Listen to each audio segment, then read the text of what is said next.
Welcome in, everyone, to our Cracked Racquets coverage of the 2022 USTA SoCal Pro Circuit. Alex Gruskin back here to call Championship Sunday here in week 2 of our action. Hopefully, all of you joined us yesterday as we had a fantastic set of matches on our hands. Of course, we named our doubles champions yesterday. On the women's side, it was McKenna Jones, Kimmy Hans, capturing their first pro titles. On the men's side, Jacob Brum, Tadeusz Paralek, capturing their second and sixth respective individual pro doubles titles. Of course, we'll go on recapping those matches throughout the course of today's action. But of course, on hand for all of you here on Championship Sunday, we have our men's and women's singles finals. Now, 3 of our 4 players competing today either actively or just completed college tennis careers. Of course, critically acclaimed college tennis careers as well in this USTA Pro Circuit, designed to provide exactly these sorts of players these opportunities to go compete against their peers, dip their toes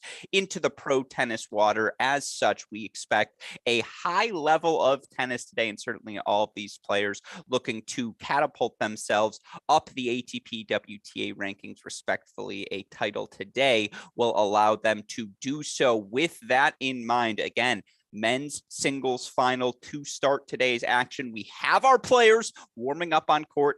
Let's get to it and show you all who we have competing in singles final number 1. Of course, always a good feeling to have familiar faces here. And again, we showed our semifinal results yesterday on our Cracked Racquets YouTube channel. And we'll have coverage for the entire USTA SoCal Pro Circuit throughout the course of the next 5 weeks. Here competing in today's men's singles final, 2 players again who have already completed their college tennis careers, now looking to work their way up the pro rankings. We'll start with our higher seed, the man hitting forehands and backhands on the near side of your screen in orange. It's number 3 seed Duarte Valle, the 23-year-old Valle out of Cascais, Portugal.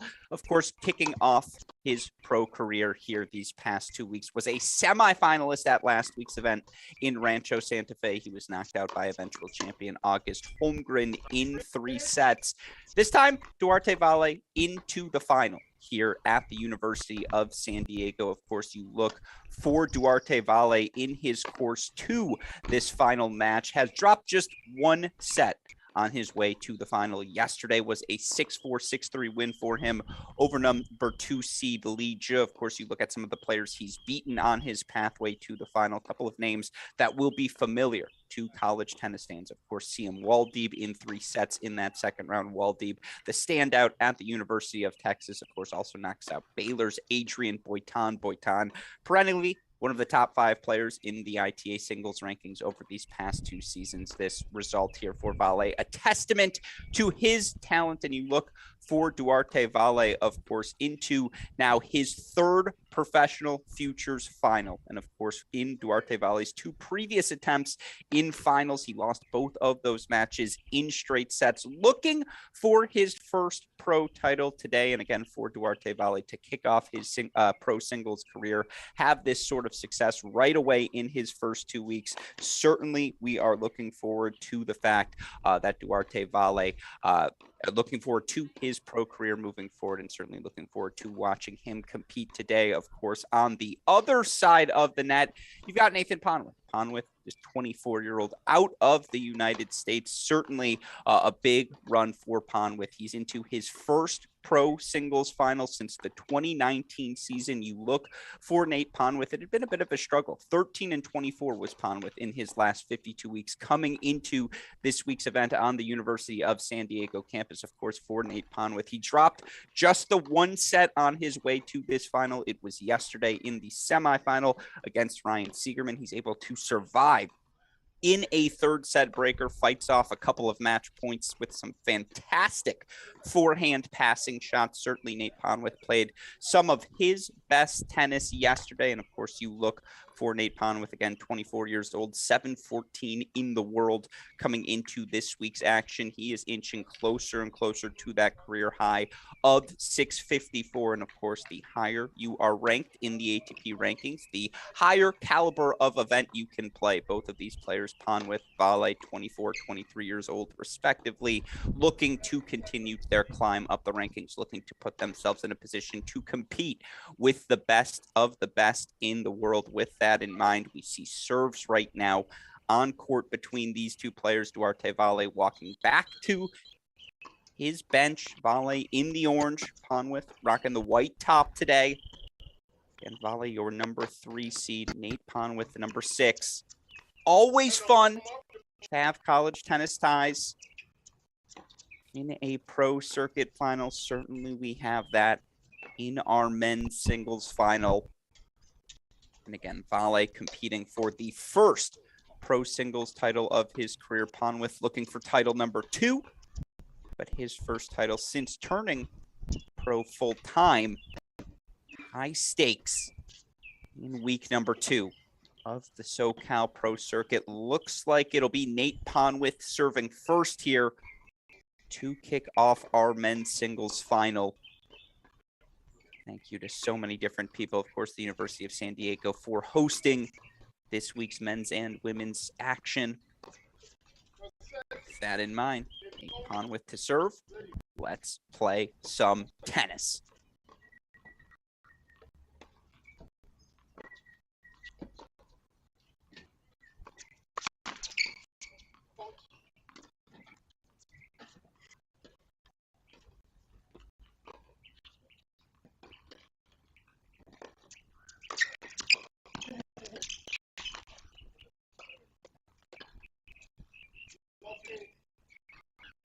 Look for Duarte Vale.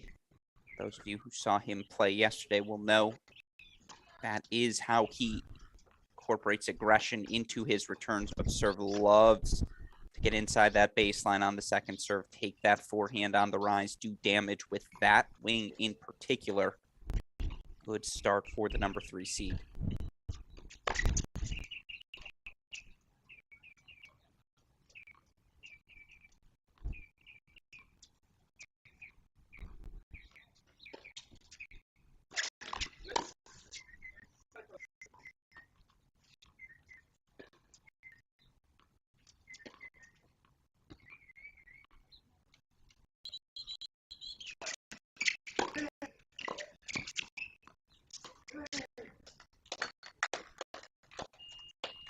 And that's going to be the interesting thing in today's matchup. Who's able to be on their front foot more frequently? Both of these guys, more than capable movers.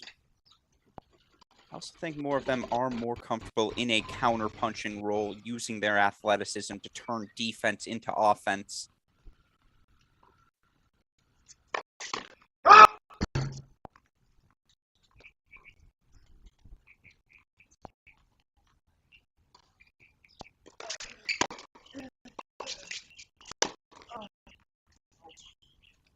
Of course, yesterday, if you tuned into Nate Pondworth's semifinal, won a 6-4 first set against Ryan Seacrem, a set that saw him drop just 5 points on serve.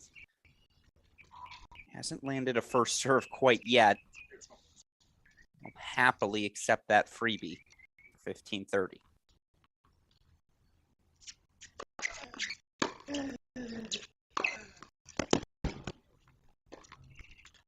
That's the ball right there. Going to be critical for Pondworth today. So efficient with his footwork there. Catches that ball early on the rise. 30 all coming up.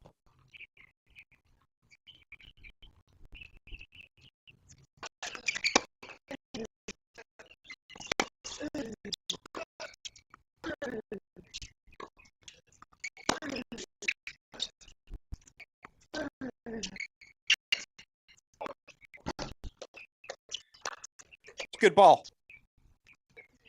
Good physicality from Duarte Vale. And I expect we'll see many points like that in the course of today's action. Wouldn't give a definitive advantage to either player. In terms of the power tennis they're each capable of playing. Early breakpoint chance for volley. Good serve. Got a first serve when he needed it as well. Of course, today's final, 2 out of 3 sets. Add scoring. Yes, they have college ties, but we're on the pro circuit now.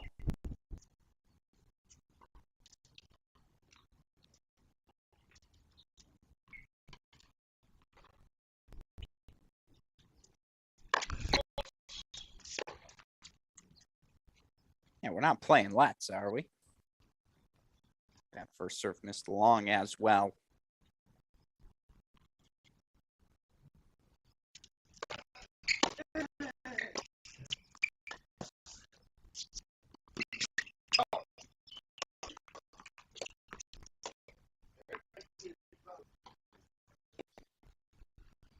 Very, very early in the match, obviously. Look for Nate Pondworth here to kick things off. Struggling with that first serve.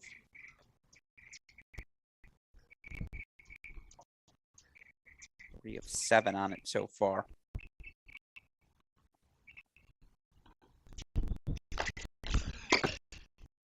Finds one there. And again, it's game number 1. These guys find their rhythm, shake off those final nerves. Nate Pondworth competing in the 3rd final of his career, but his first since 2019.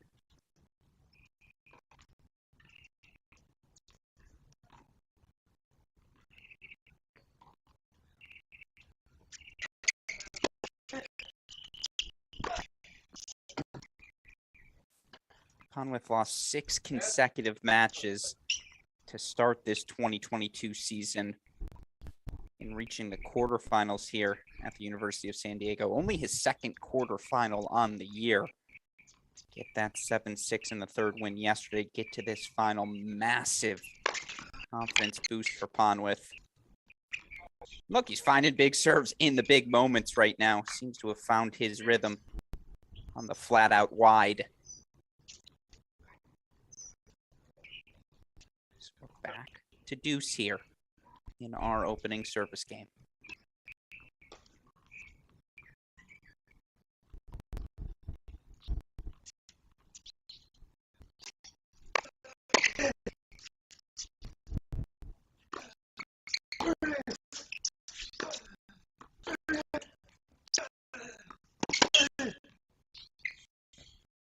Keeps that forehand so close to his body. Holds the ball on his racket till the last second, having success with the inside-in forehand right now is number 6 seed Nate Pondworth. Now a game point chance here.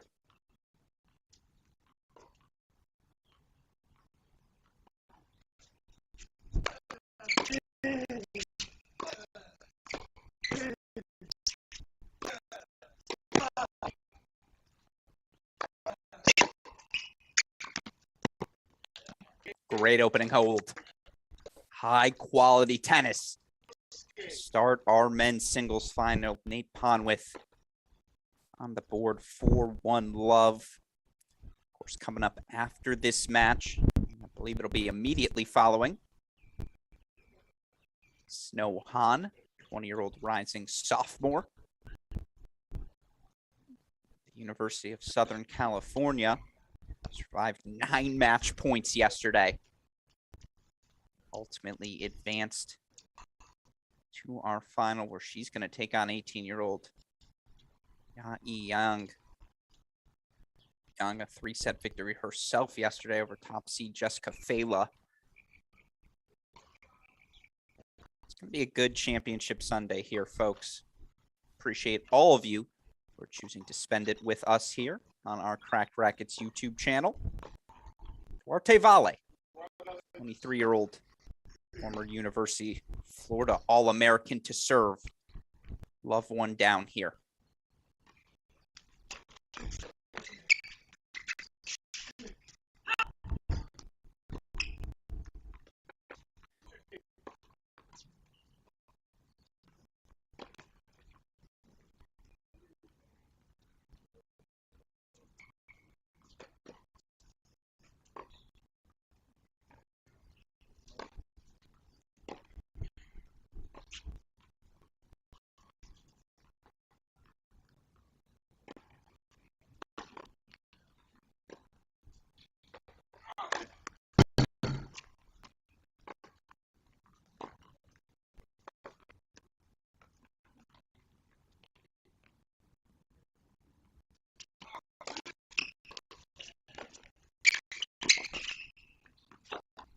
couple of fantastic early returns from Nate Pondworth. Opens up his own love 30 scoreboard lead. And that's the key for both of these guys. You see early for Pondworth, you can't hurt him with a first serve. He's going to make you pay on that return. Dense ground stroke, takes that ball early on the rise, follows it in as well. That's a tidy play here.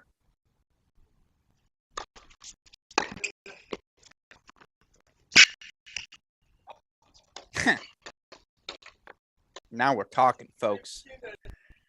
Little low backhand volley stab there. If you ask Duarte Valle to do that 10 times, he does it, what, 4, 5? You ask anyone to do that 10 times, they'd struggle. Still, much needed half volley for 15-30.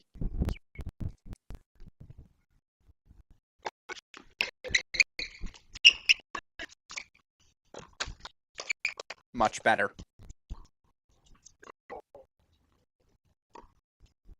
Very similar path in both of these opening service games. And that is going to be the thing to watch in this match. How does either player, again, create opportunities for aggression? The first serve, critical in any match in doing that, but how are they going to attack behind that first serve?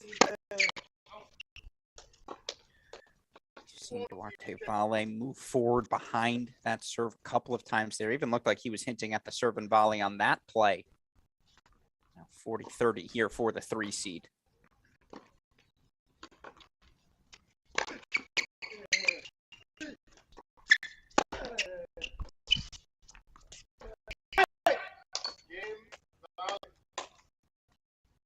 Valle shows off the wheels as well, holds 4-1 all.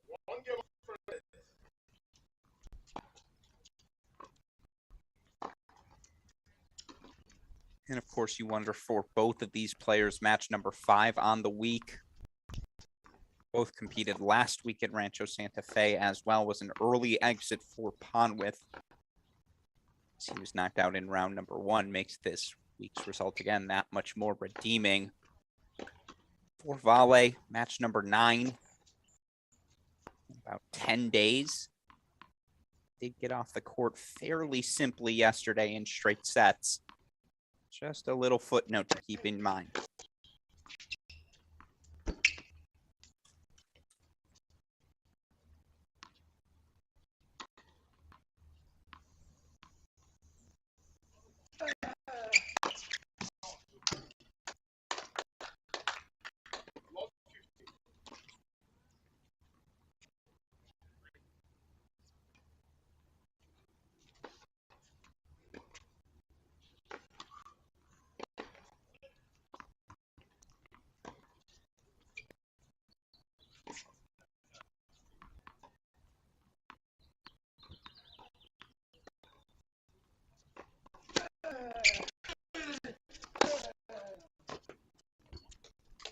That's the ball. Pondworth is striking that +1 forehand so well right now. It's a good return from Valle as well, given where he was on the court. 18-all here for Pondworth.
Very early in the match, but of course another emerging trend for both of these players. 1 of 7 is the server on second serve points thus far. Obviously more pronounced right now with Pondworth.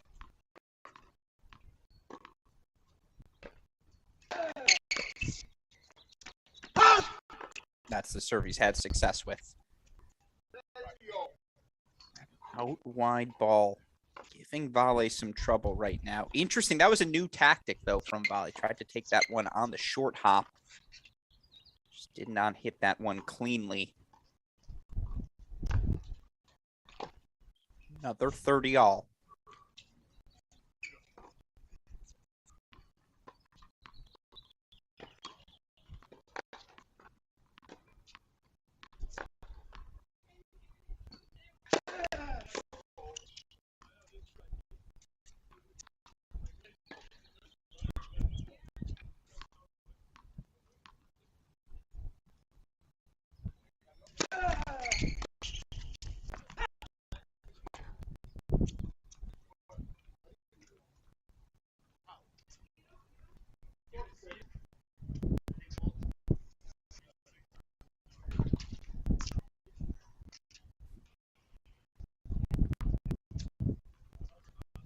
Vale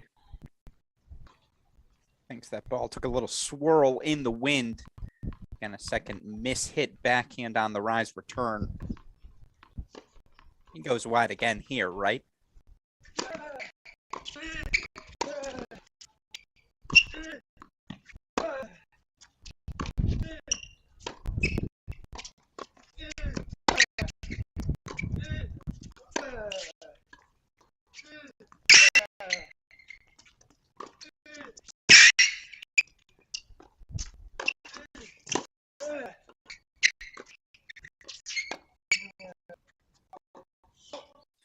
One of those points that makes you think, how are there 600 people ranked higher in the world than both of these players? Speaks to the quality and depth in professional tennis. Of course, earlier today, Tim van Rijthoven did not have an ATP level victory nor a challenger title prior to this week. Earns his first ATP title, knocking off Daniil Medvedev in the Netherlands.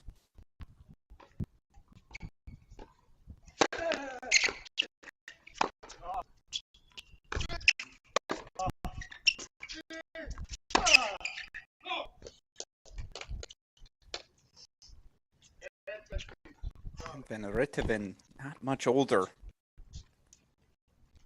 than Pondworth nor Vale. Van Rijthoven born April 97, Pondworth April 98.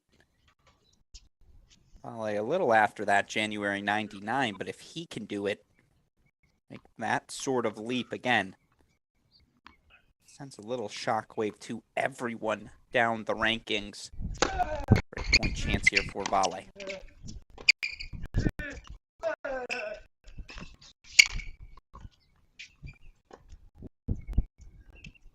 So Vale knows it. We know it. Figuring out that ad side return. That's going to be the question for Duarte Vale. As we proceed throughout this men's singles final, we're back to deuce.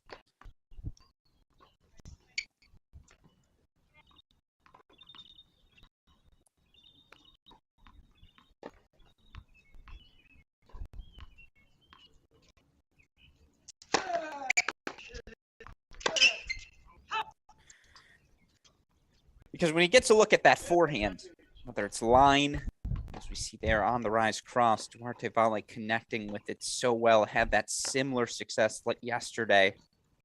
And second-seeded Li Jie.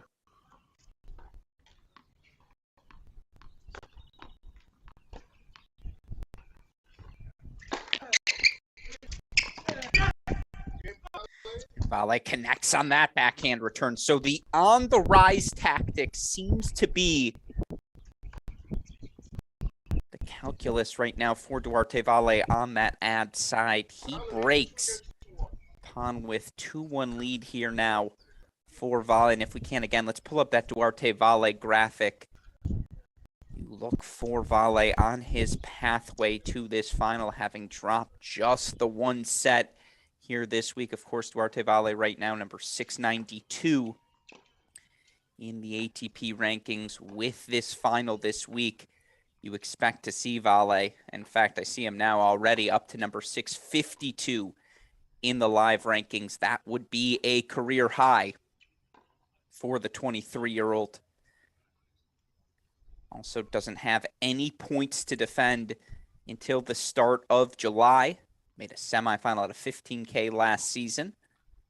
Has some points to defend as we continue through the fall, but certainly this SoCal Pro Circuit, again, 6 events in the course of 7 weeks, all in that Southern California area.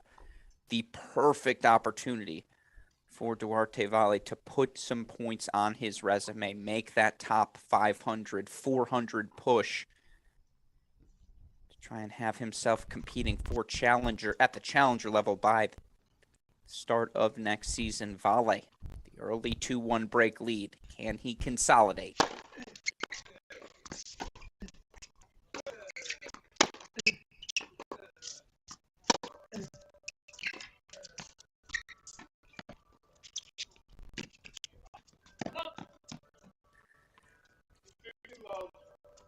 That backhand wing, you just feel like that might be the one, I would say, distinct advantage, perhaps, you would throw on either player. Vale just a little more comfortable hitting that ball on the move in the outer thirds of the court. Pondworth clearly more comfortable hitting forehands out of that ad side wing.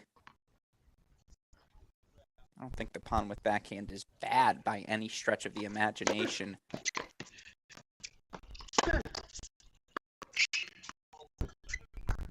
Probably give the slightest of edges to Vale. Good +1 ball there from Duarte into the open court, 430 love.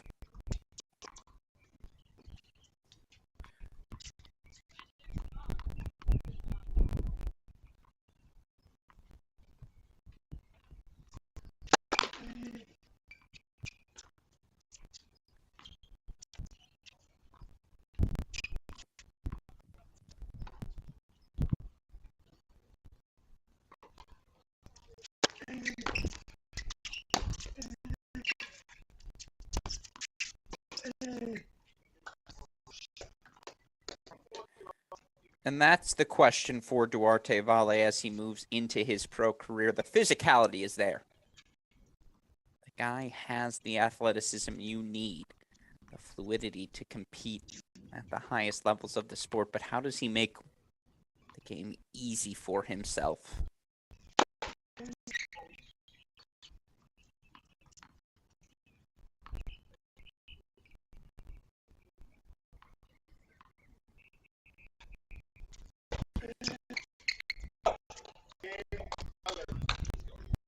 Good hold there, 4-3-1. Of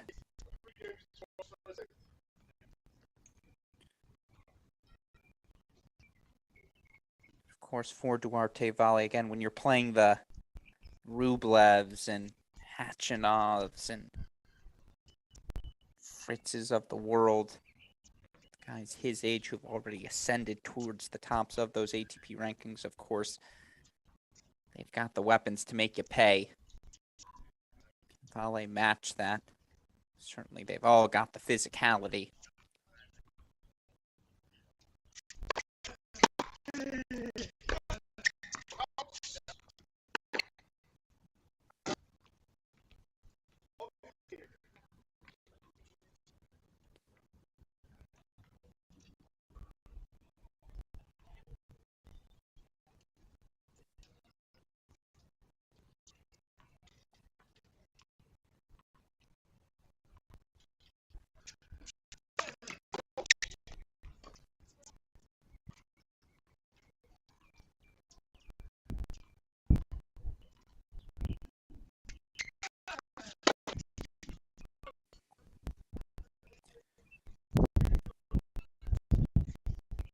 That'll be one way he attempts to do that. Again, taking that return early on the rise for Vale. Clearly, it's taken time away from Pondworth right now.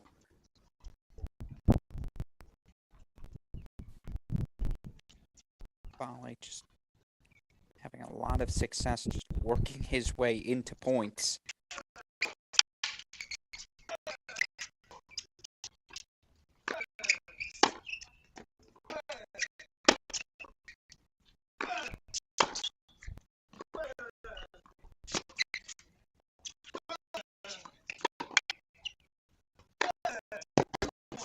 That's just really good from Nate Pondworth, raising his level. Good defense from Duarte there. Again, when Pondworth has his feet set in that ad side corner, having a lot of success working that inside in, inside out forehand around the court.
Big hold from Nate Pondworth. Duarte Valle in control, 3-2 up the early break here in set number 1 of our men's singles final. Of course, it's been a fun opening 2 weeks of this SoCal Pro Circuit. Go back to week number 1's men's singles final. It was great to see another player just completing their college career, August Holmgren, who, of course, the University of San Diego crowd would have perhaps rather seen win the title this week on his home courts. Holmgren knocked out in the second round by Adrian Boitan, but last week Holmgren 6-4, 6-4 victor over Gage Breimer for the first pro singles title of his career. Of course, Holmgren also swept the doubles title as well. One of the more exciting matches I think we'll ever see, a 21-19 third set thriller for he and partner Alex Kozbanov. Of course, still 4 more events to come on this SoCal Pro Circuit. Of course, before we get to week 3, got to wrap up week 2. And right now, Duarte Valle leading 3-2 up a break in set number 1.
Look for Duarte Valle. That's just the third point he's lost on serve. Again, only 3 service games in. Or Nate Pondworth saw the missed second serve return at 30 love.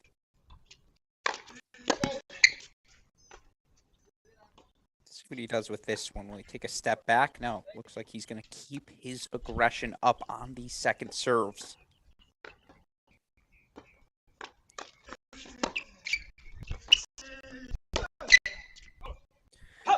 And you can understand why, trying to hold that baseline. Can solidify himself as the aggressor. Duarte Valle, so explosive out of that corner. Just too much heat on that cross-court forehand for Pondworth to handle. So he extends his lead now 4-2 here in set number 1.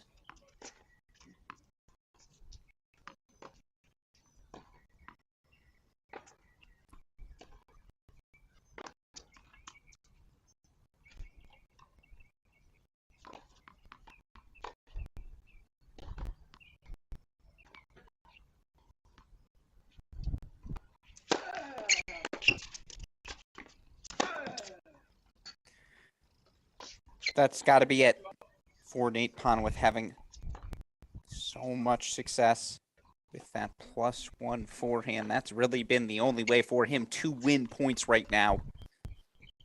First serve's at 70%.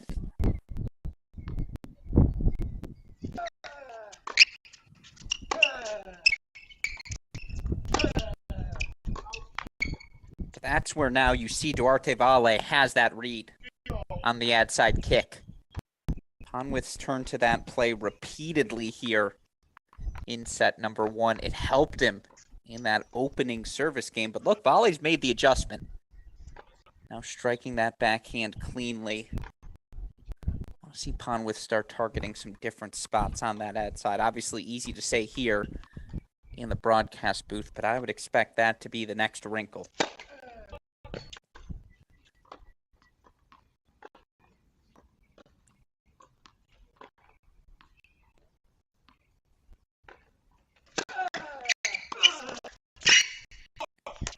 I mean, on the second serve as well. That kick serve, the foundation clearly for Pondworth. But Duarte Valle is reading that ball so well, timing it so well. Again, I want to see maybe more body, more tee. Just try something different. Okay, he tried body. Just didn't work. Great connection there from Duarte Valle. Break point number 7. Coming up for the former Florida All-American.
It's a great return from Duarte Valle. Better.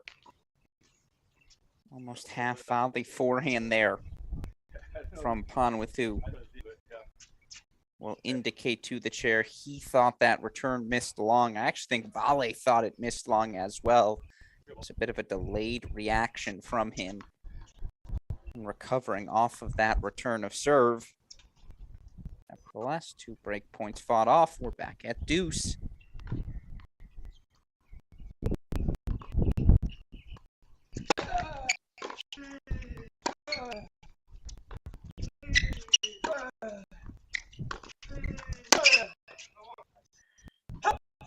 Yeah, smart play. Pondworth, no doubt, quick with his hands on that forehand wing, but with enough depth, enough action. Seen him mistime that ball a couple of times here. Now it's another break point chance for Vale, who, according to my count, made fewer than 5 unforced errors so far. Again, that's just really good from Nate Pondworth. Flat serve wide. Had so much court to work with. Plenty of time to set his feet on that +1 forehand.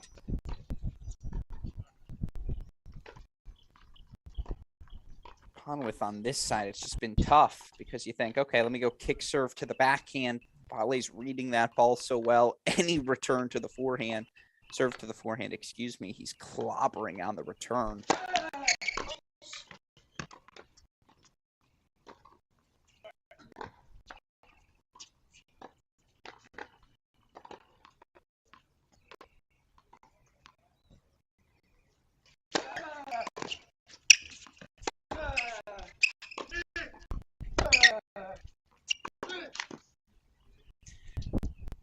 That's on me.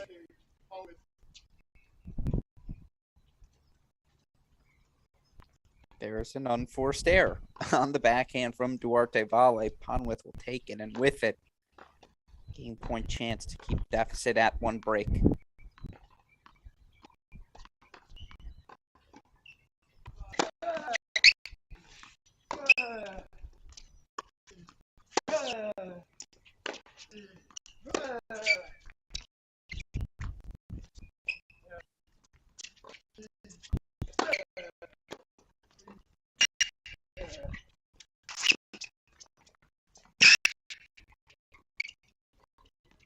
Nate Pondworth with the wheels.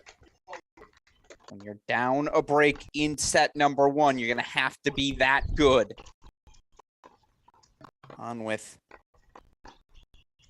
doing enough with that forehand approach to generate the shaky pass from Vale. Still, 23-year-old Duarte Vale. 4-3 lead here in set number 1. Of course, week 2 of the SoCal Pro Circuit. Alex Gruskin here. So excited that our Cracked Racquets team gets to play a part of the action. Of course, this action does not happen without the support of so many. You see on the net posts on your screen.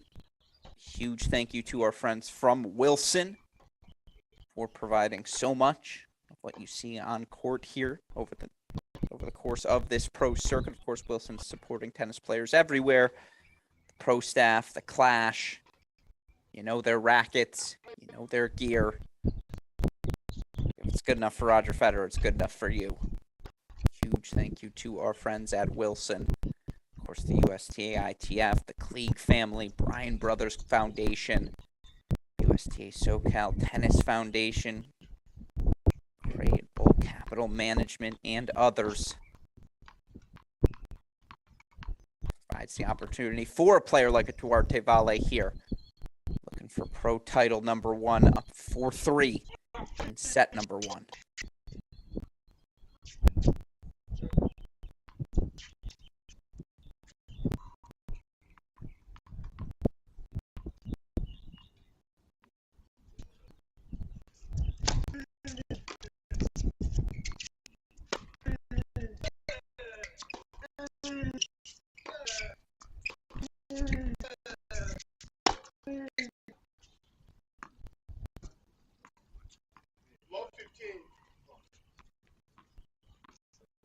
All right. It's a little bit of an opportunity here for Nate Pondworth.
Long look at that line. Doesn't love the call.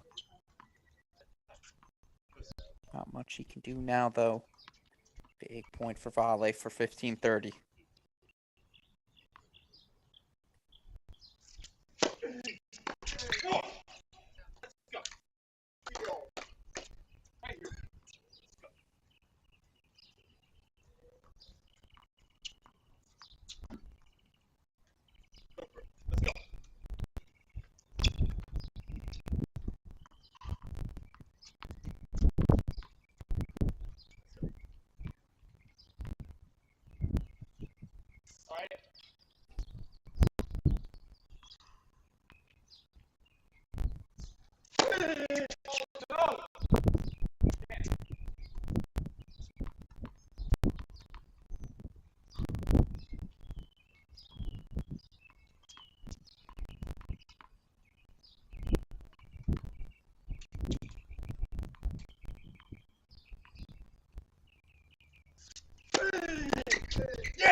Big serving from Duarte Valle when he needs it most.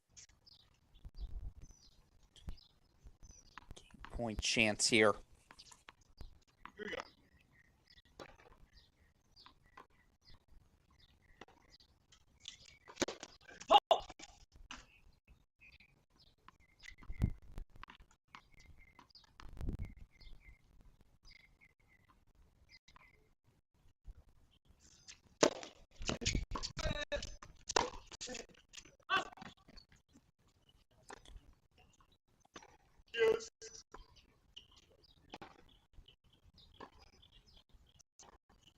First time in the match, Pondworth's been able to extend a Duarte Valle game to deuce.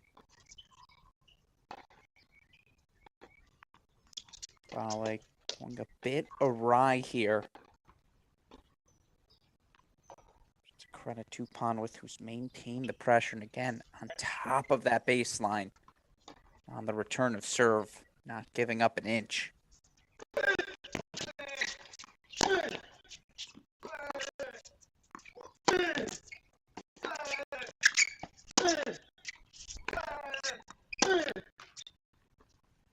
Good depth on those backhands from Nate Pondworth. Again, take those balls on the short hop. Keeps his back swing small, absorbing all the top spin. The pace volley provides him. Here we go. Break point chance for Pondworth to level set number one.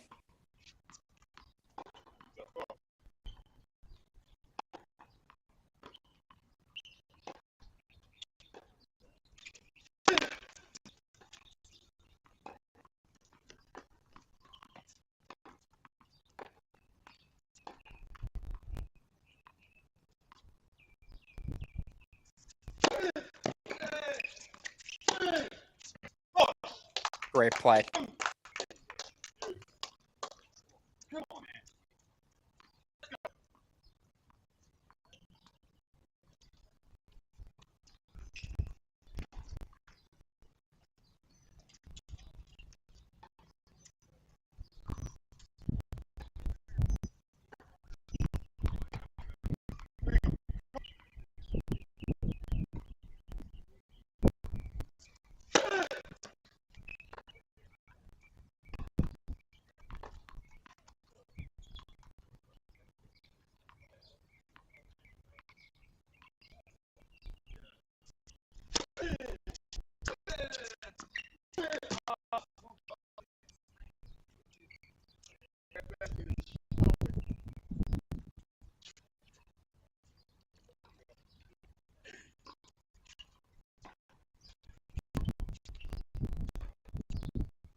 Valle escapes with another big serve.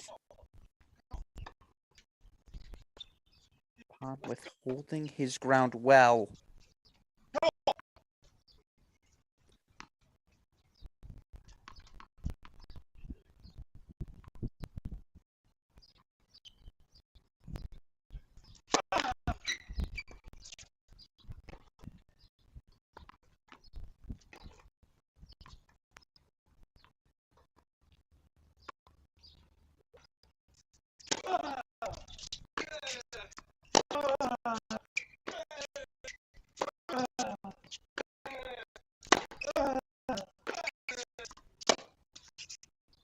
Interesting to see Pondworth a few feet behind the baseline there.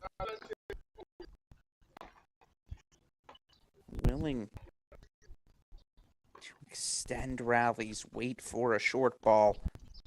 Obviously, Vale gifts him the unconventional forehand error there. It's the argument that the ball popped.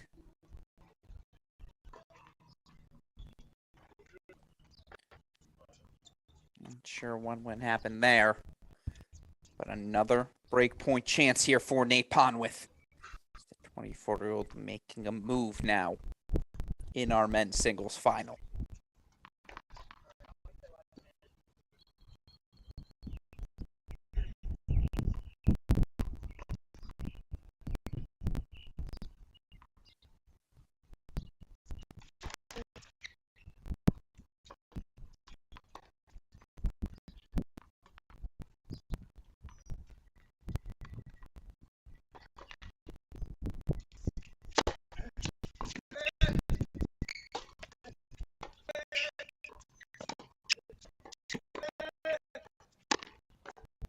Oh, no. Such great work from Duarte Vale to set that overhead up. On with a little gesture upwards as if to say thank you, tennis gods, for the gift. No doubt that's what that was, but we are back on serve now for all here in our men's singles final. Again, for Nate Pondworth. Talk about it being his first final since 2019. Hadn't reached a semifinal since October of last season either.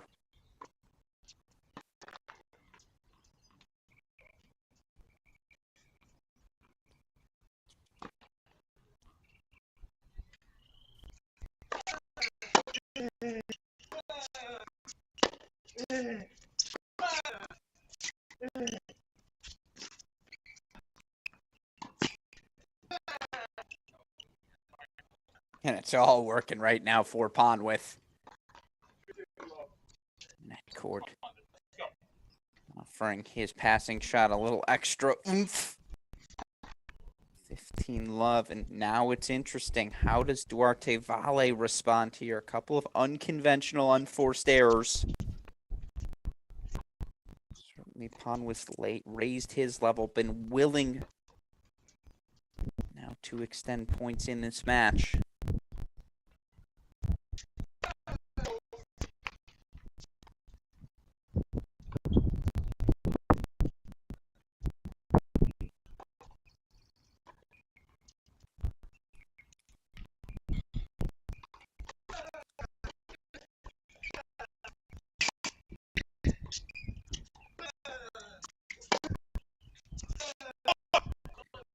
Man, to just casually slide into a full sprinting forehand slice like that.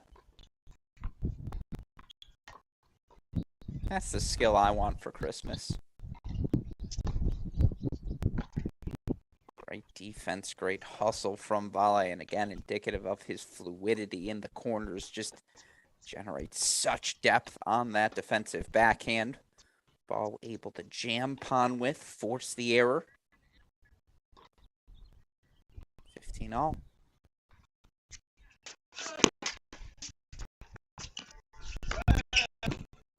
Good serve.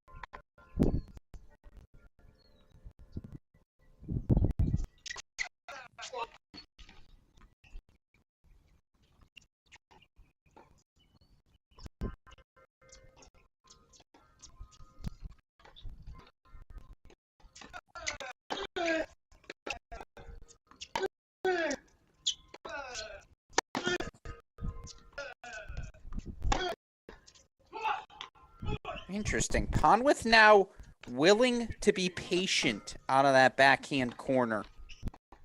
Was looking so urgently early in the match to find forehands from that ad side. Vale was able to jam him as such with a couple of deep backhands. Right now, Pondworth being patient. It's Vale who's gotten a bit antsy.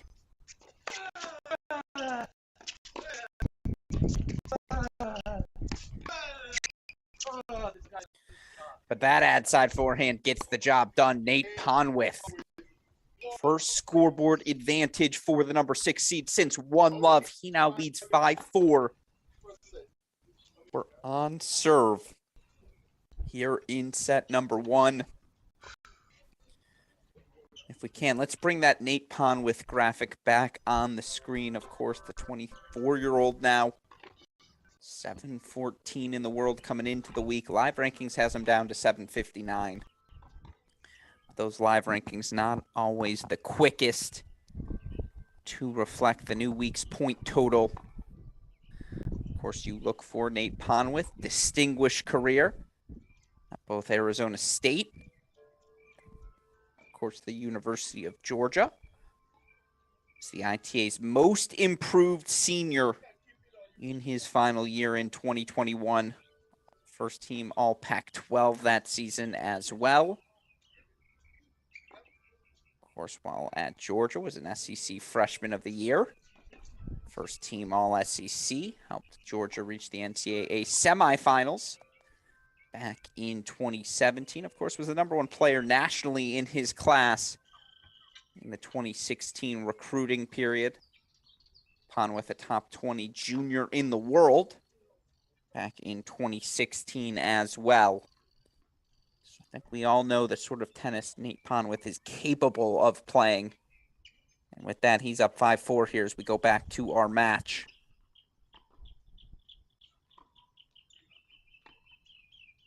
Vale a bit wide with his +1. Vale, so love 15 here.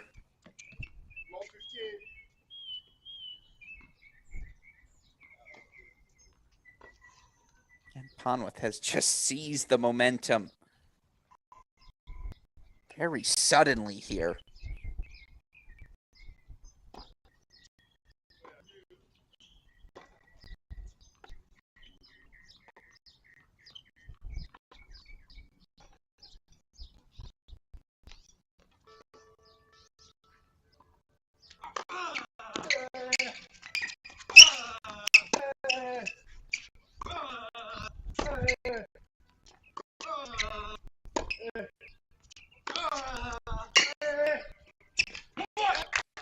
Pondworth out of the backhand corner.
Things going from bad to worse for Duarte Vale. First double fault of the match leads to triple set point for the 24-year-old Nate Pondworth.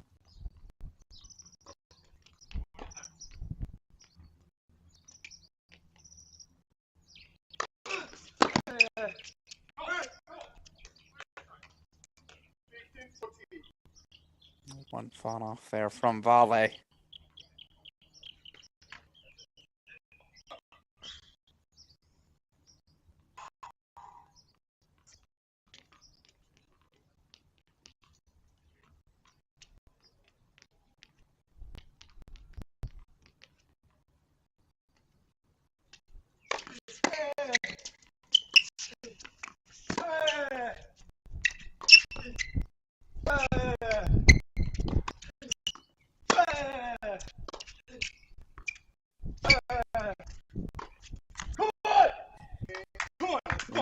Pondworth.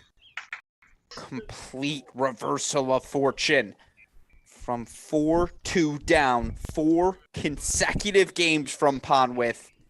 And he takes set number 1, 6-4. Over the number 3 seed, Duarte Valle. Immediately walking off the court.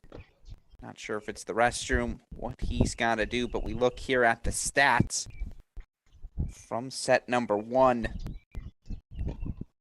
Again, fairly level from a statistical standpoint. Certainly you look for Duarte Valle, that first serve percentage fell off a cliff down the home stretch of the set. 56% for Valle, 65% for Pondworth. Pondworth fighting off 7 of the 8 breakpoint chances he faced. Had that opportunity, did Valle, to go up that double break 5-2.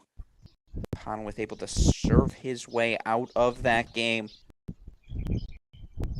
Again, neither player particularly successful on either the first or second serve. It's been a fairly level match. Competitive points across the board. Valle was rock solid through those first 30 minutes, but saw the errors begin to pile up. Again, saw the first serves begin to evaporate.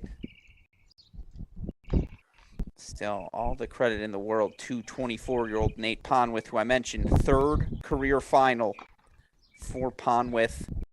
Won his first title back in Champaign in 2019. Reached a final in Edwardsville as well. He lost in 3 sets to 2018 NCAA singles champion Petros Chrysokos. But for Nate Pondworth, who again lost his first 6 matches of this 2022 season.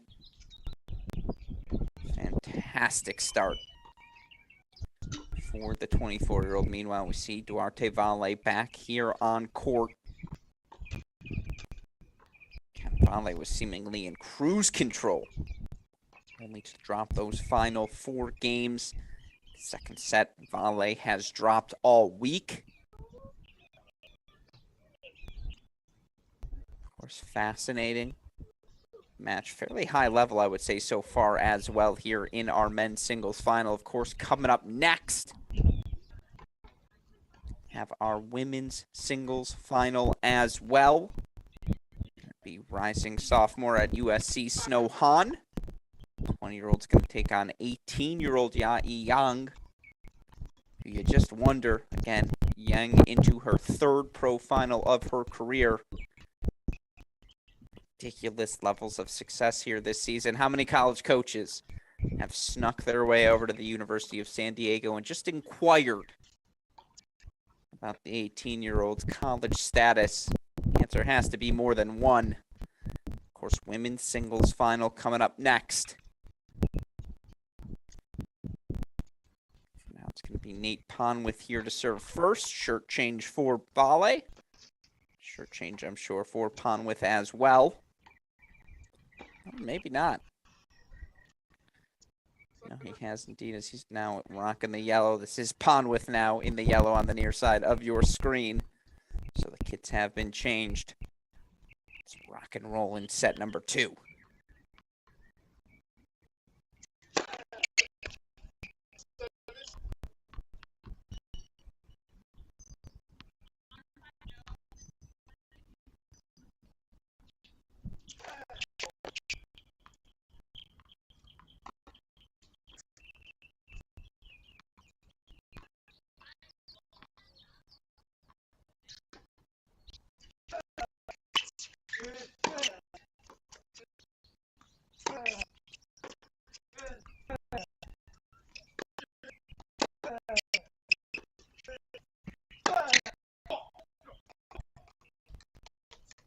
And I do expect to see this Duarte Valle down for at least the next 30 minutes.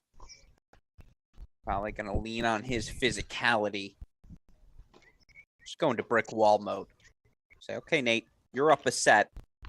You got to take this final from me.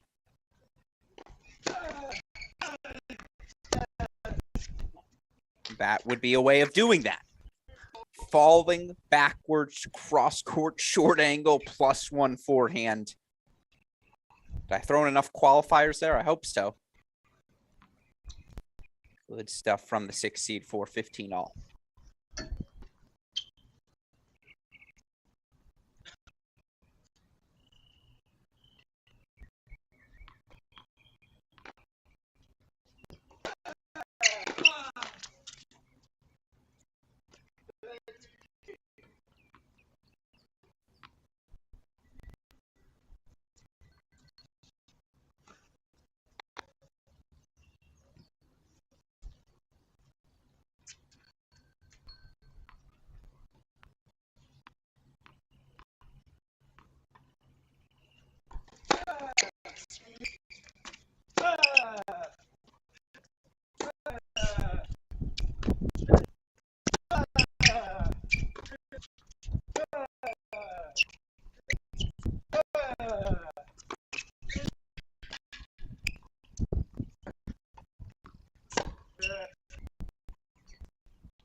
Oh, Nate Pondworth, it's all landing right now.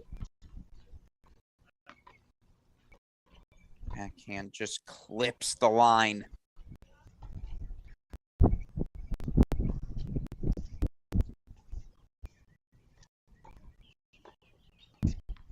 $15 here.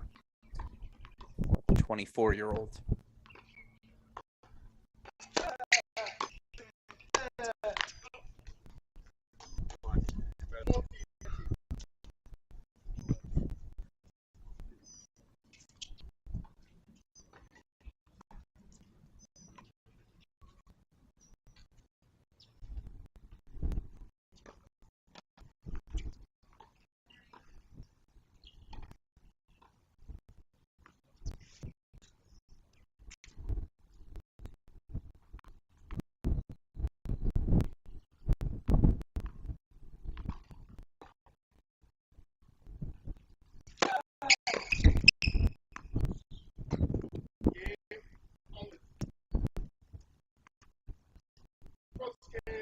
Big serving from Pondworth.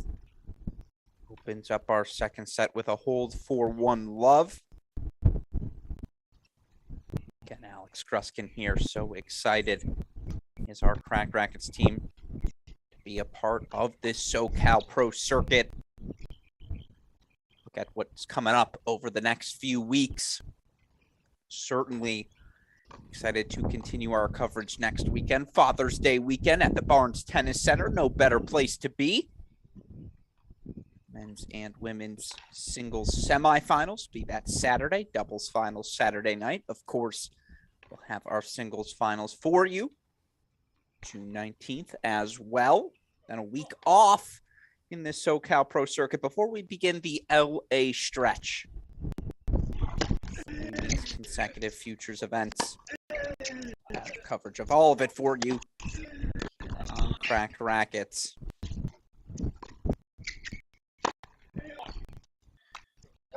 I'll tell you what, that's a confident overhead from Duarte Valle. When we look back at this match, 4-3 Valle was up. Faced a break point ad out. A well-placed approach shot, had an easy overhead on his racket that he shanked long. That gave the break back to Pondworth 4-4 all, and it's been all Nate Pondworth since.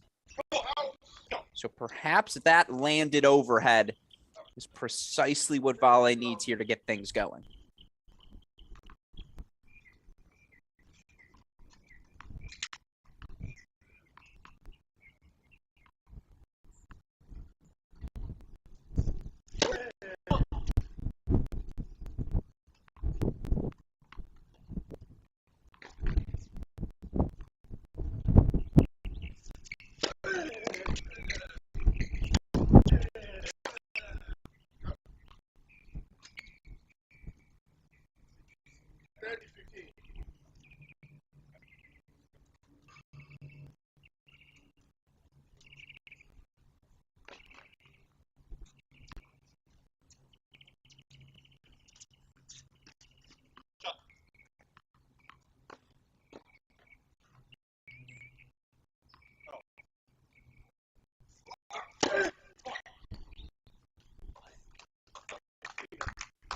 Much needed free point there for Duarte Valle.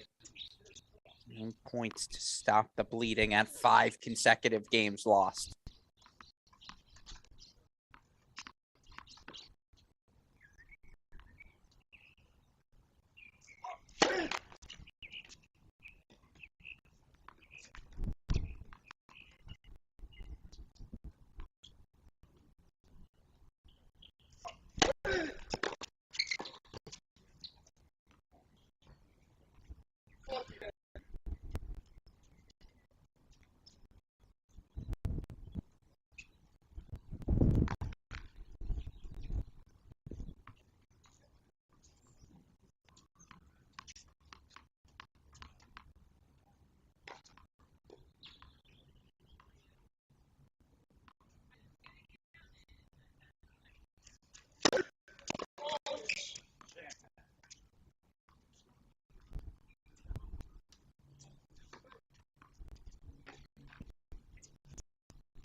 Not how you want to see a 40-15 lead evaporate.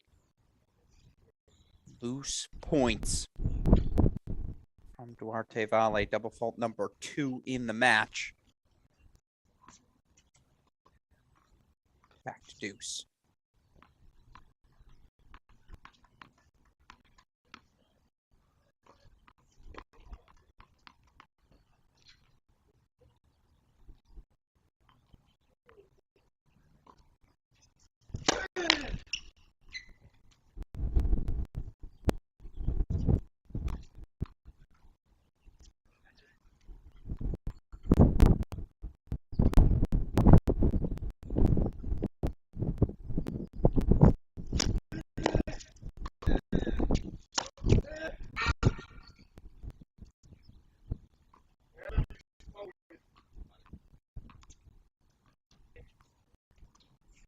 So now Nate Pondworth, break point chance. Take a middle 6-game bagel. Would be 6 consecutive games for the number 6 seed.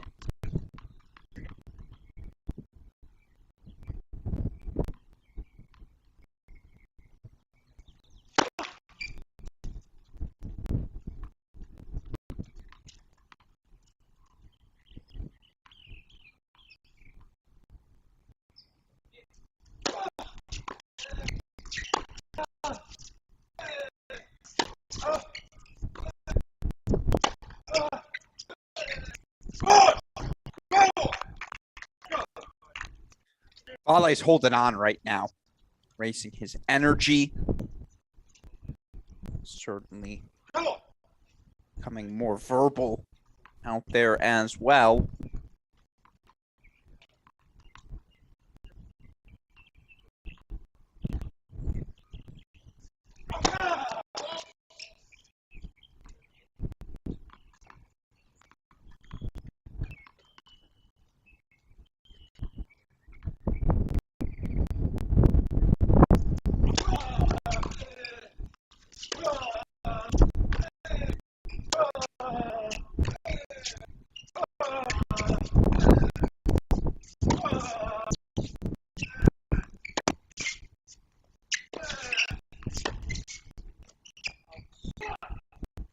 Pondworth's everywhere, matching the physicality of Valle. And this is what we talked about early in the match.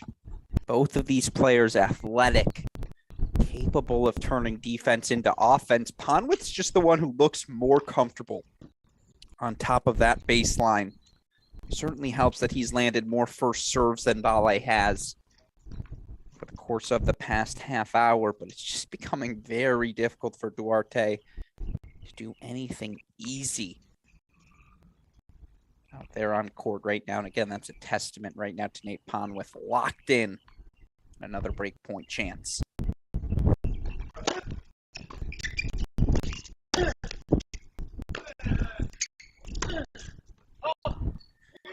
Bump return is enough. Volley forcing the forehand, the line. Not a bad choice, just did not give himself much margin on that shot.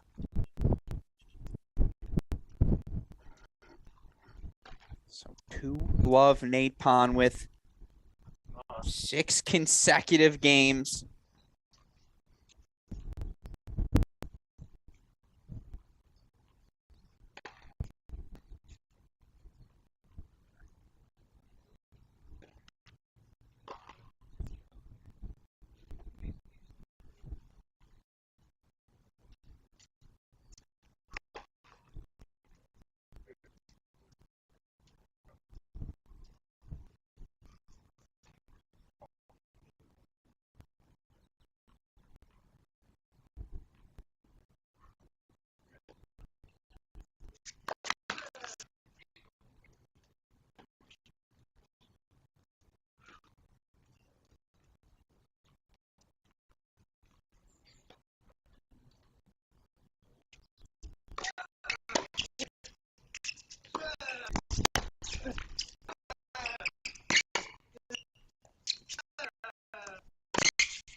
How does volley go about preventing that play?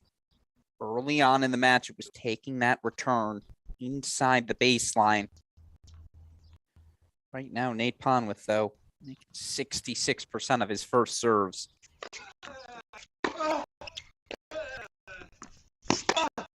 And again, look how far off the court Duarte Valle has to be to make that return. Now, again,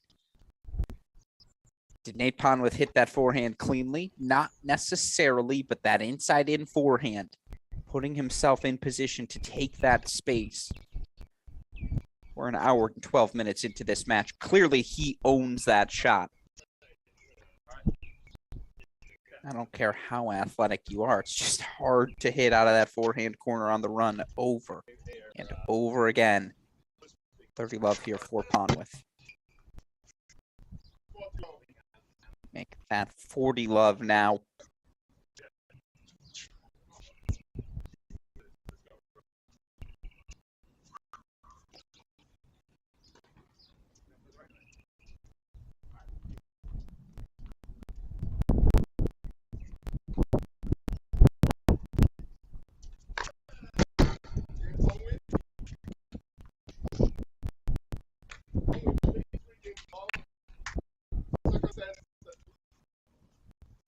So Nate Pondworth now.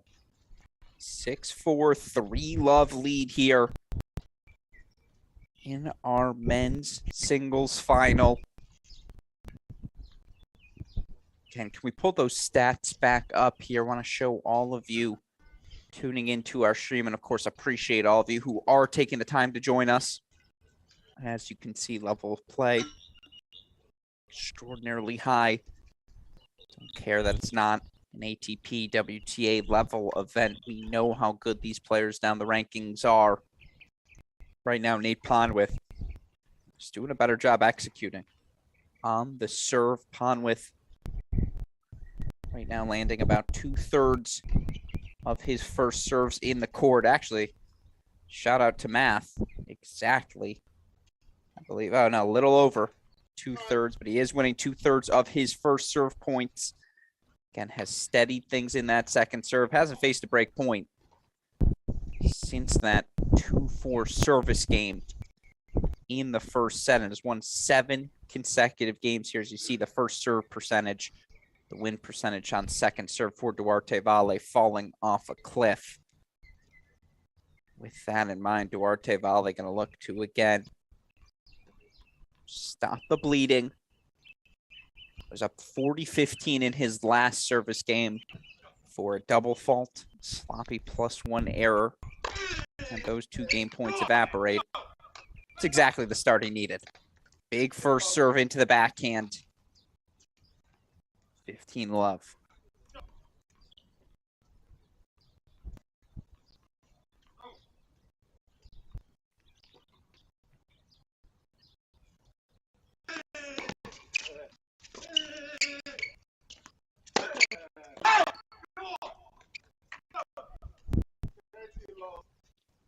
And if you're Pondworth here, foot has to stay on the gas.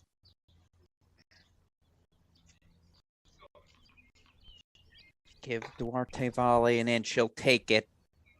Here, who thrives on free points.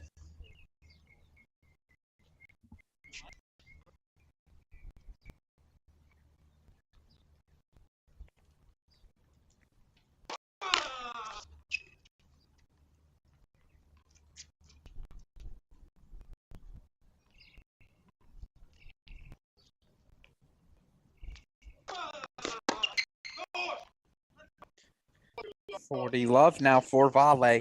Has to get the hold here. It's a must game for him now. And again, you see the difference when you can land some first serves.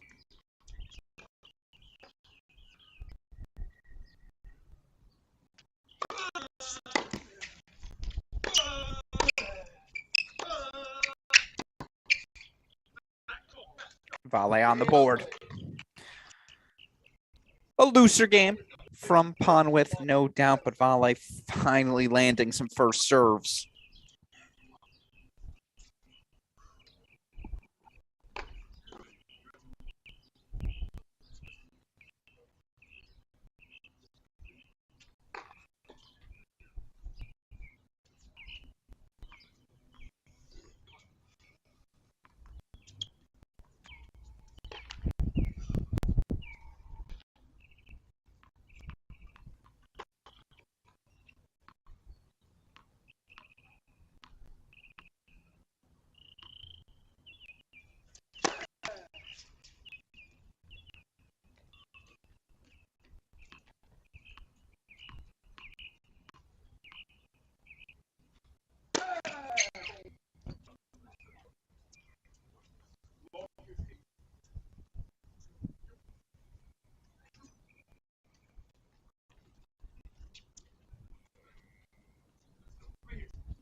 That'll feel good for Nate Pondworth, who repeatedly in this match, we can find that flat serve out wide on the ad.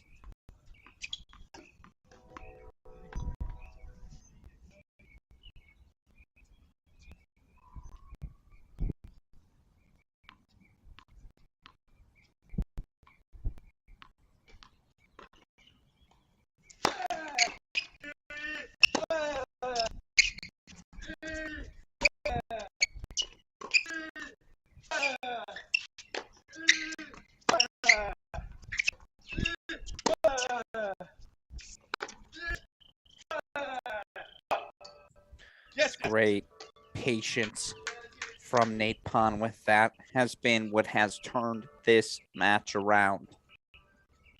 Yes, it really is a virtue. I weren't lying to you folks. And for Duarte Valle here has clearly locked in physically, trying to extend these rallies, trying to offer Pondworth nothing for free, but it's just been hard over this last half hour for him to generate attacking opportunities for himself from the baseline.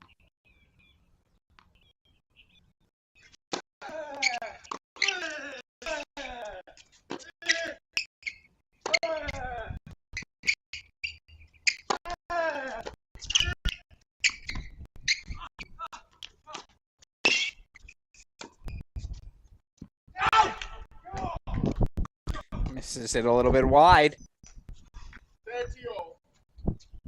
Great patience, great physicality from Valle there. It's survival time, folks. 30-all.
That was a loose error from Vale, no doubt, but Pondworth will take it, and with it, a 4-1 lead here.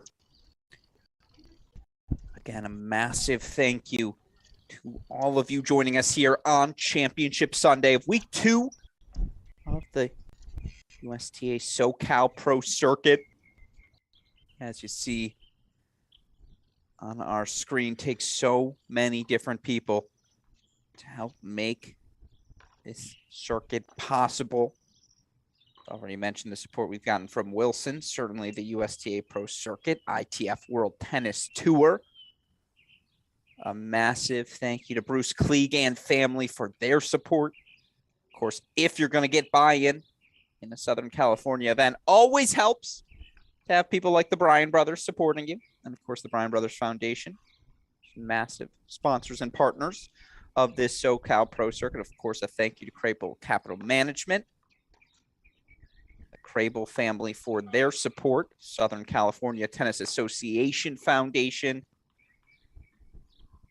to be able to provide playing opportunities to aspiring juniors like Lerner Chen, Kyle Kang, others we saw compete this week. Of course, Snow Han still in the midst of her college career. Guys like Pondworth, Vale recently completing theirs. If you're gonna grow the sport, it starts at the grassroots. The SoCal Pro Circuit providing exactly the sort of opportunities players at the grassroots are looking for. Now, again, things have gotten away here.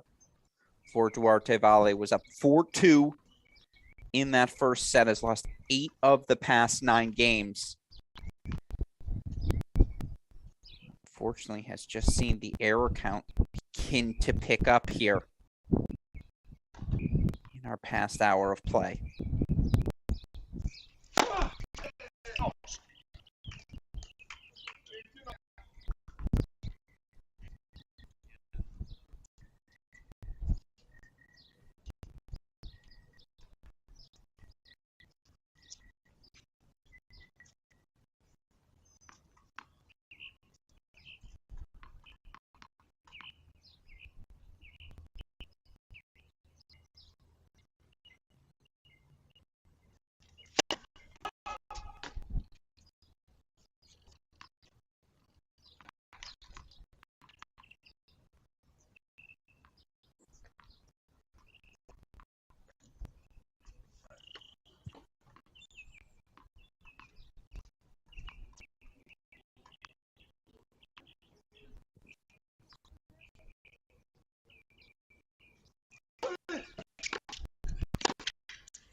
Oh, if anything's going to start a rhythm changer, it's got to be that, right?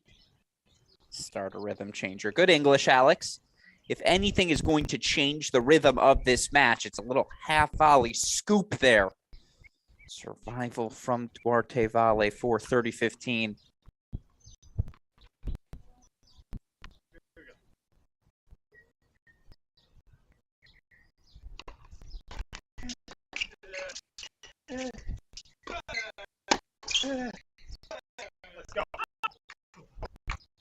Did Pondworth again stepping up there. He's had so much success with that forehand in particular.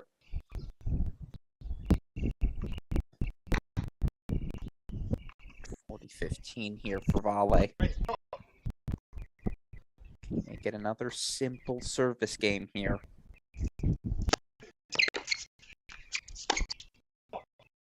Indeed, he can. +1 backhand down the line.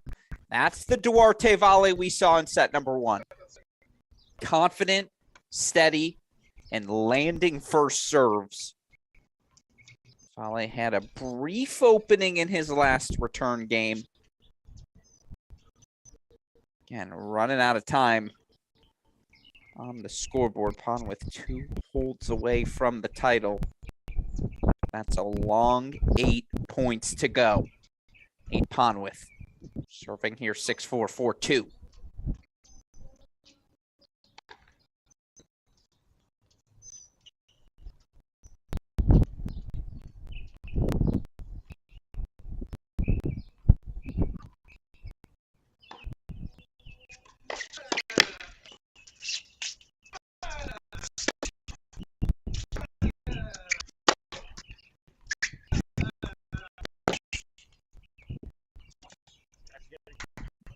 +1 forehand again. And of course, Nate Pondworth, one of the players who trained down at the USTA Boca prior to the formation of the national campus, was down there with the Tommy Pauls, Taylor Fritz's, really Tommy Pauls, Riley Opelka's of the world, I should say.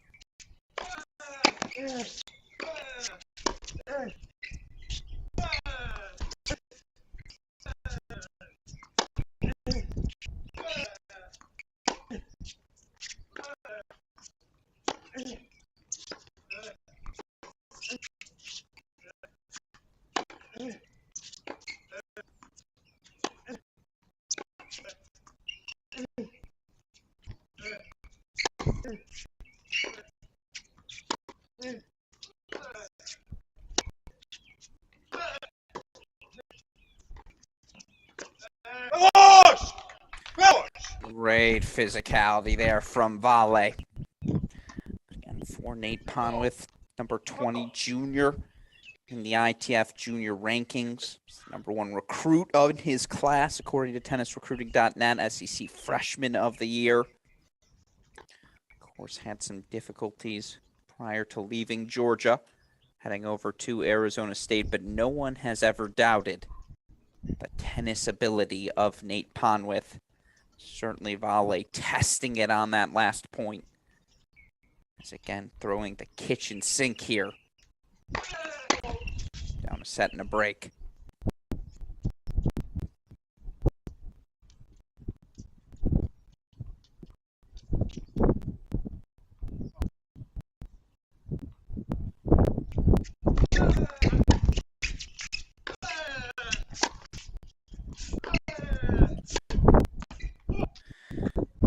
But when in doubt, Pondworth keeps finding that forehand behind his first serve. And again, looking at the numbers in this match, Nate Pondworth now landing 69% of his first serves. Winning 2/3 of those points on his first serve as well. Vale's yet to have a breakpoint chance here in the second set. Pondworth looking to set up game point chance here at 30-15.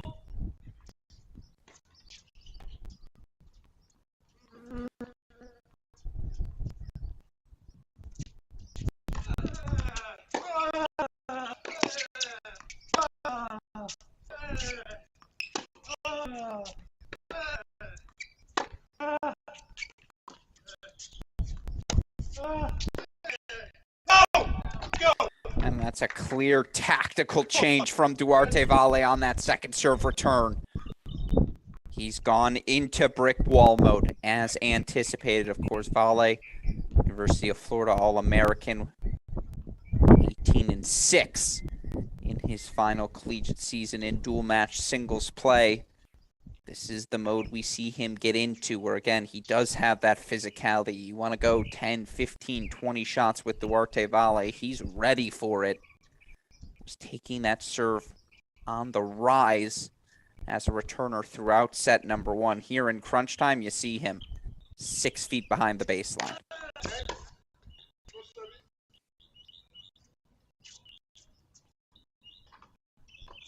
Interesting to see Pondworth looking to creep forward there. Actually not going to shock me at all if he throws in a little serve and volley behind this first serve, just given Vale's court position.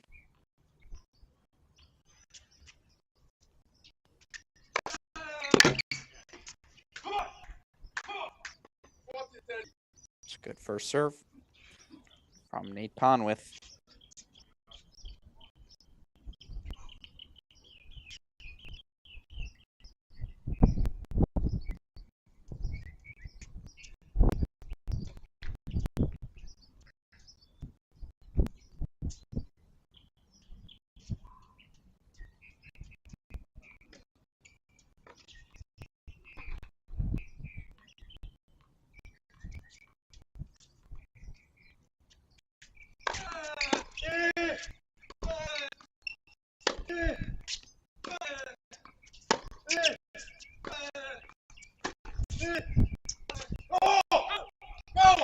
Duarte volley in grind mode. He's found the equation.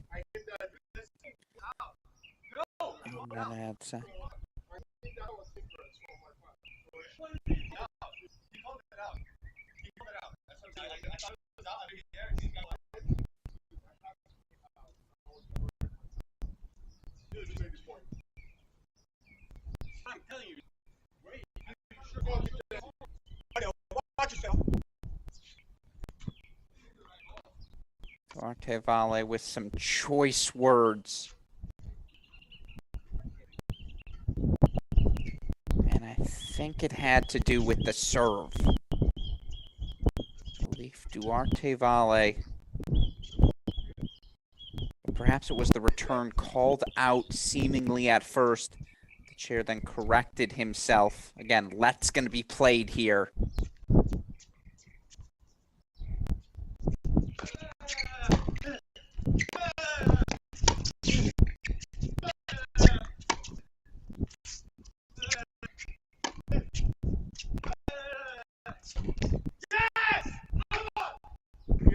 Yeah, a big roar from Nate Pondworth. Obviously going to be an unhappy Duarte volley.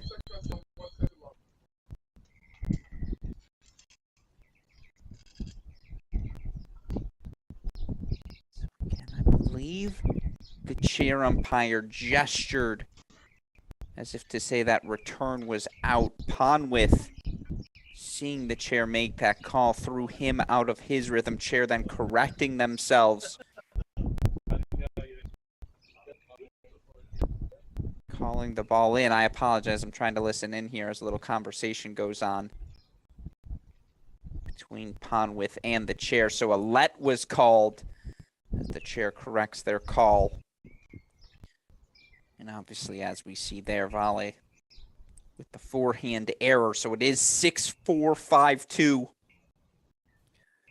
for Nathan Pondworth. And I know I've alluded to this throughout the course of today's coverage, but Nate Pondworth competing in his third Pro Circuit final. This is his first since leaving college last May. He's 1-1 in his two previous finals. First for him outside the state of Illinois. His two finals came in Champaign and Edwardsville in that 2019 summer.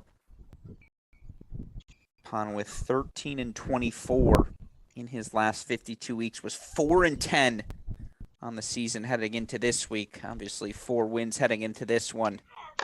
And now 1 game away from a second Pro Tour title.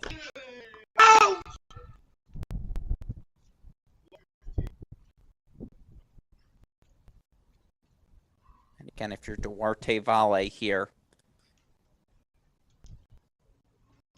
tried brick wall mode. Pondworth willing to match that physicality. Has to continue to land first serves.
It's a freebie, no doubt. Again, 5-2, love 30. Why not take that cut if you're Nate Pondworth? Of course, the difference between that return, so many of the successful returns we've seen from Pondworth, that one 3 to 5 feet behind the baseline. Pondworth seems to be at his best when he's striking that return early. It's two good serves, though, from Duarte Valle. Again, each of Pondworth's last two service games, 3-1, 4-2, both adventures. I know it sounds obvious. If you're Pondworth, you want to get off court now. Get this break.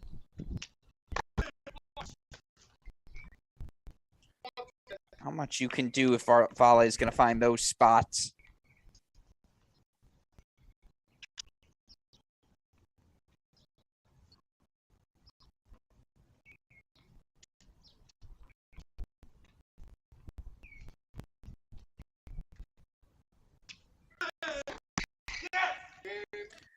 Valle holds 4-3-5. Again, last two service games for Nate Pondworth. Valle had 30-all opportunities in each of those service games. Now, of course, 30-all is not a game point.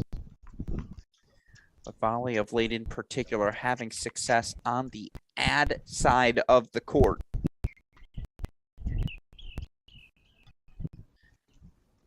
If you're Nate Pondworth, one game away from Titletown, first as a full-time pro. Can only imagine what's going through the 24-year-old's mind.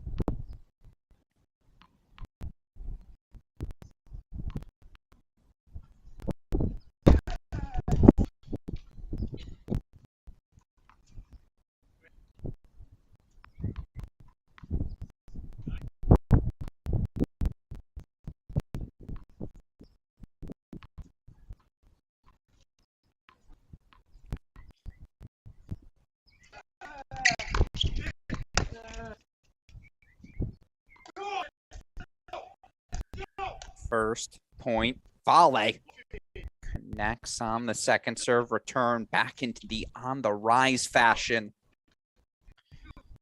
Saw him have success behind at the start of set number one. Can I ask what's going through Nate Pondworth's mind right now? I think the obvious thing, land first serves.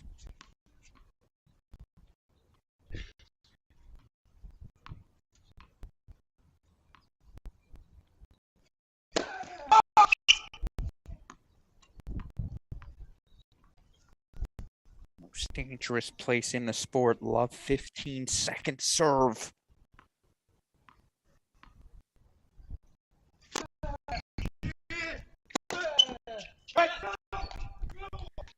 One of the rare +1 forehand errors we have seen from Nate Pondworth in this match. And interestingly, feels like he's mostly been going towards that deuce side with the forehand. Tries to go behind Valle on that one, and it leads to the error.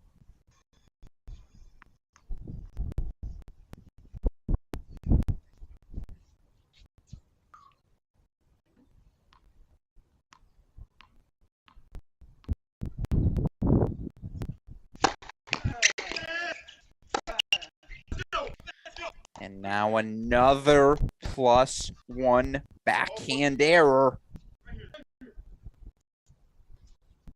This has been a theme here in week 2 of the SoCal Pro Circuit.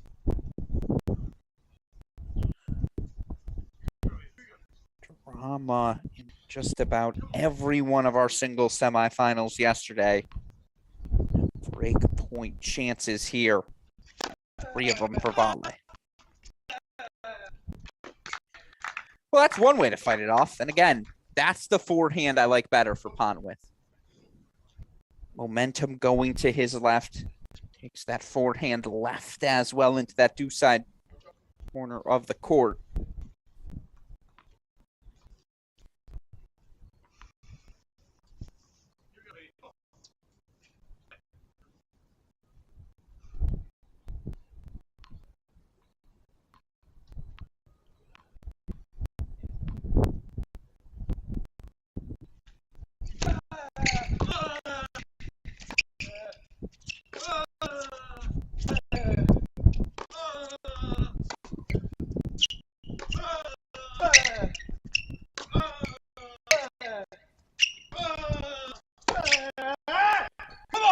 Come on, Nate Pondworth.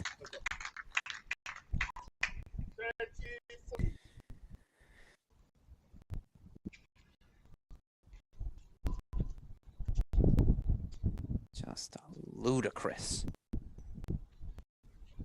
Forehand down the line winner. 2 break points erased.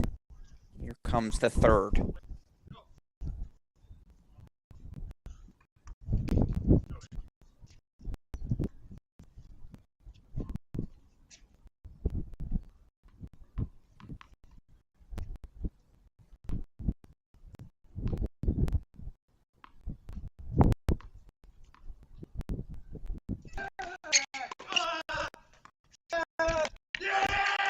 Valle gets the break. And the corresponding roar out of Valle as well.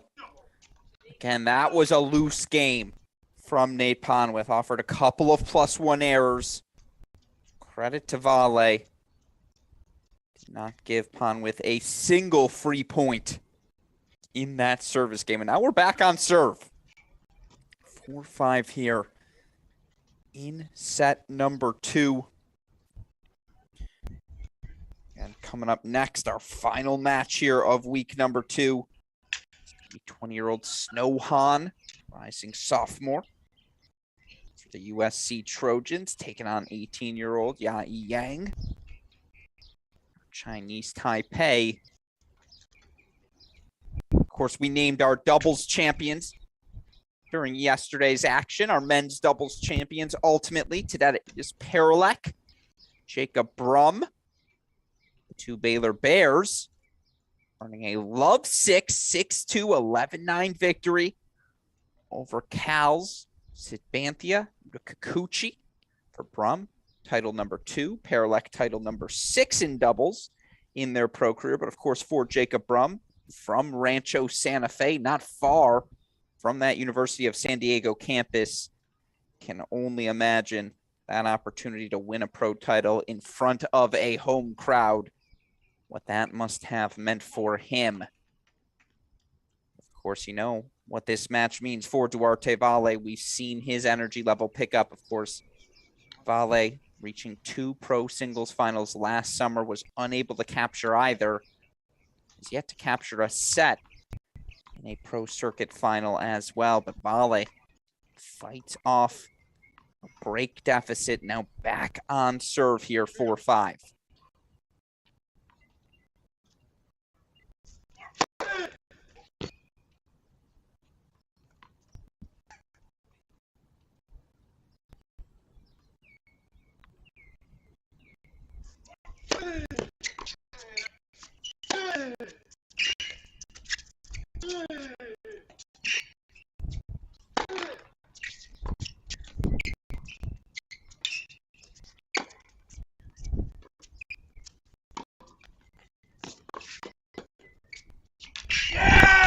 That's brilliant from Duarte Valle. Just when you think, did the overhead betray him again? Continued to move forward. Excellent execution on that backhand volley. Didn't hit it cleanly. Able to land it on the court for 15 love.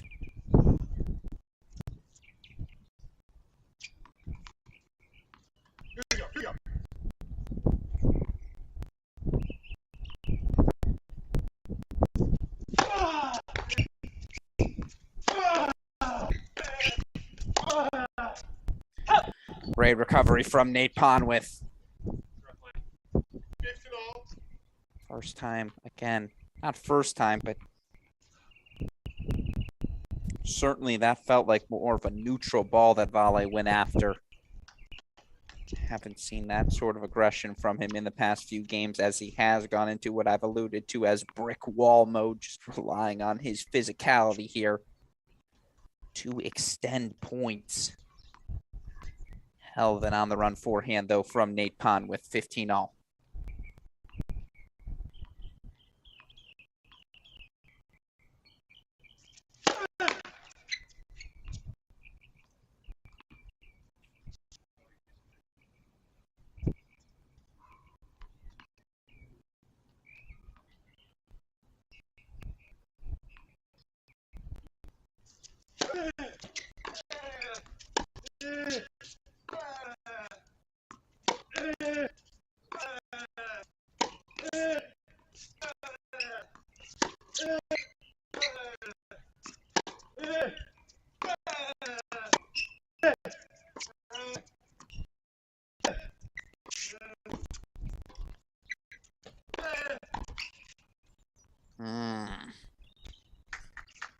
All he wanted in all three of these points.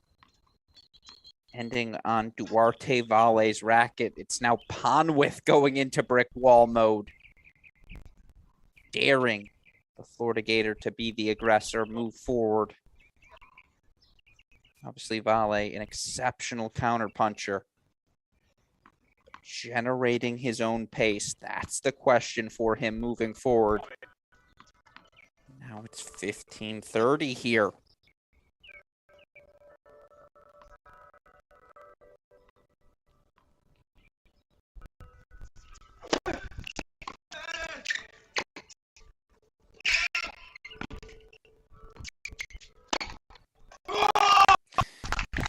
See those overhead jitters continuing. Valle lets that ball bounce wisely so. Easy +1 put away. 30 all coming up.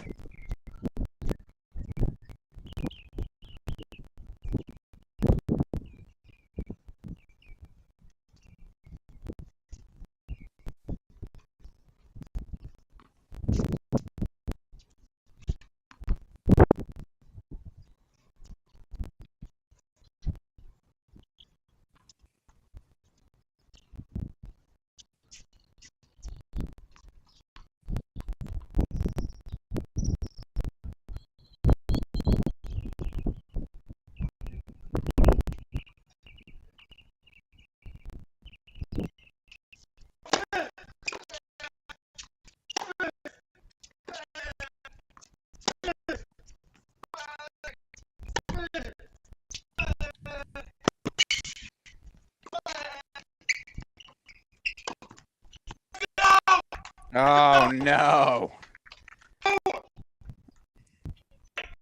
And at this stage of the match, not going to be any apology from Duarte Valle. He will happily accept that net cord. And as you hear, his game plan very clear. Fight. He's got himself a game point chance here to extend this final. Level things at 5 apiece.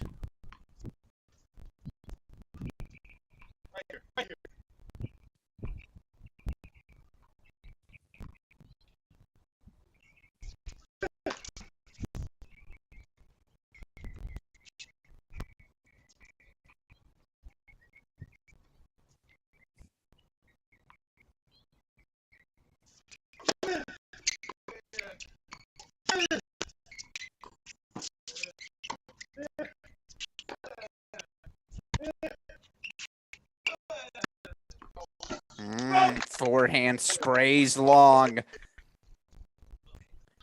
5-3 has become 5-all. This is always the difficulty in closing out Duarte Valle. He'll get in that mode. Minimizing his unforced errors, still showing a willingness to press forward and attack as well. That's trusting your game.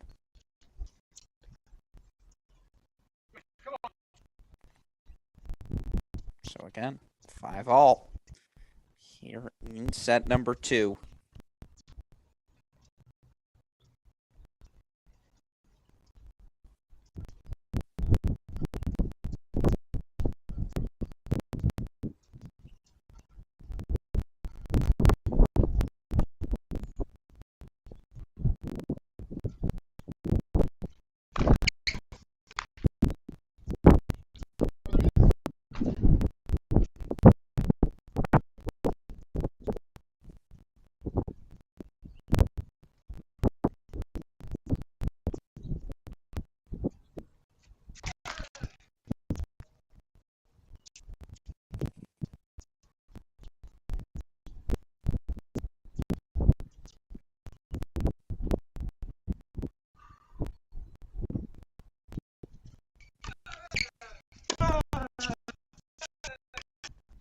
Much better. Much more on script there for Nathan Pondworth. Again, I think that deuce side forehand for him has just been the better of the two today. Of course, you keep Duarte honest when you go inside out, but that's been the bread and butter for Nate Pondworth. 15 love now.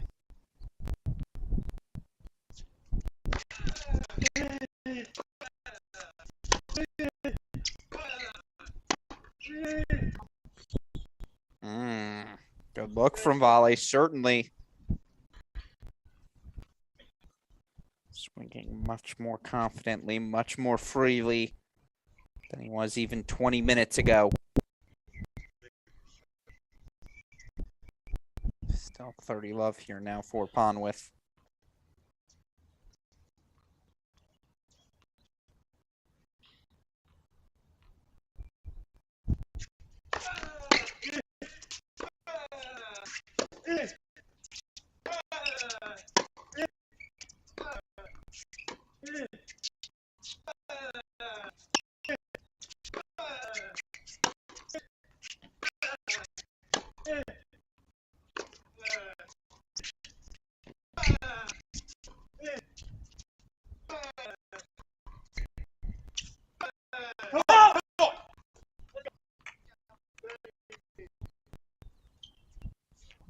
It's good tennis, folks.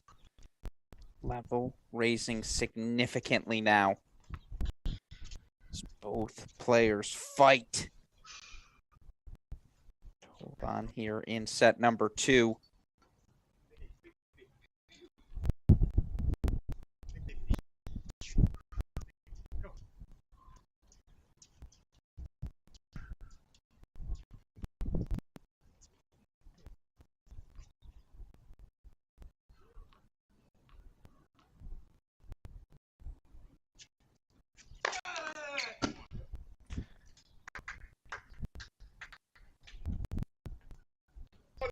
Gonna go point to his spot now. Volley looking again, maybe confirmed a ball mark there with his own eyes. Obviously didn't love that initial call, but not much you can do there.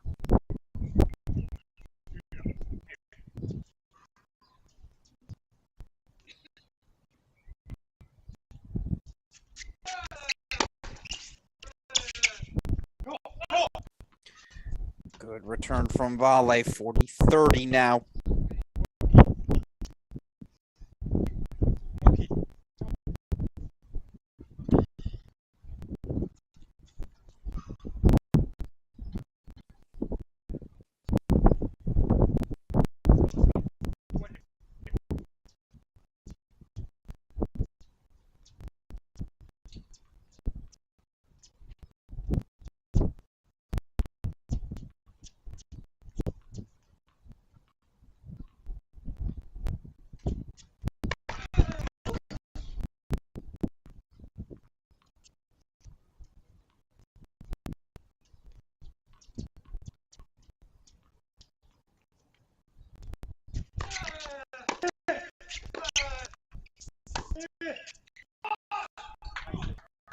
Pondworth will take it, slowing the run of Duarte Valle. He holds 4-6-5. Again, some momentum is certainly building for the 23-year-old former University of Florida All-American. Let's see, Duarte Valle to serve to stay alive. 5-6 here in set number 2. Again, talked about the doubles champions we saw crowned yesterday on the men's side. You look on the women's side yesterday, 2 players, much like our men's singles finalist with college tennis ties. McKenna Jones, your 2021, half of your 2021 NCAA individual doubles champions, partnered with rising sophomore Kimmy Hans. Jones' hands were excellent yesterday. Early break of serve in set number 1. They coasted from there to take a 6-3 first set. We're down an early break in set number 2. Off the court in straight sets. And if you haven't had the chance to watch rising freshman Kimmy Hans, Again, put it on your schedule. You'll certainly get the chance to see her throughout the SoCal Pro Circuit. In my opinion, she is one of the freshmen to watch rise and perhaps make that sophomore leap so many college tennis players do throughout the course of their careers. With that in mind, let's get back on court. Duarte Valle, All-American out of the University of Florida, serving to stay alive once again, 5-6.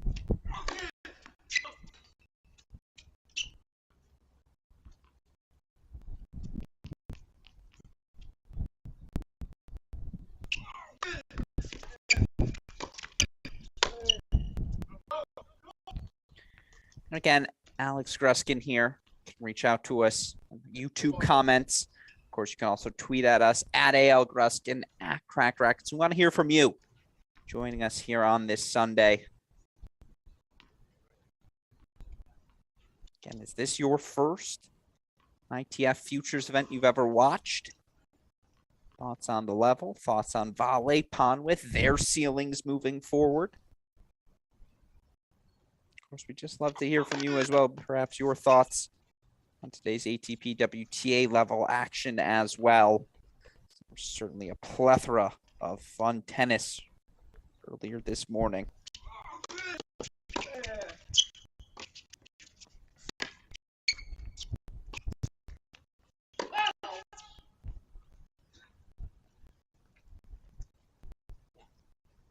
All right, 15 all. There's Valle going off speed. And again, this is where I expect to see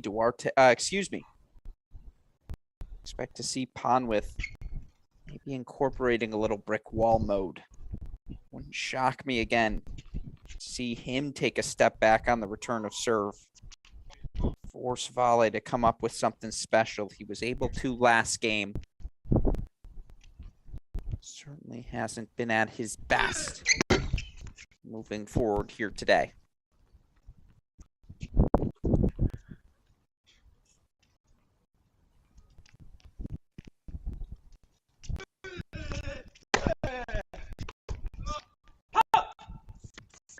It's a good return.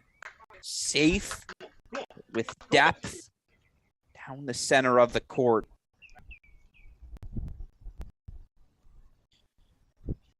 Pondworth once again 2 points away from the match. A second career pro title.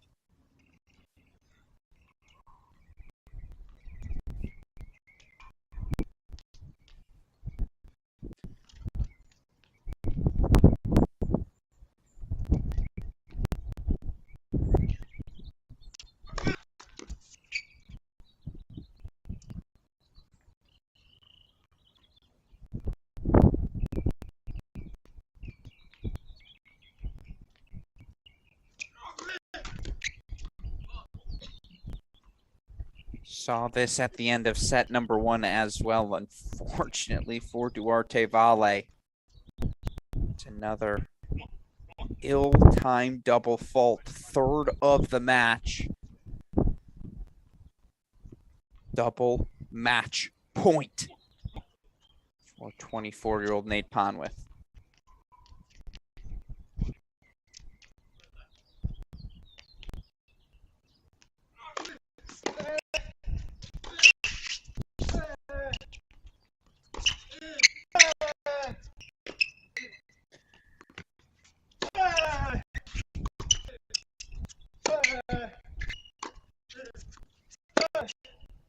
By maybe a millimeter. That Duarte Valle shank forehand landed on the single sideline with maybe a millimeter.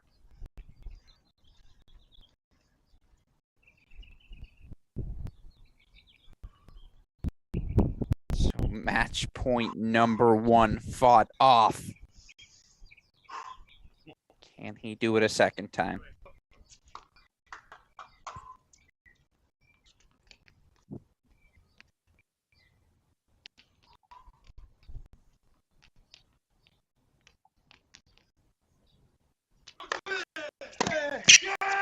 Good serving from Duarte Valle.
That's been the make or break forehand for Pondworth all day. Had the sequence he liked. Just a little too much juice. Now 2 match points fought off. Now game point here for Duarte Valle to force the breaker.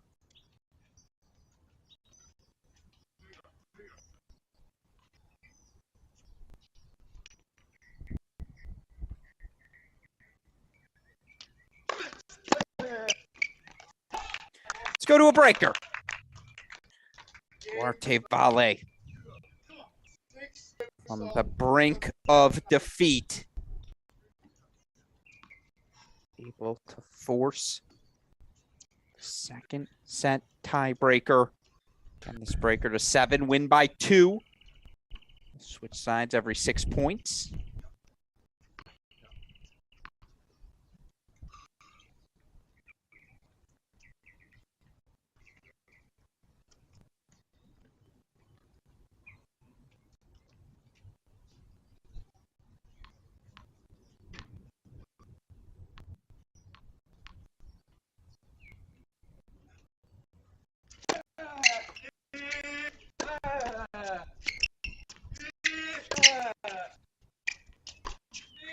Ay, ay, ay, ay, ay. No doubt the ball he wanted. Sent awry from Valle. On with 1 love, and it does feel like Valle has quietly taken on the role of the aggressor these past 15 minutes.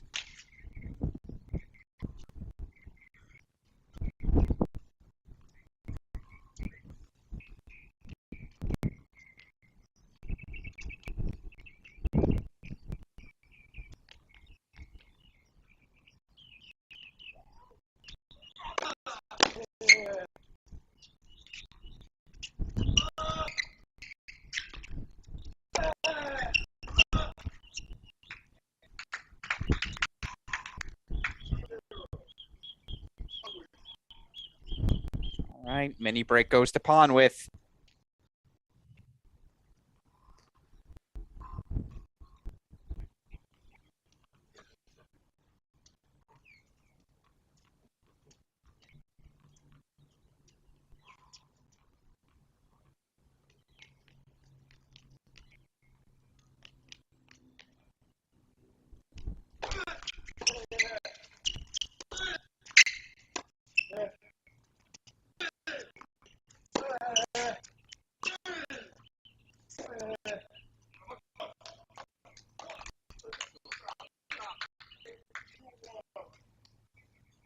Mini break gotten back. Excuse me, one of the points gotten back, but still mini break in hand for Nate Pondworth here, 2-1.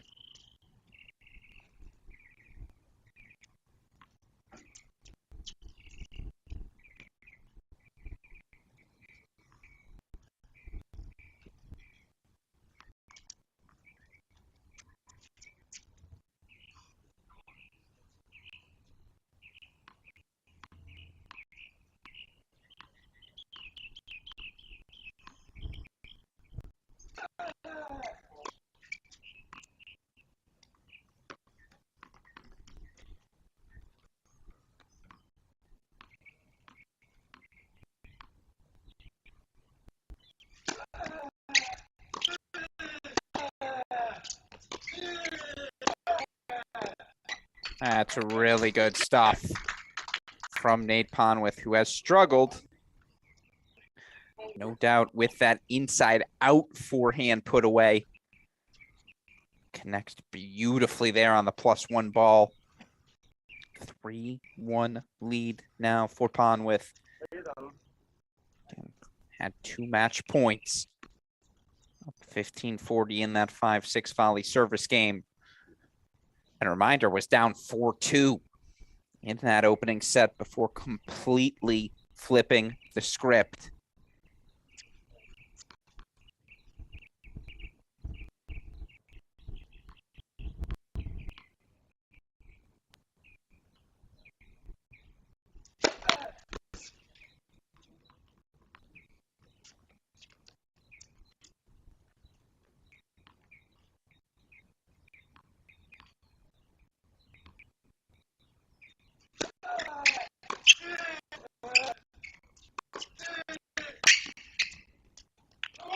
That's awesome. Absolutely awesome.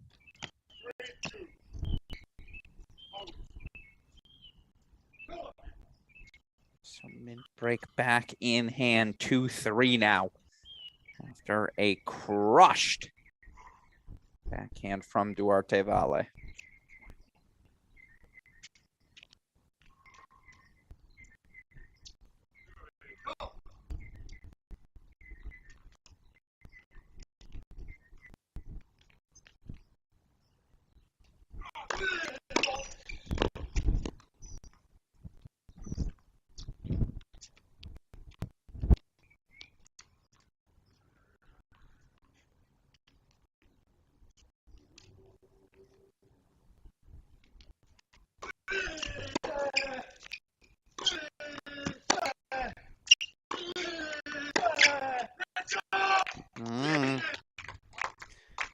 All right, here comes Duarte, 3-all.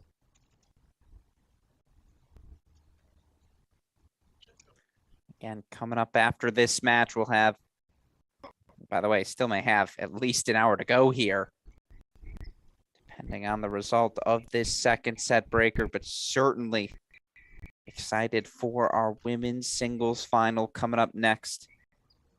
Snow Han taking on Yai Yang. Coverage of that will begin about 15 minutes, 20 minutes after the conclusion of this singles match, whenever that may be. We'll have coverage for you, of course, here on our Cracked Racquets YouTube channel, not just of week number 2, but of all 6 weeks in this 2022 SoCal Pro Circuit. Again, right now, pendulum constantly shifting back and forth here. The home stretch of our men's singles final, volley serving 3-all. Was going to throw in some serve and volley. Interesting.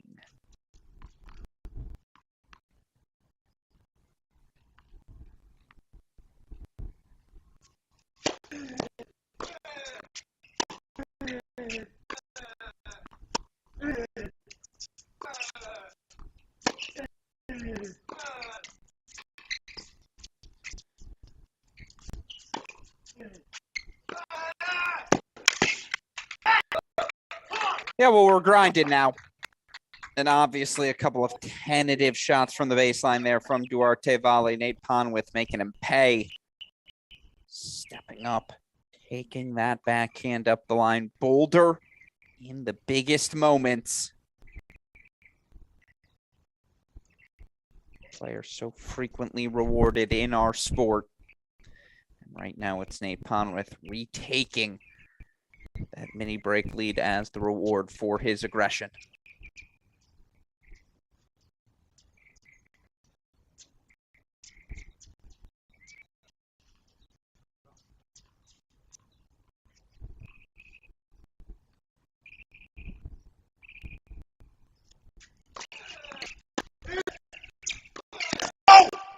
Let's go. And right back. Duarte Valle not holding back in the slightest. All in on survival now, even celebrating at the hands of an unforced error from his opponent. 4-all now.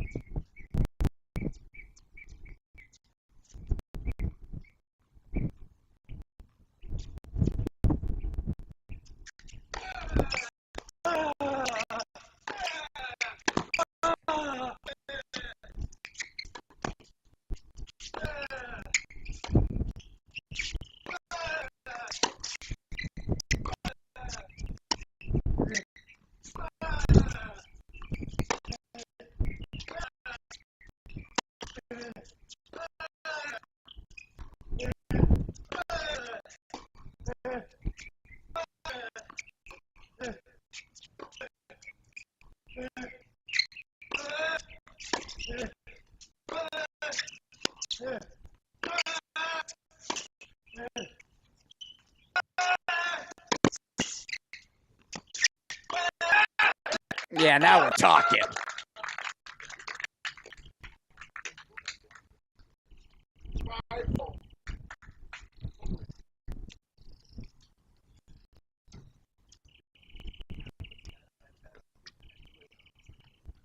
Exceptional offense from Nate Pondworth, matched by the wheels, the physicality of Duarte Valle's defense there, but Nate Pondworth able to find aggressive forehand posturing in that ad side corner and has now built himself a 5-4 lead here.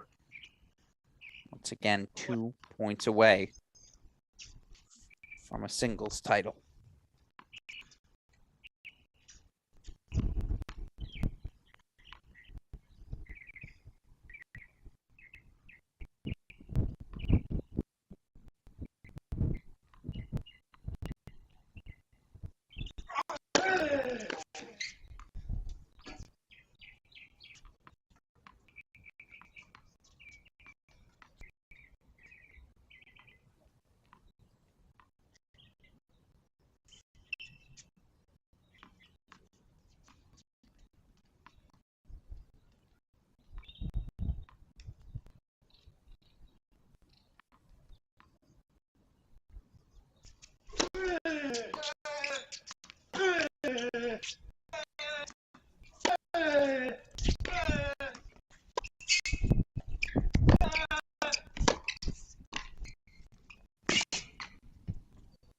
Oh, no.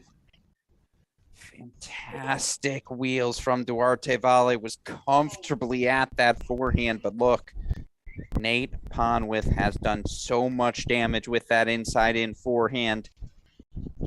Has also punished the Duarte Valle second serve throughout the course of this match. Both of those features highlighted in that last point. Once again, match point number 3 and 4 coming up for Nate Pondworth.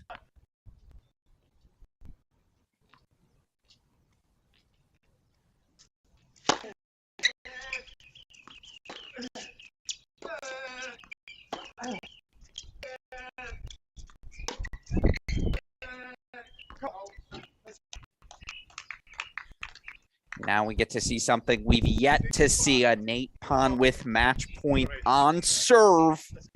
Yes, he served for the match up 6-4, 5-4. But was broken before he got to match point. It was roughly 3 years ago today that Nate Pondworth captured his first and only ITF Pro Singles title.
Usually when I'm down match point, I like to hit a falling to my left outside the doubles alley forehand return winner. Everyone does that, right? Absolutely incredible from Duarte Valle. 4 match points fought off. 6 all in the breaker.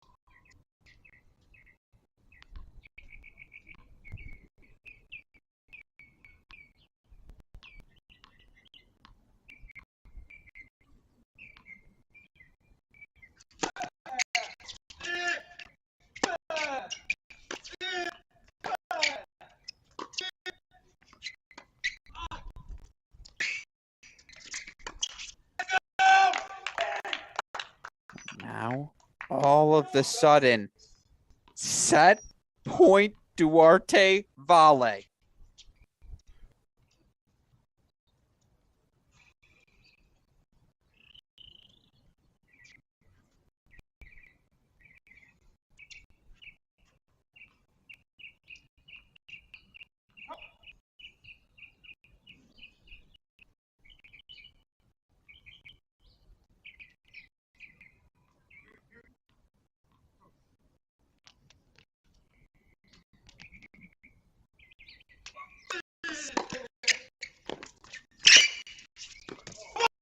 That's the Nate Pondworth we saw yesterday. Fought off 2 match points in the tiebreaker with ridiculous forehand passing shots. Now, I don't even hate that Duarte volley chose to serve and volley for maybe the 3rd time in this match. Executed the first serve well. Good depth on that backhand volley, but a little too close to the center of the court at Nate Pondworth. So good on the run. He now fights off a set point. We're back to 7-all.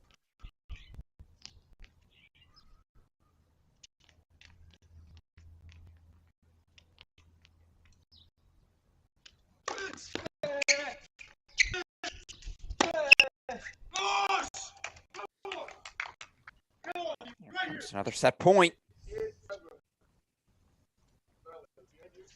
8-7 now for Duarte volley.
Brick wall mode activated. 4 match points fought off by Duarte volley. We're headed to a deciding 3rd set in our men's singles final. Alex Gruskin, you're part of our Cracked Racquets coverage of this 2022 SoCal Pro Circuit.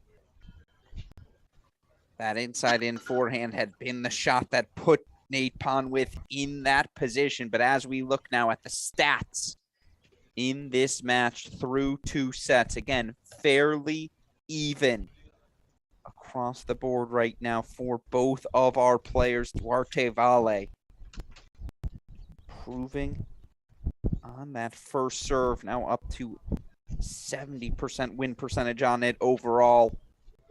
Again, still struggling to land that first serve with consistency at just 57%. Certainly found his level, minimized just about any unforced errors he was providing down the home stretch of set number 2. Meanwhile, serving stats fairly constant for Nate Pondworth. Second serve win percentage has dipped to 50%, was at 53% after set number 1. But again, not a lot of separation between these 2 players. And going into the match, we projected it would be hard for either guy to create easy opportunities for themselves. The biggest weapon from the ground has probably been the Pondworth inside-in forehand. But man, the physicality of Duarte volley, willingness to extend every rally he plays part of. Again, 2 match points fought off in his 5-6 service game. 2 match points fought off, down 4-6 in the breaker.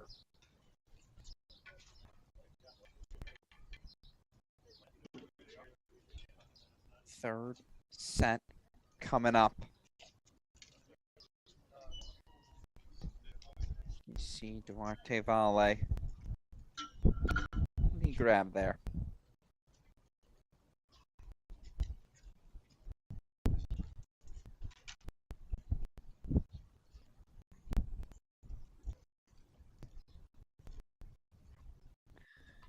Tough to see what he grabbed at the net.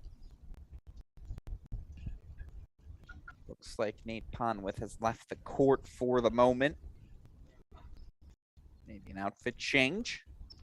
Run to the bathroom, just something different as change of rhythm.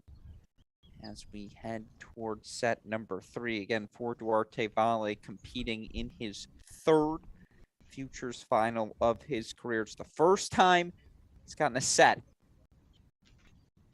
in any of those 3 Futures finals. Of course, again, the 23-year-old, the semifinalist at last week's, excuse me, ITF event, 23 years old, of course, out of Portugal. By the way, healthy amount of Portuguese collegiate tennis players certainly rising up the rankings, most prominently. You look at a guy like Nuno Borges, a little bit older than Duarte, but certainly he's a guy inside the top 150 sort of benchmark, perhaps, for what is accomplishable for college graduates, guys like Valle, who had as much success as they did throughout their collegiate careers. Of course, again, for Duarte Valle, what a magnificent comeback. What a fight. Down 4 match points, down a break for the majority of that second set. Seemed like everything had turned against him after that hot 4-2 start. Credit to Valle. He scratched, he's clawed, found ways to survive.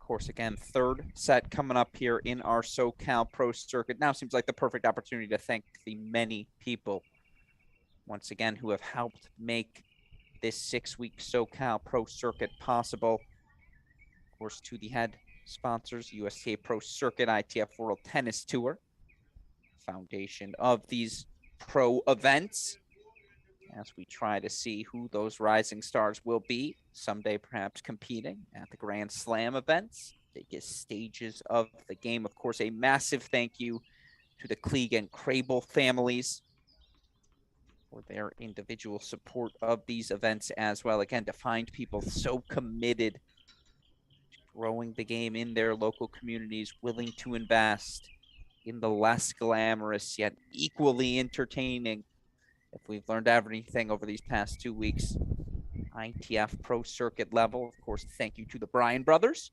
offering us credibility, events credibility to any USTA SoCal product. Speaking of SoCal, of course, Southern California Tennis Association Foundation.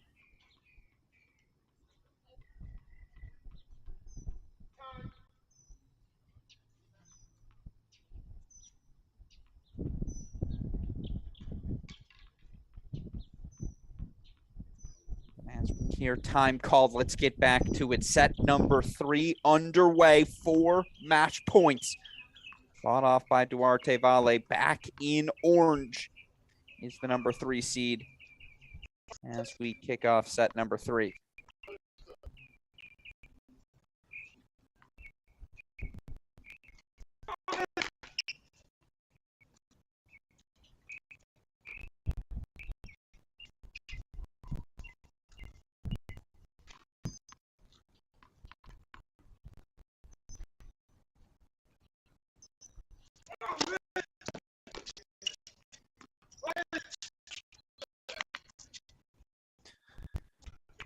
And here's the question we saw yesterday in our women's singles semifinal. Snohan fought off 9 match points against Maria Kazureva, then raced to a 6-love, 7-minute third set. Again, this match being a pro final, one imagines Pondworth will be able to find that third gear, but I'll have to dig deep, no doubt.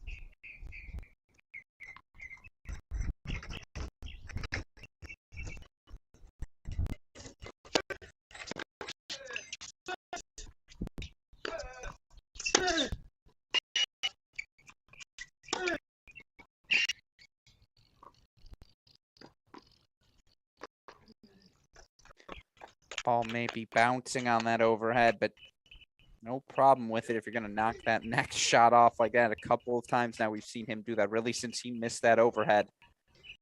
To be broken 4-4 all has been less comfortable taking that ball out of the air. Nevertheless, Duarte Valle, he has captured the big mo.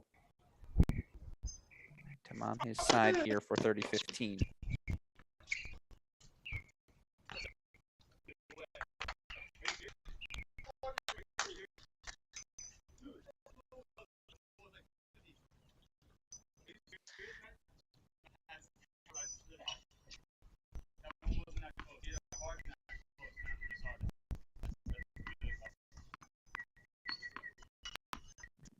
Protest Pondworth did not like the call on that baseline.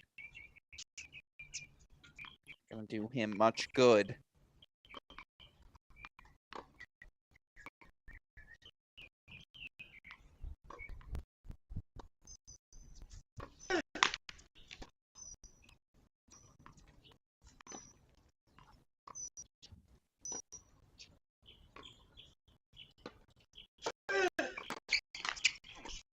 All right, Valle will take it.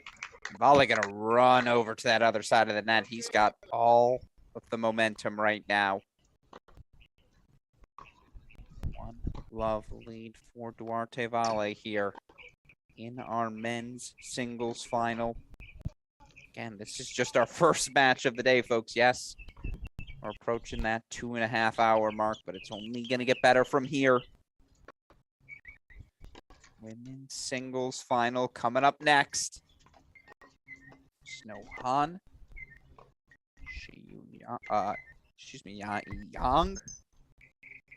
Couple of under 21 talents looking to establish themselves on the pro tour. It's precisely what Duarte Valle is trying to do here as well. And again, has all of the momentum. One love lead here for Valle.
First break point fought off from Pondworth, but this is exactly the concern you have if you're in the Nate Pondworth camp. Just a slow start here to set number 3, given the 4 match points he had. His first service game so critical for the confidence of Pondworth.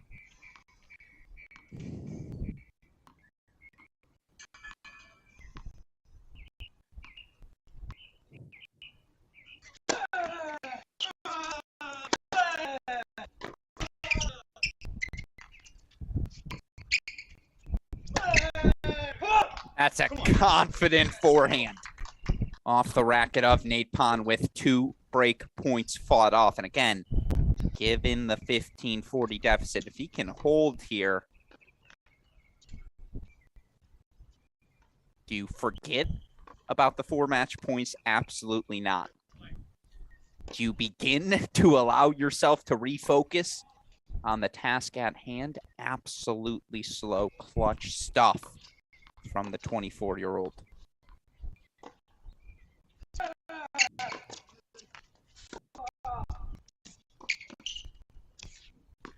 Oh, Duarte Valle, behave. I've never understood the term undressing someone with a lob. I feel like that's more of a crossover sort of comparison, right? On the basketball court, you just get them to freeze.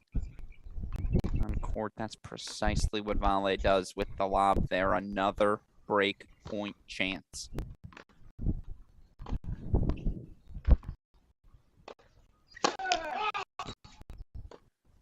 I like the tee serve, though.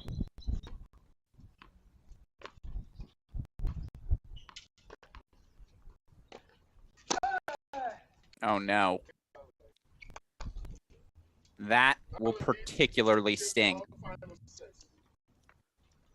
for Nate Pondworth.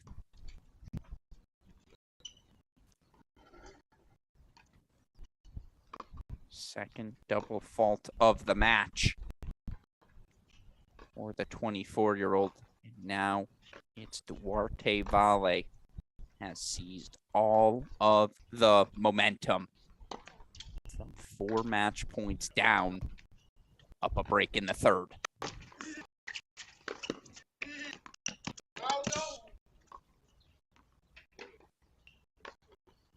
I mean, it was a slow bounce.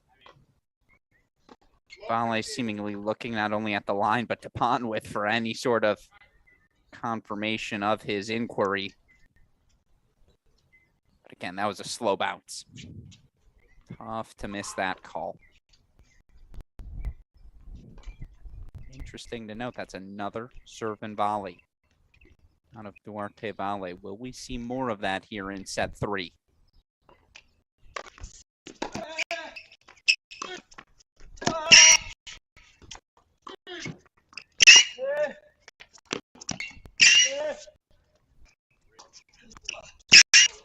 Big overhead from Duarte Valle. Took that one out of the Nate Pondworth playbook. Not to say that's not in Valle's bag of tricks, but Valle sitting on that inside in forehand unloads to set up the down the line volley overhead combination. Now again, that first volley needs to be put away. Good work on the overhead for 15 all.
Sure.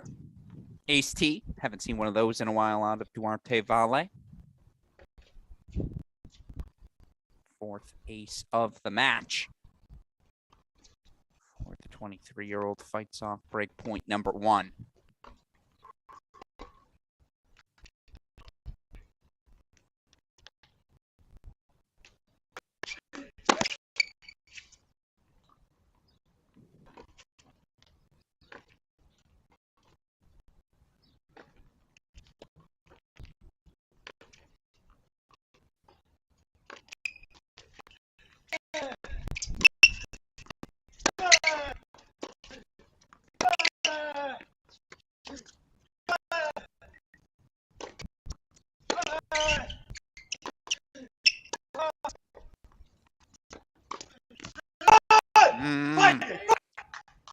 Look who's back. Nate Pondworth, a fight of his own.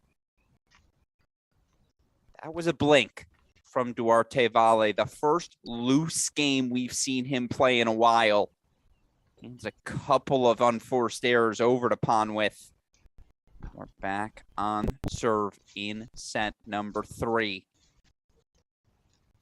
And both of these players looking for the first pro titles of their pro careers. Of course, Pondworth capturing a pro circuit title back in 2019 while he was still a part of that Georgia, Arizona State college tennis career. And these two players never faced off in college. Went back and looked at the record books last night. Valle a little lower in the lineup in his early years at Florida than Pondworth was when he was at SEC foe Georgia. Of course, again, ITA ties in ITF finals happening across the globe today. You've got these two here on the men's side. Of course, over in East Lansing, Georgia Tech's Andre Martin taking on Kentucky's Gabriel Diallo. Actually, it was the standout Diallo, a 6-3, 7-6 title over in East Lansing. I'll tell you what, having been at the 2022 NCAA championships, a lot of conversation. Is Diallo going to be the guy next season? A lot of people like the skill set, athleticism, the frame. The rising Kentucky, I believe, 4th year. Always exciting to see college tennis players with college tennis ties take home pro titles.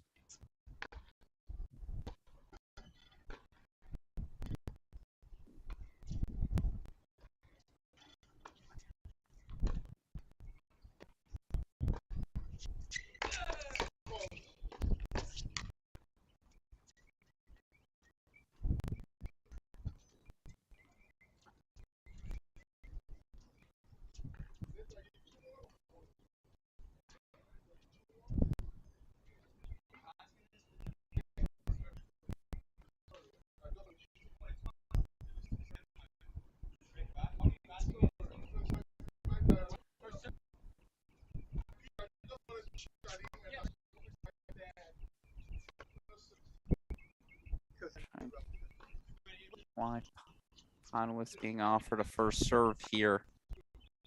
Not entirely clear to me why either. Just to finish that thought, I know I see Roberto Cid, former University of South Florida standout, earned a Futures title today. Former Stanford standout, Carol Zhao, earning a title at the women's event in Korea as well. Yeah, Duarte not going to be happy. And this is his second confrontation with the chair. Saw a similar argument at the end of the first set. It'd be particularly displeasing that that first serve awarded ended up in an ace out wide. Pondworth will take it 4-15 love.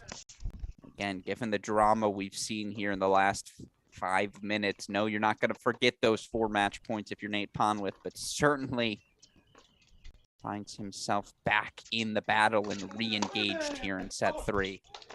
That's a nice response. Both these players raising their level. And this is where you begin to wonder.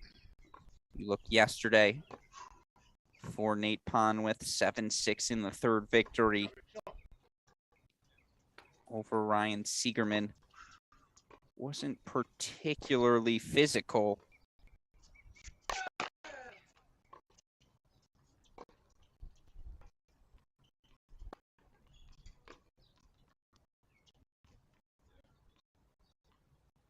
Certainly spent 2+ hours on court.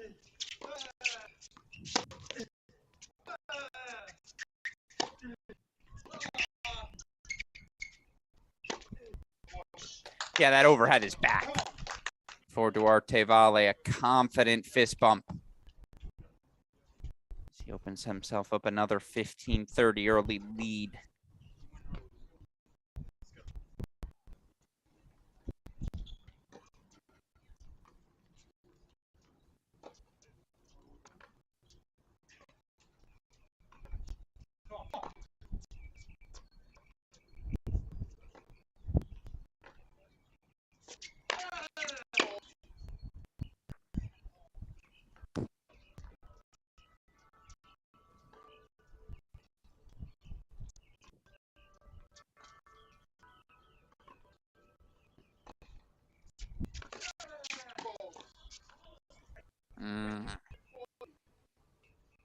Double fault.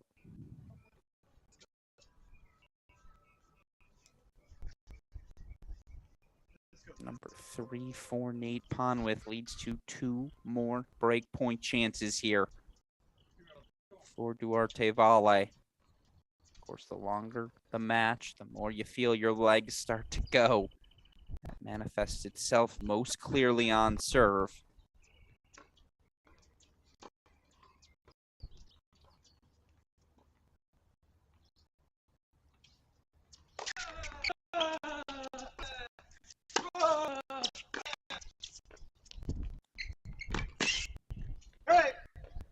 Good hustle. Pondworth will take the bounce he gets.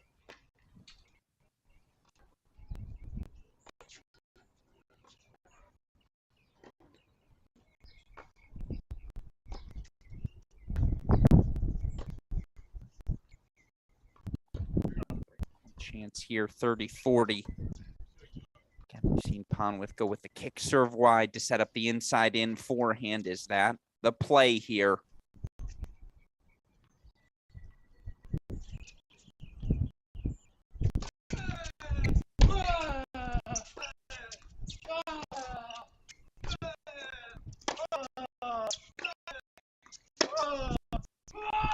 Well, it was delayed. He eventually got to the inside in forehand. That shot being the shot that's done the most damage for 24-year-old Nate Pondworth throughout the course of this match. Heck of a return from Valle, not only taking it early on the rise, but finding that Pondworth backhand corner. Nevertheless, we're back at deuce.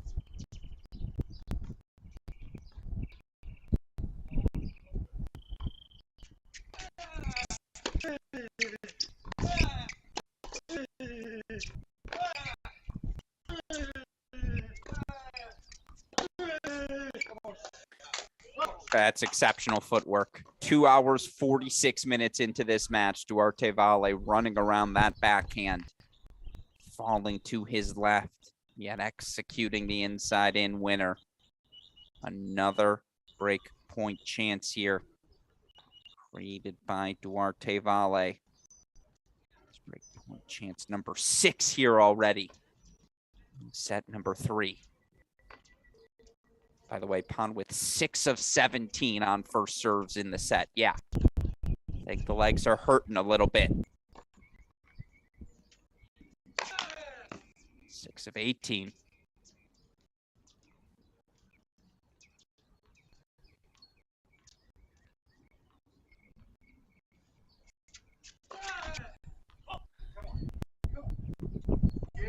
Double fault for Nate Pondworth, another inopportune moment.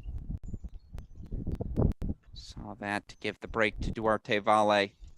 Prior game, now once again here. It's a double fault for Valle. 3-1 back in front, but of course we know it is not a break of serve until you consolidate yourself.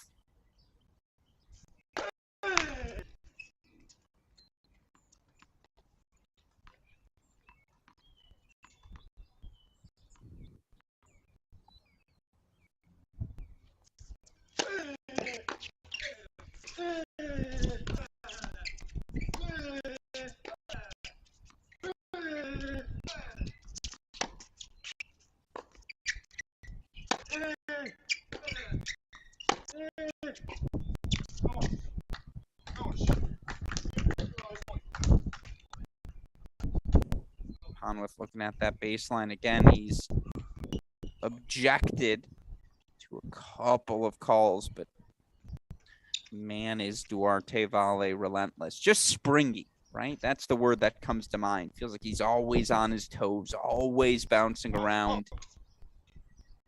Again, if you're going to rock the short shorts, you better move like Duarte Valle moves.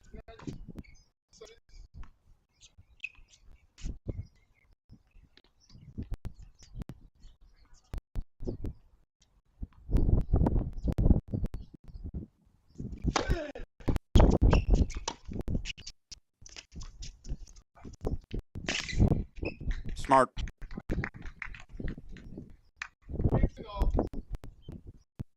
Pondworth's rarely mixed in the drop shot here today. Had Valle pinned. That punishing returned.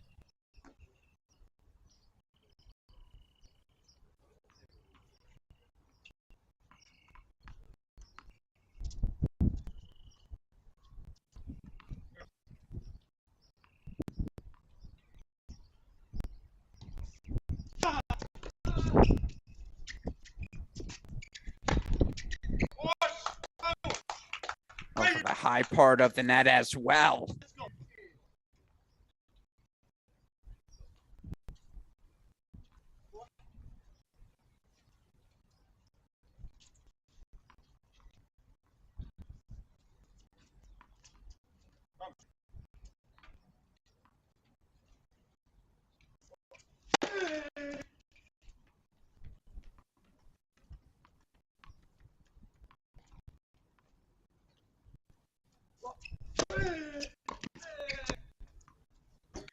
Okay, Nate Pondworth.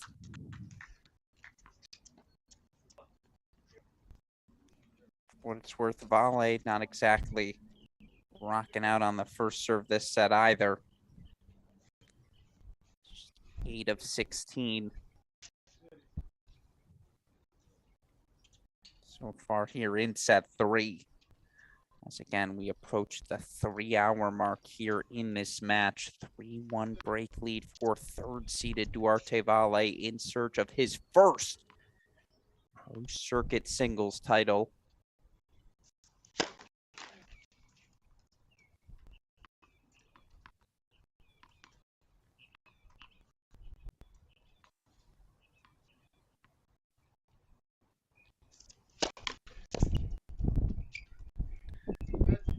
Double fault there from Valle. Haven't seen many of them.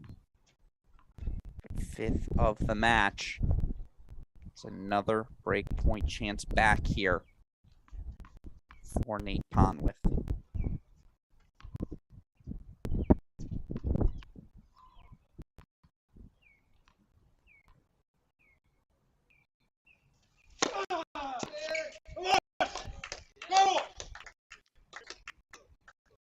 It's just clutch.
All right, Duarte Valle fights off break point.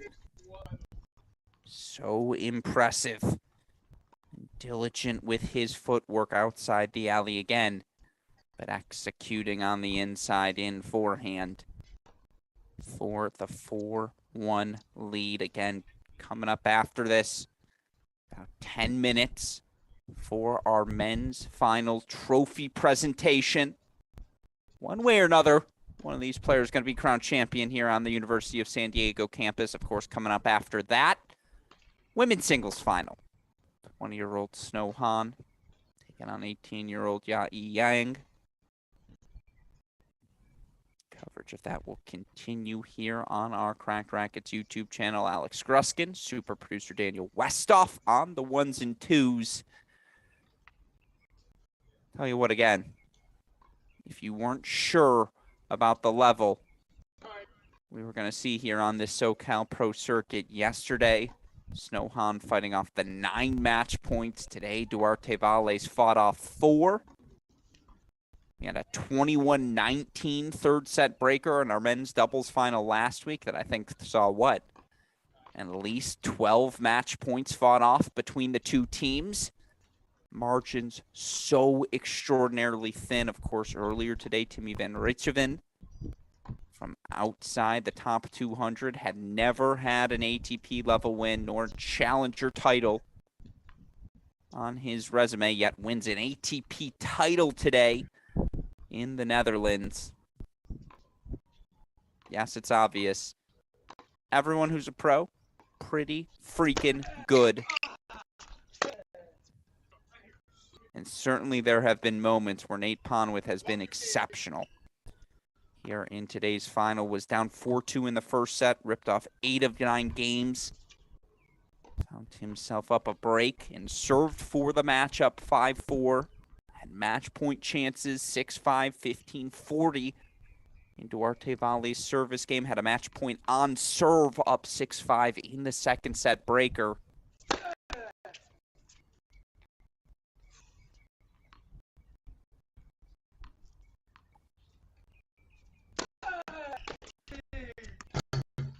That's a free swing from Duarte Valle.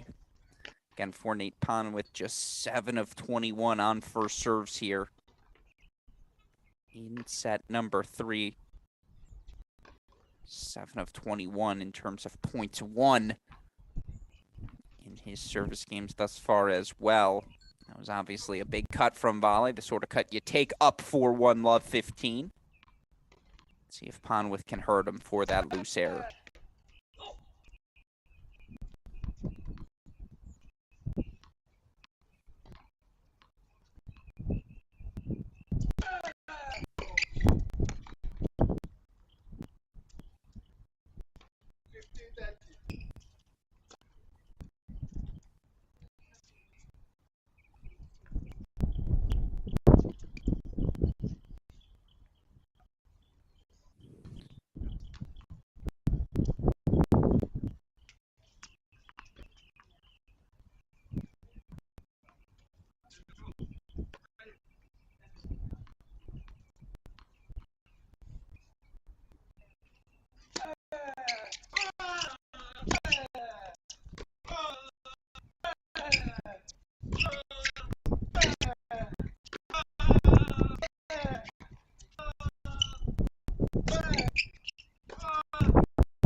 Had a coach used to say the forehand slice passing shot hasn't worked since 1972.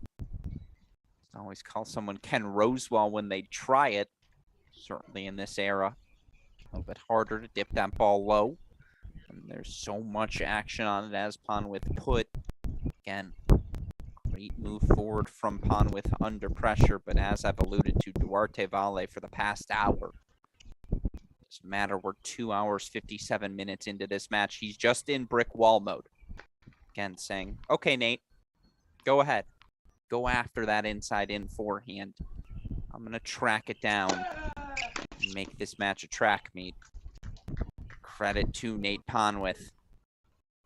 has continued to find ways to hurt Duarte Valle. Big serve wide there. Not a spot he's hit frequently on that deuce side. Hits it well, though, for a game point.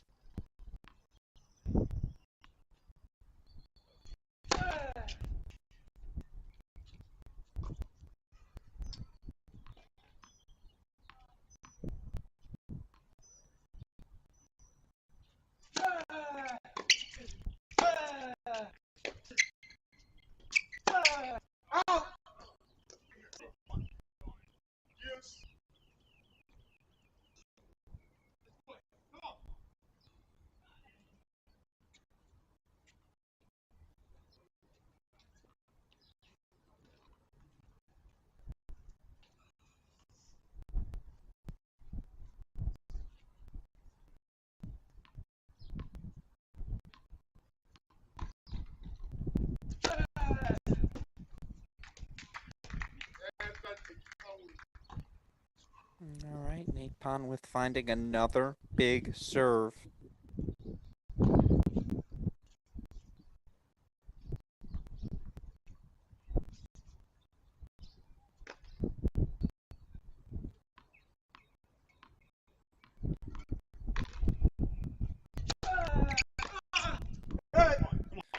Pondworth gets the hold.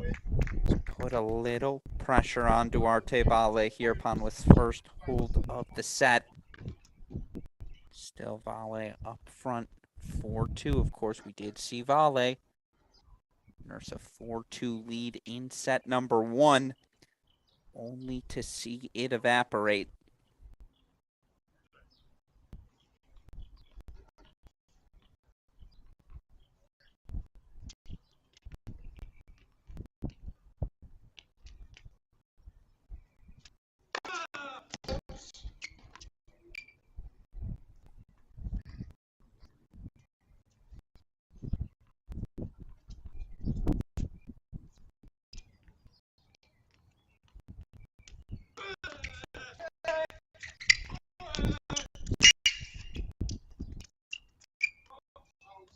Good start for Duarte Valle. 15 love here again, 4-2. I know our scoreboard black out for the moment. Apologies for that fact. Do a little manual calling for you all. There we go. We're back. Even the threat of me calling out the score was enough.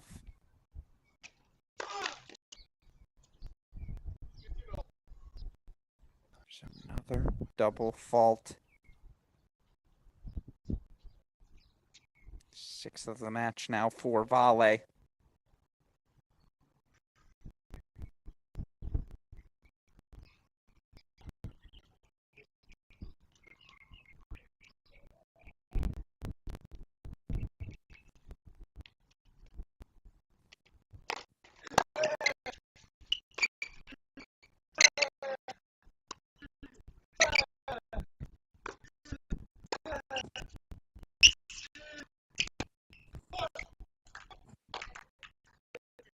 Good forehand extending. Nate Pondworth outside the alley.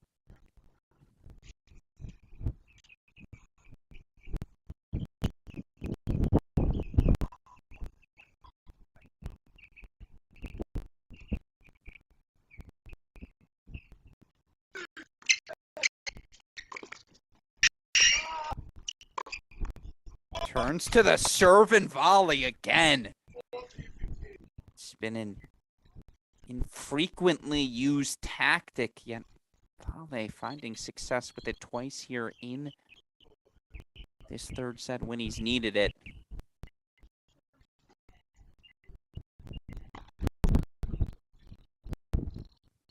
Points here for Valle to put himself 1 hold away. Not yet.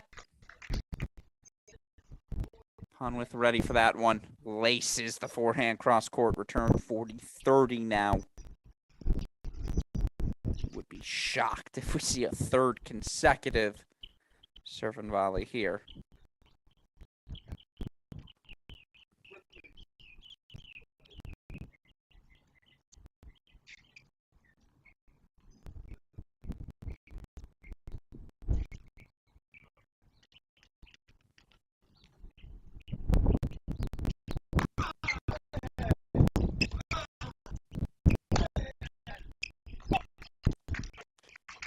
Not out of it yet.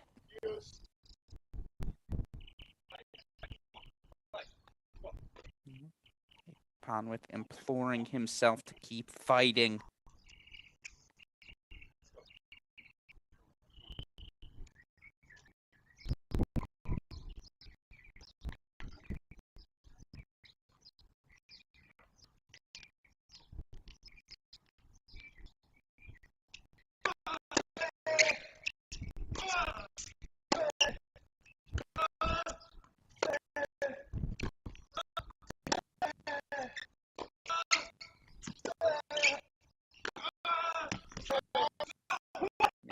Yeah, he missed that one.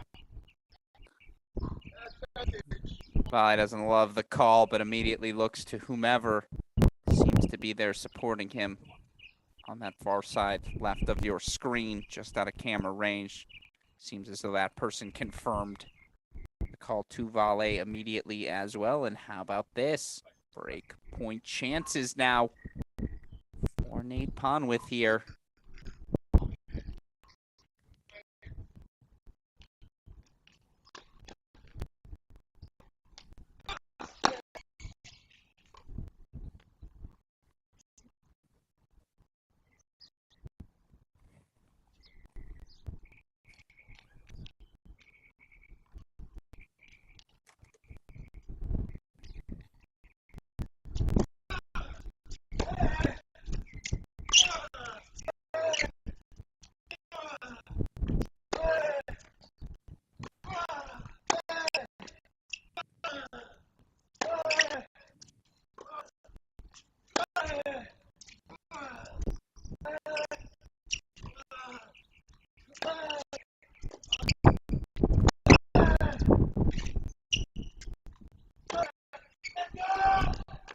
Oh no, Nate Pondworth has the forehand. Worked so hard to create that chance. Slightly overcooks it. We're back to deuce.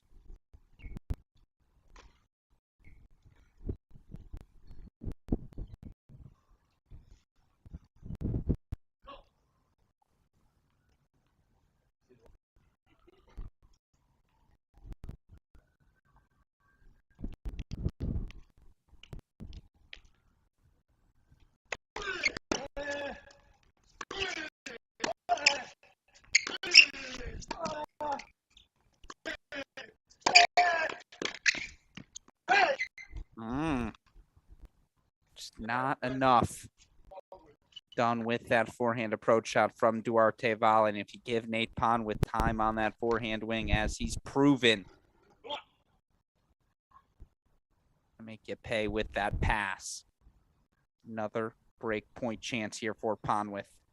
Get us back on serve in set number 3.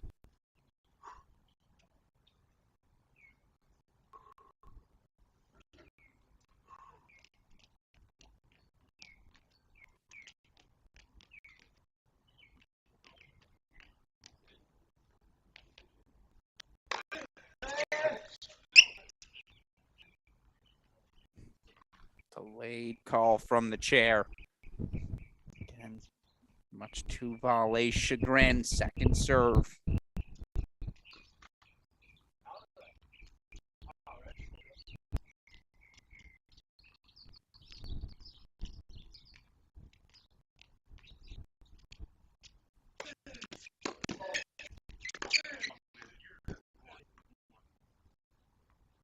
Yeah, no way that serve was good. I was going to say, what happened there?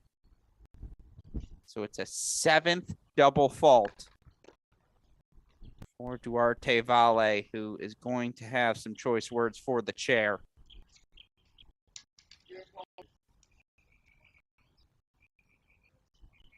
But we're back on serve. 3 hours, 8 minutes into our men's singles final. It is still absolutely anyone's match. And of course, week 2 of the SoCal Pro Circuit here on our Cracked Racquets YouTube channel. We go back to week number 1's results. You look on the women's side, certainly exciting to see Talia Gibson, the 18-year-old from Australia, She earned a 7-6 third set dramatic victory over St. Mary's standout Maria Kazireva. Of course, last week in the doubles, Kazireva does ultimately end up with the title. She, partner Veronika Miroshnichenko, capturing their first doubles title as a pairing on the Pro Tour. 6-1, 6-3 win for them. They also follow that up with a final here this week. You look on the men's side, it was August Holmgren, University of San Diego, NCAA singles finalist, sweeping the doubles title, 21-19 third set victory there. Also took the singles title, straight set victory for Holmgren over Gage Breimer. With that in mind, we get back to it. Break of serve back in hand, back on serve after Pondworth able to secure the break of serve, and Pondworth from nearly falling 5-1 down to back on serve 3-4. Just been that sort of match here in our men's singles final.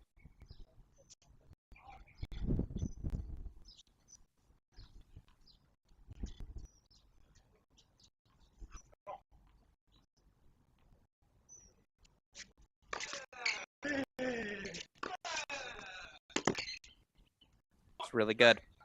That's been the ball. That's been the combination.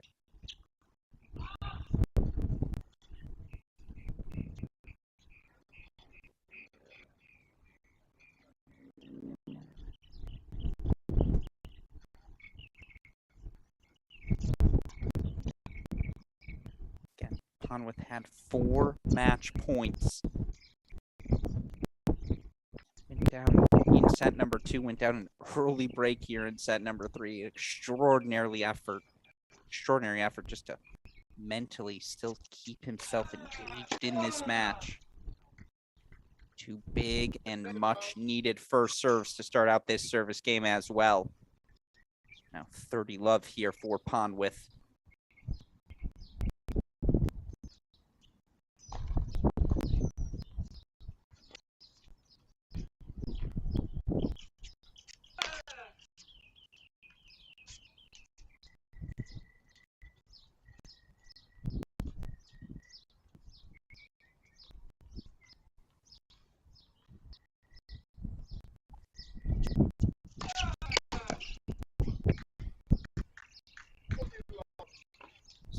Pondworth, a little routine here with the first serves.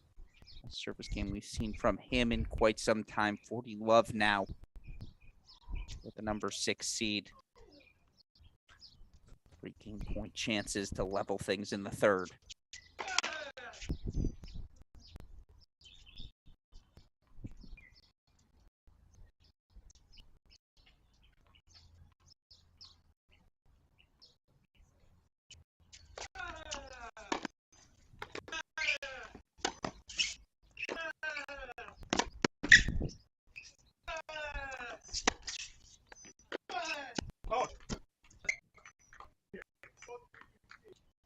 And no doubt Duarte Valle willing to do that beyond the defense. Show off the wheels, but again, we're at 3 hours, 12 minutes into the match. Want to be the guy chasing? Want to be the guy forcing the chase? Pondworth's weapons helping him here down the stretch. 40-15 now.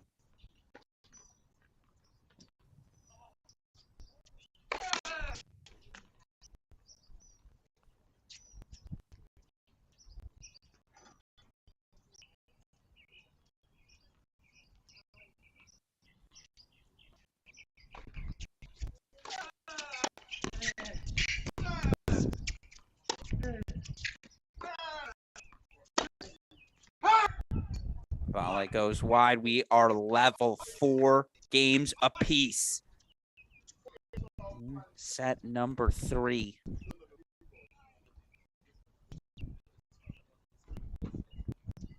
We've got the ball change coming up now here. Prior to this 4-all service game, Obviously, our final ball change of the match.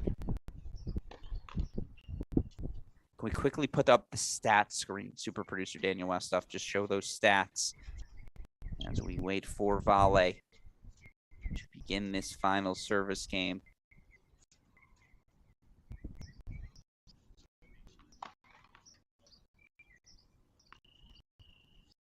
C4 Duarte Vale. Gotta make that first serve here as we go 2-4 all.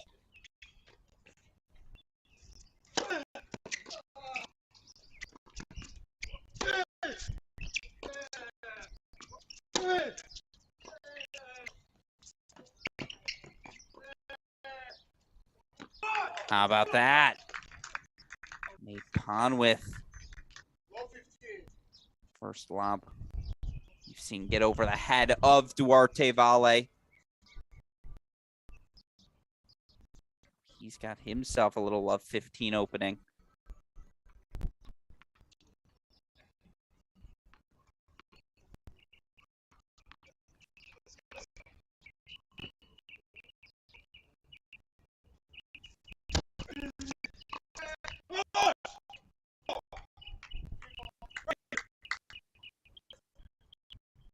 All right, 15-0, first serve, lands good.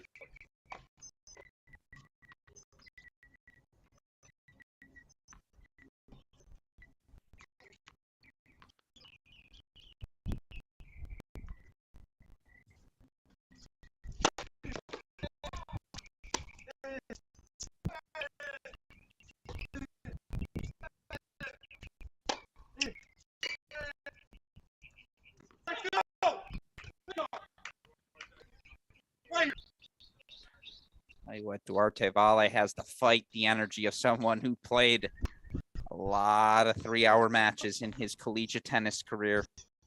Just that ability to stay energetic, stay engaged, stay relentless.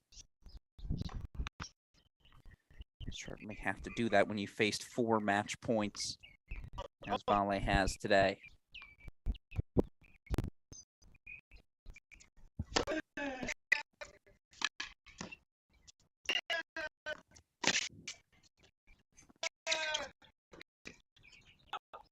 Oh, that would have been something.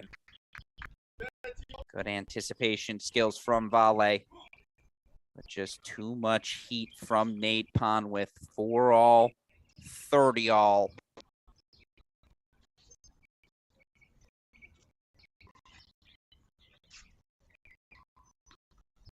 Do we see Vale throw in a serve and volley here? Certainly wouldn't expect it if you're Pondworth. Slider out wide. Maybe follow that serve in.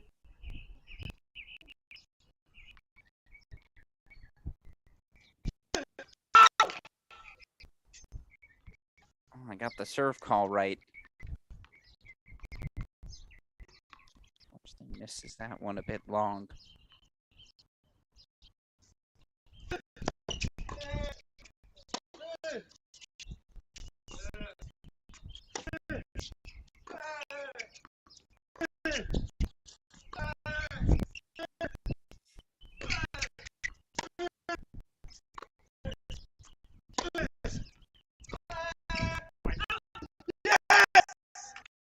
Yeah. Just missed it. Just missed it wide to Nate Pondworth.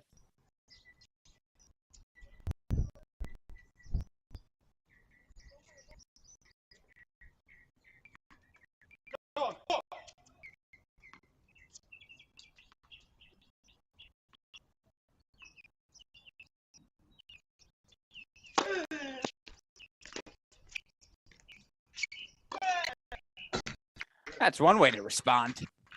No doubt about those forehands.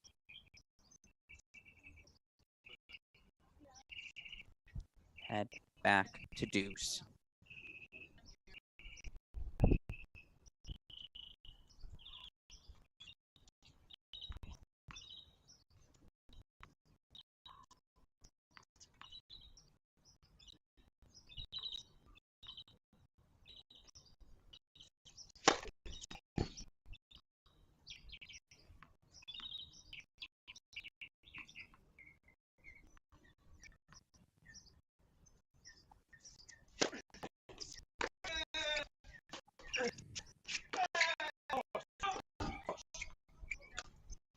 Right here, man. Right here.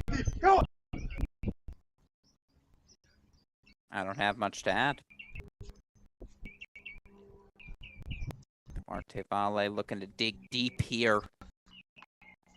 Their game point chance to stay in front on the scoreboard.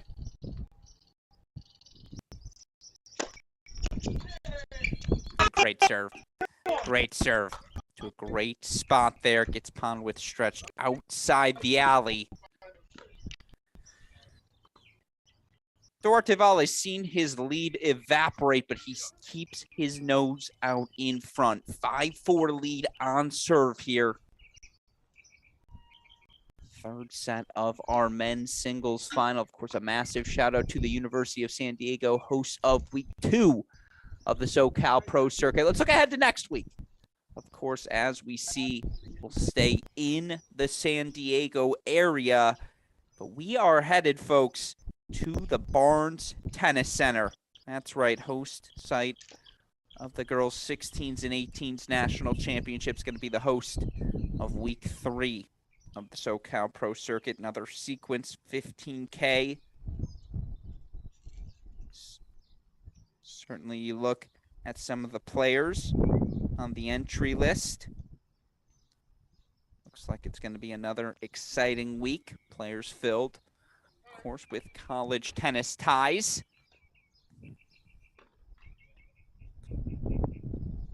You look on the men's side, certainly some familiar faces.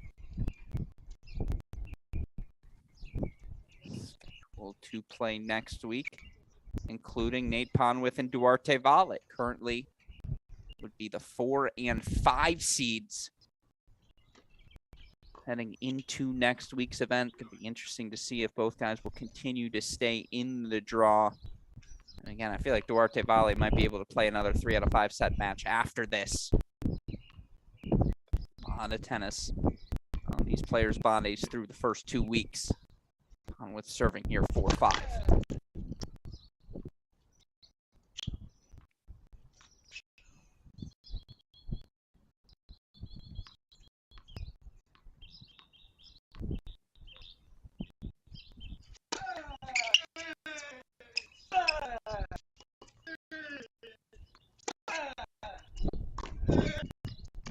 Huh.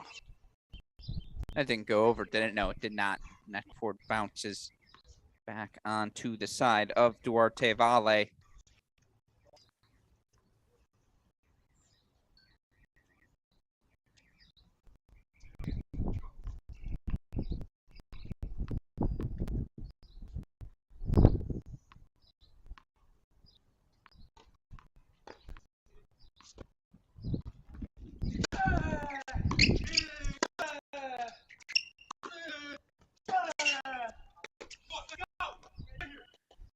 All right.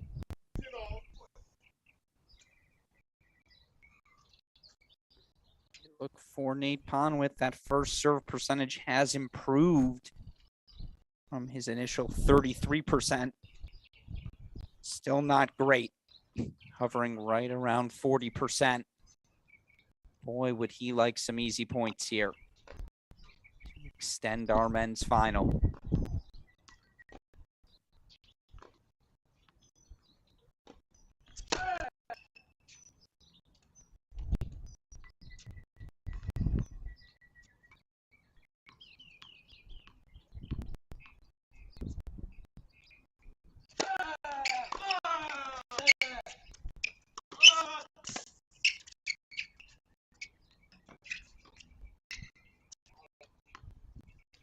That was an interesting choice. Heck of a lob again from Pondworth to extend the rally. Valle was there, but it's obviously a tough ball for anyone to hit on the spin.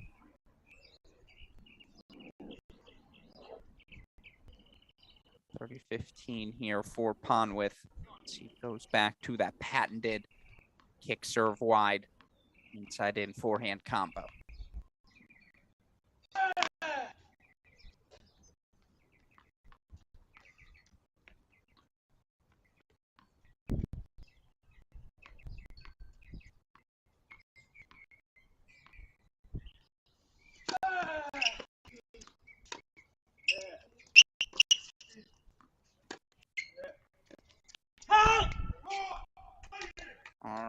30 all now. 2 points away. Closest Duarte Valle has ever been to an ITF Pro Circuit singles title.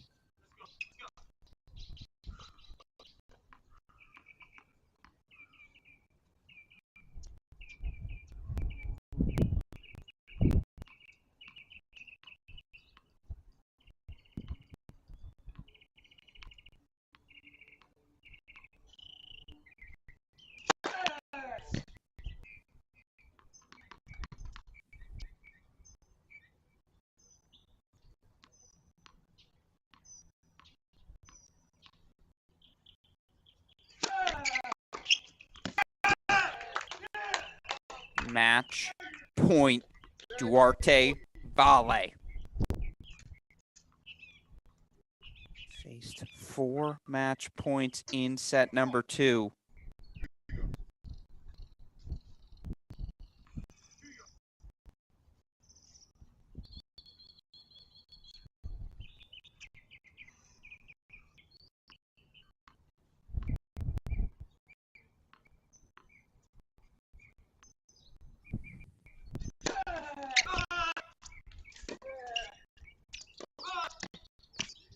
Oh no.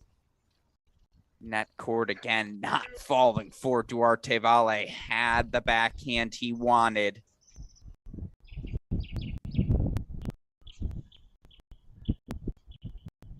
Ball dips low. So we're back to deuce.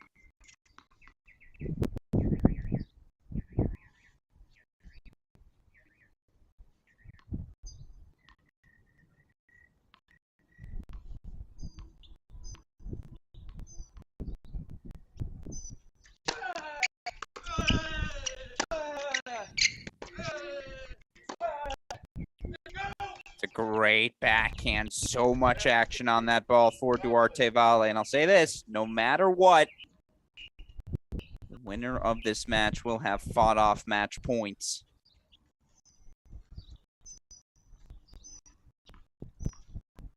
Match point number 2 now for Valle.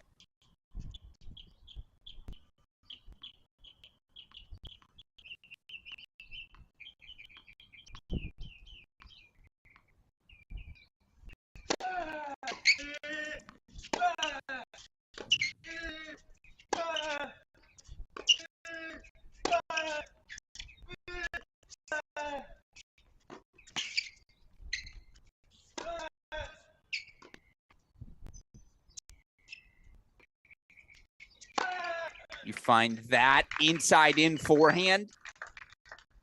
Down match point. So clutch. Off the racket of 24-year-old Nathan Pondworth. Again, both of these players playing in their 3rd ITF Pro Circuit finals. One title for Pondworth, none for Valle. Back to deuce.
So we continue to play on.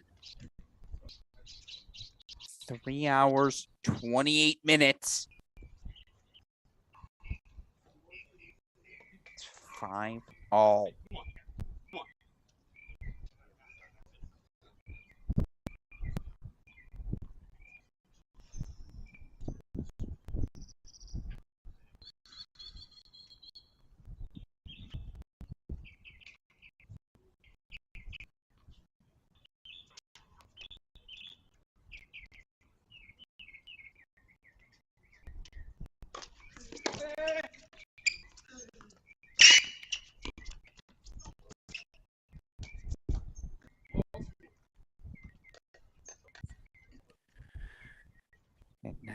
All of a sudden, it's love 15 for Pondworth, and you just wonder. It's taken so much energy, so much effort. Or Diallo to work his way back into this match. I mean, both guys. The tank is running beneath empty.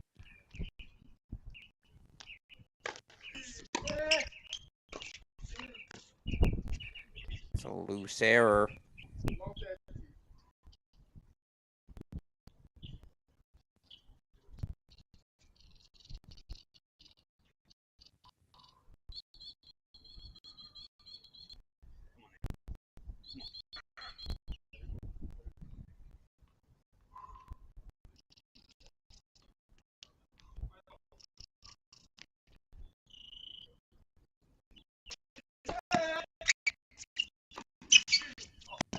Desperately needed that.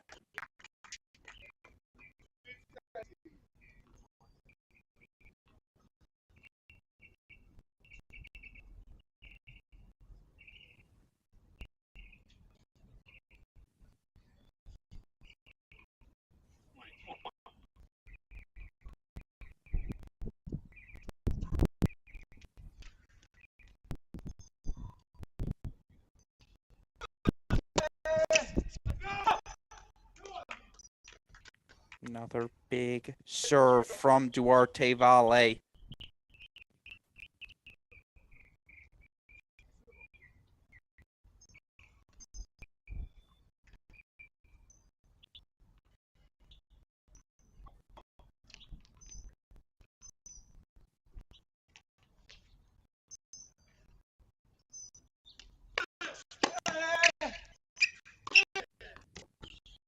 Oh no, he overcooks the +1.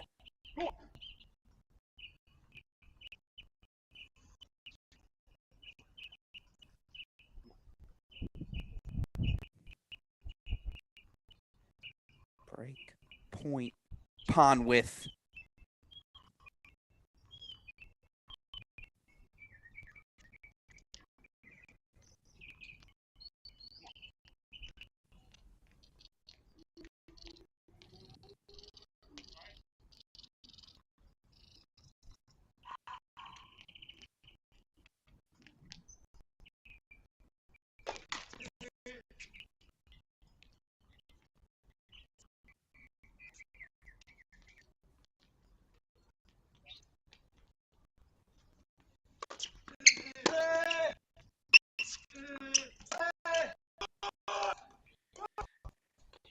Sure.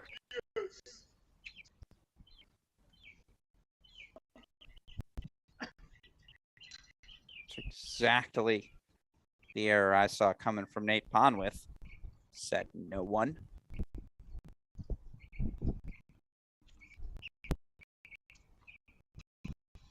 Feel the tension. Deuce coming up.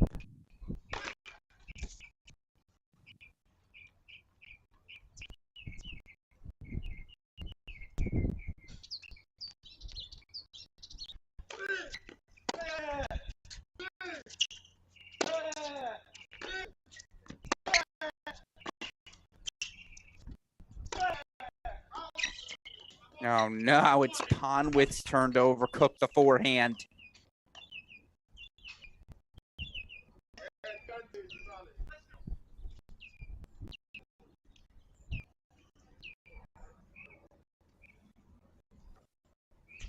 Game point now. With the number 3 seed.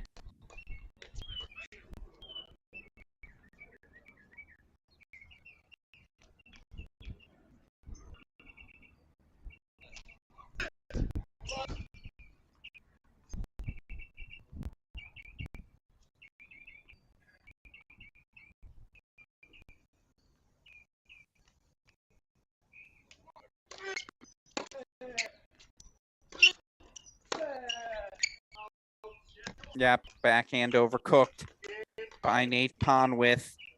He had a break point chance, but in the end,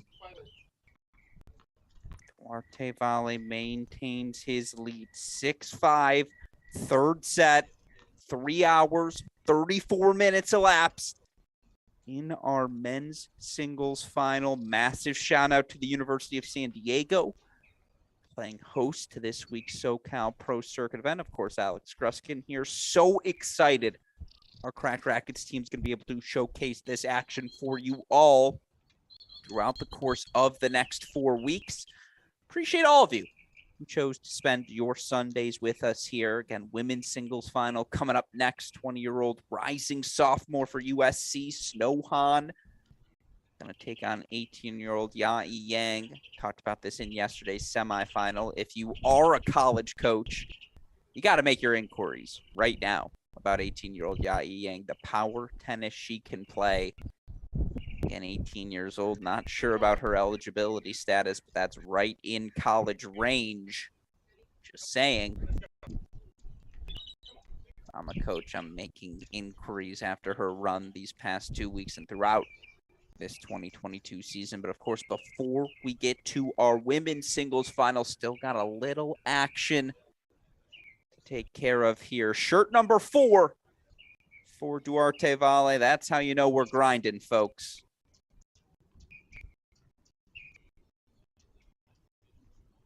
And 2 match points in Nate Pondworth's last service game. Of course, Pondworth had 4 match points back in set number 2.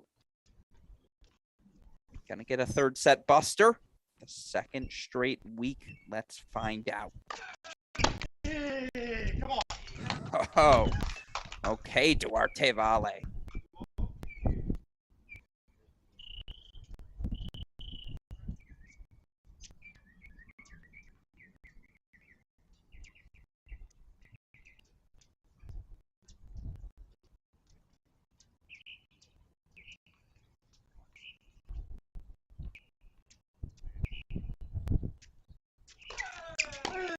Come on.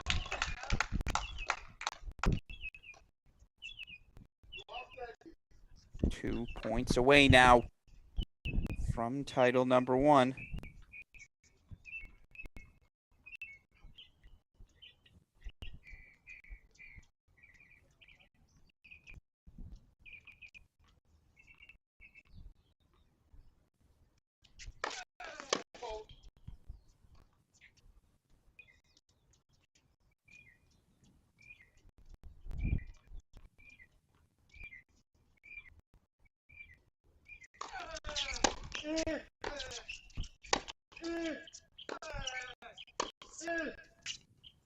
Let's go.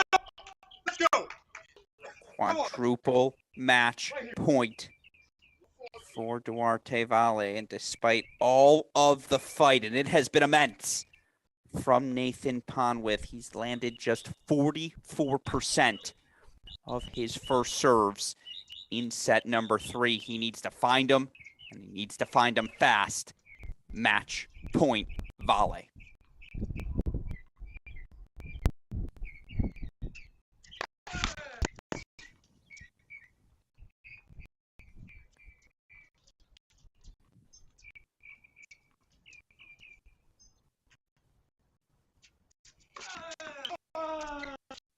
Overcooked.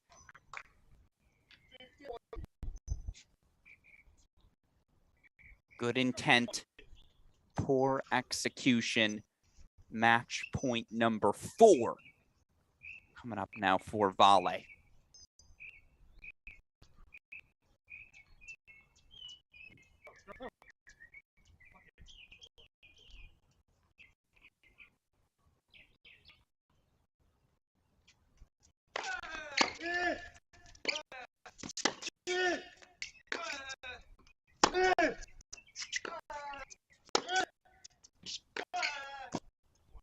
Oh, come on, Nate Pondworth. If you're just joining us, Nate Pondworth was down 4-2 in the first set. Worked his way back to 6-4, 5-4, served for the match. Had 4 match points in set number 2. Then came the Duarte Valle wave. 23-year-old has been in brick wall mode now has himself a 5th match point chance.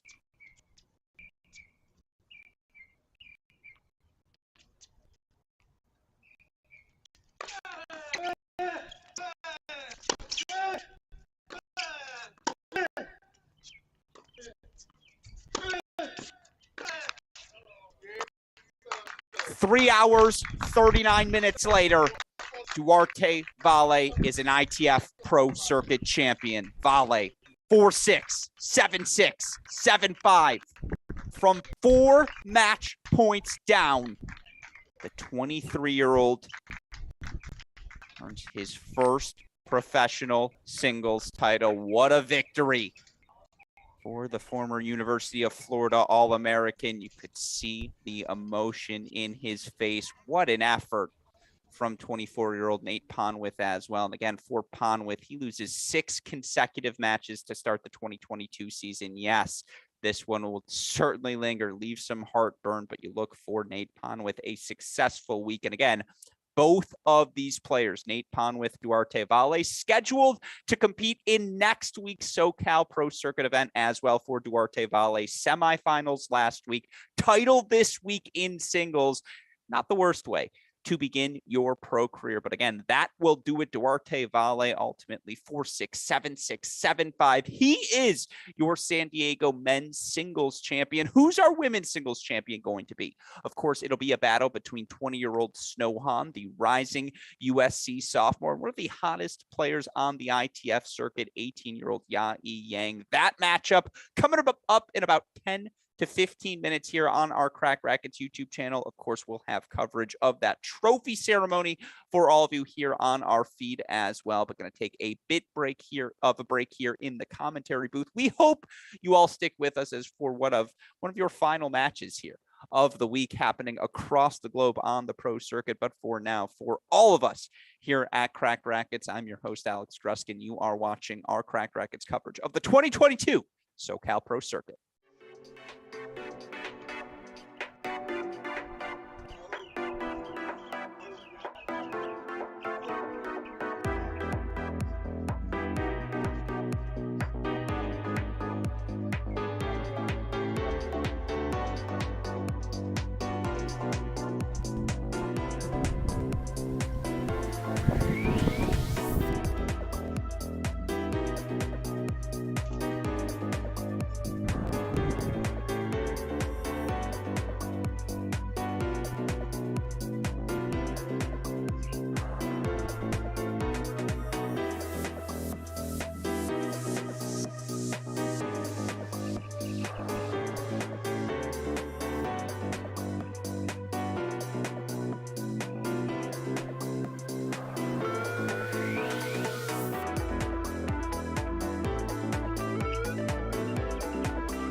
Welcome back, everyone, to our Cracked Racquets coverage of the 2022 SoCal Pro Circuit. Took us 3.5 hours to get through our men's singles final. What a match. 8 match points fought off in total between Duarte Valle and Nathan Pondworth. It was that 5th match point, 9 overall in the match for Duarte Valle that ultimately clinched his first pro singles title. And for Duarte Valle, with his victory, he should crack the top 600 of the ATP rankings. Doesn't have any points to defend until July. Of course, we'll get to see Valle next week in our SoCal Pro Circuit as well. What a start to the full-time professional tennis career of the 23-year-old former University of Florida All-American. What a match for Nate Pondworth as well, of course, as Pondworth able to reach his first final of the season, first final since 2019. Certainly a nice building block for the 24-year-old. But with that in mind,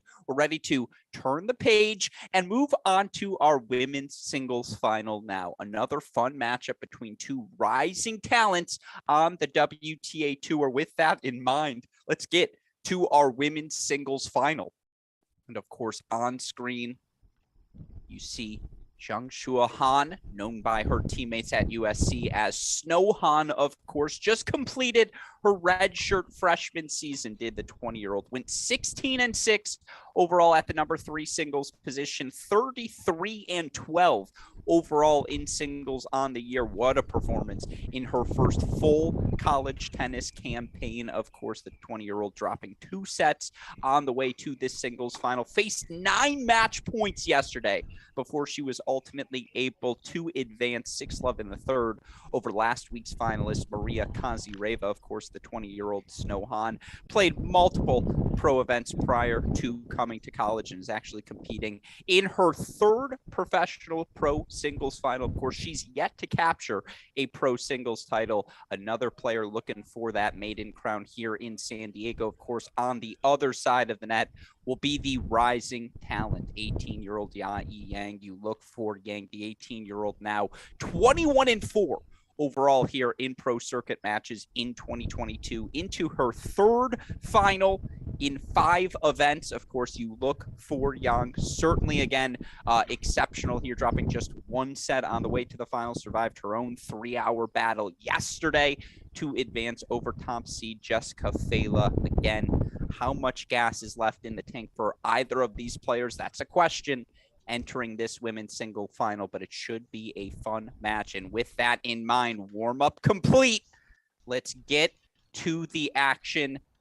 It's going to be Snow Han serving first on the far side of your screen. 20-year-old unseeded, quarterfinalist last week. Now we get to say those magic words. Let's play some tennis.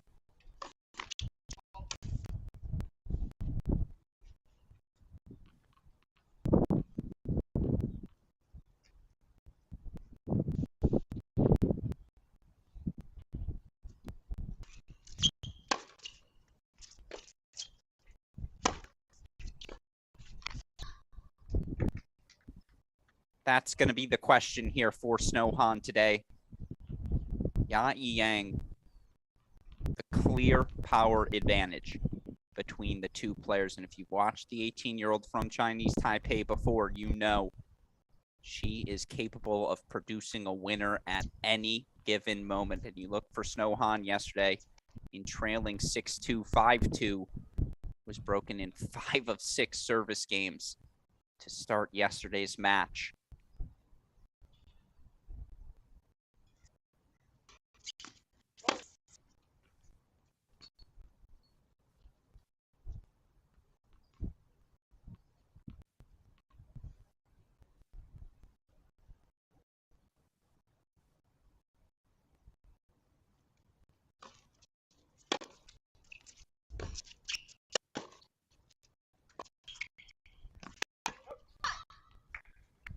Strong start from the 18-year-old. Of course, you see a lot of moving parts in that Han service motion as well. At points during this 2022 collegiate season, she was serving underhand, dealing with multiple injuries. That serve, obviously a spot she'll need to continue to improve as she proceeds through her tennis career.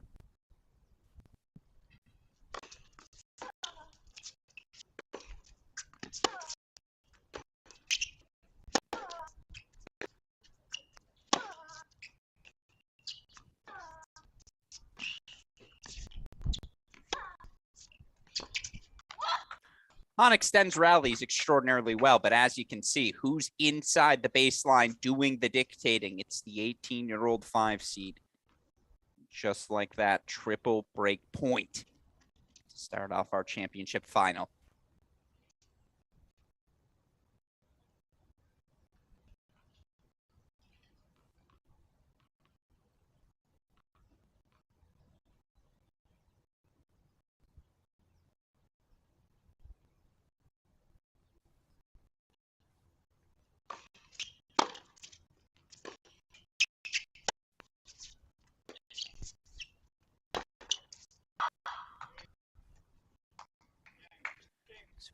Yi Yang, 4 straight points to begin our women's singles final. Of course, again, Yang last week, semifinalist. Knocked out in 3 sets by Maria Kazireva.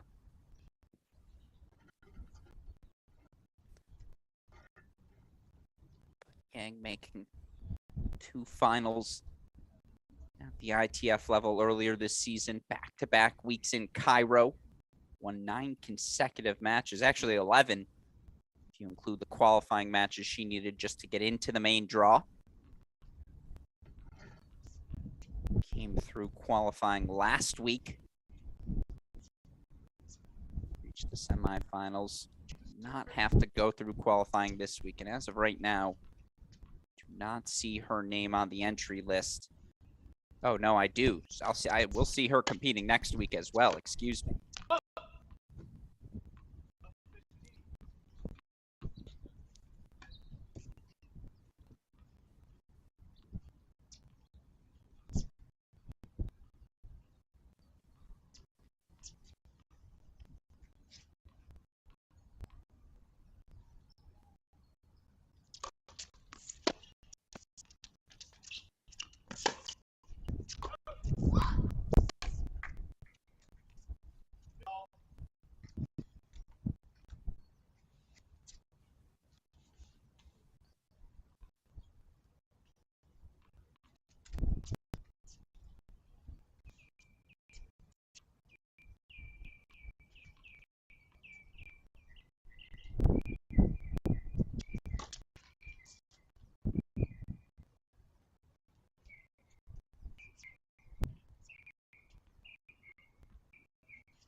Great defense turned to offense for Snow Han. Both of these players, again, registered to play week 3 of the SoCal Pro Circuit as well for Han.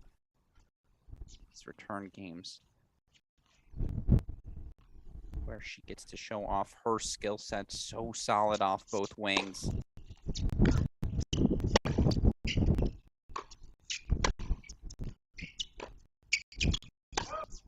Such a good job moving the ball around the courts as well.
We're back at 1-all here. Snow Han. Do a lot with those returns of serves. Just got the point back to neutral, pushed Yang a bit off to that baseline. Trade breaks for 1-all here to start.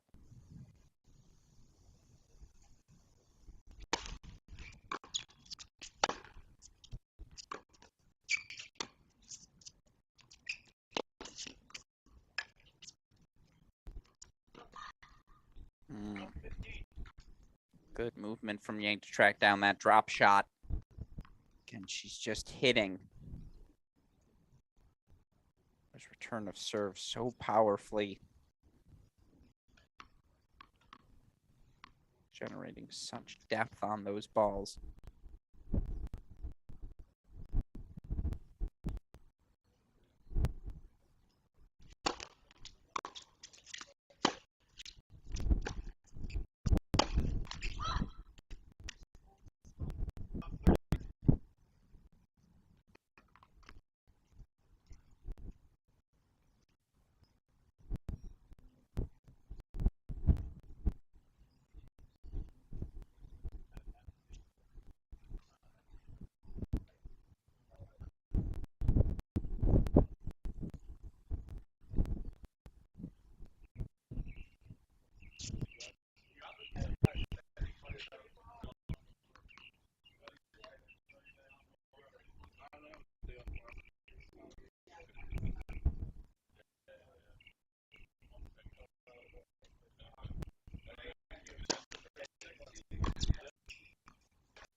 All right, first point one on serve there for Snow Han.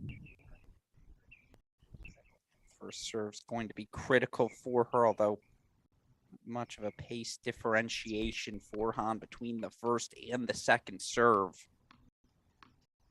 And how Han manages to keep the point at neutral with this serve will be one of the defining features of this match. It's a big cut. Yang sitting on that forehand. Quite the windup. Spray is long. Han will happily accept the freebie for 30-all.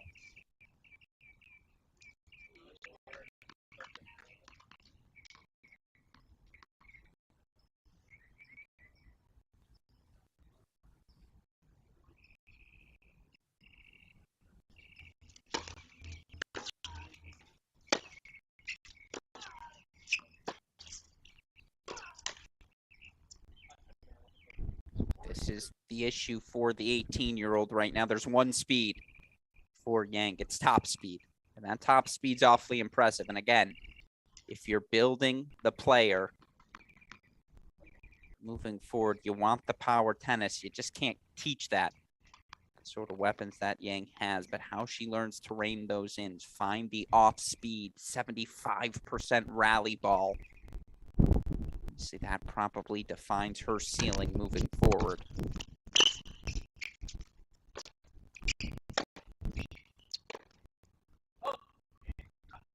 But Snow Han staying consistent. Again, just asking question after question.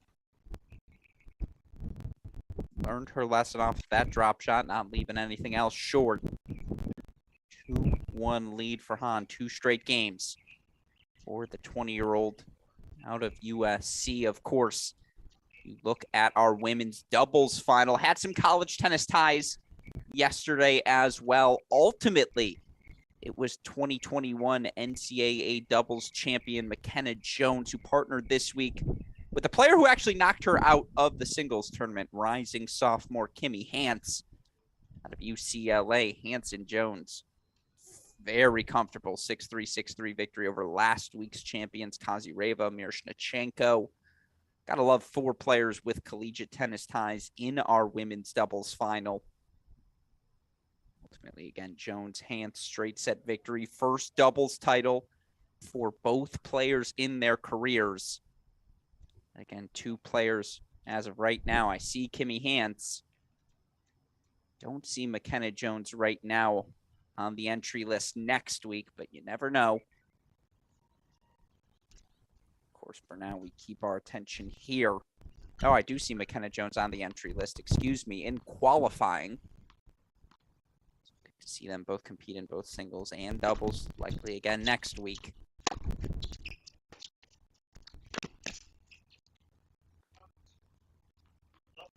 Right now, Snow Han is just working Yang into uncomfortable positions on the court again. Certainly some errors have been provided by the 18-year-old.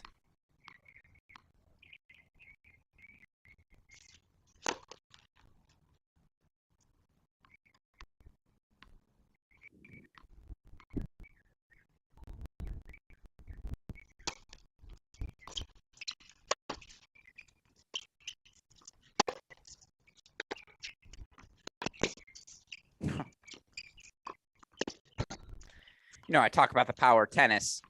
Yeah, Yang. How about that forehand from Snow Han? The depth she generated, the drive on that ball. It's a reason this 20-year-old has reached multiple pro finals in her career prior to this week. Of 30 now for Han as she looks to make it 3 straight games.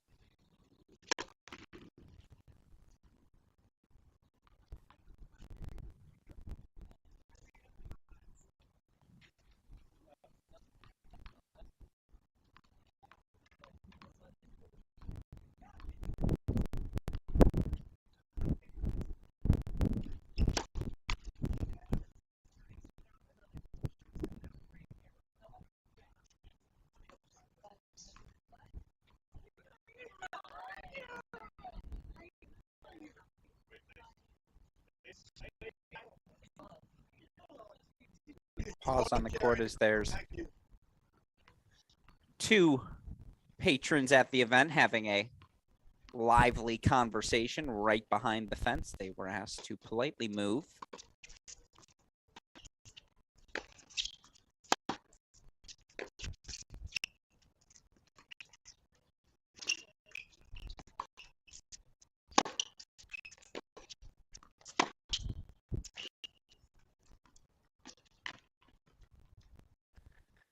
Snow Han thrown in the high and heavy.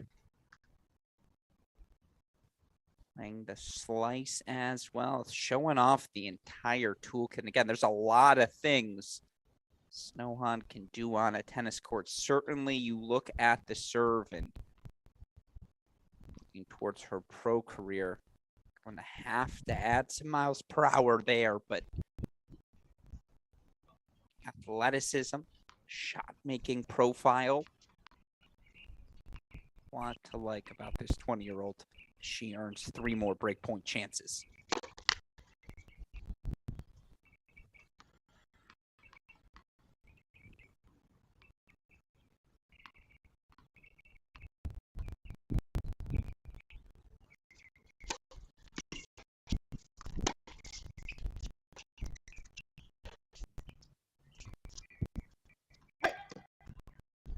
Whew.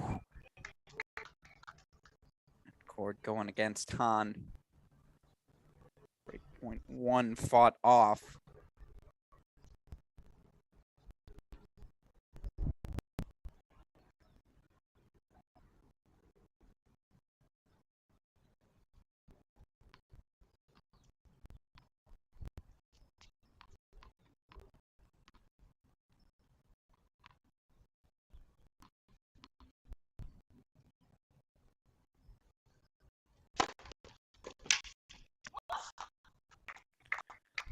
Now 30-40 here. Gabriel to find a couple of big serves. Create some easy chances for herself.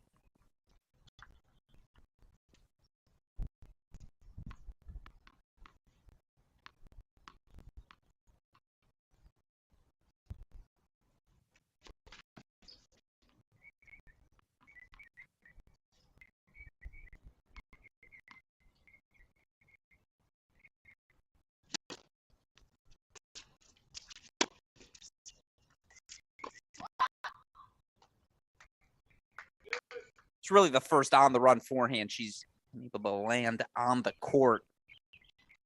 Of course, generates so much pace and depth in every ground stroke that she hits. All 3 break point chances fought off. We are back to deuce.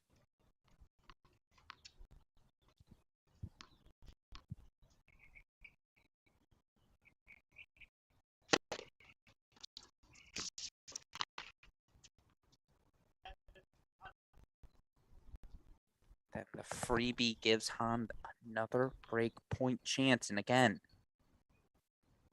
is that too much? Hard to argue it was. It's just the game style that she plays.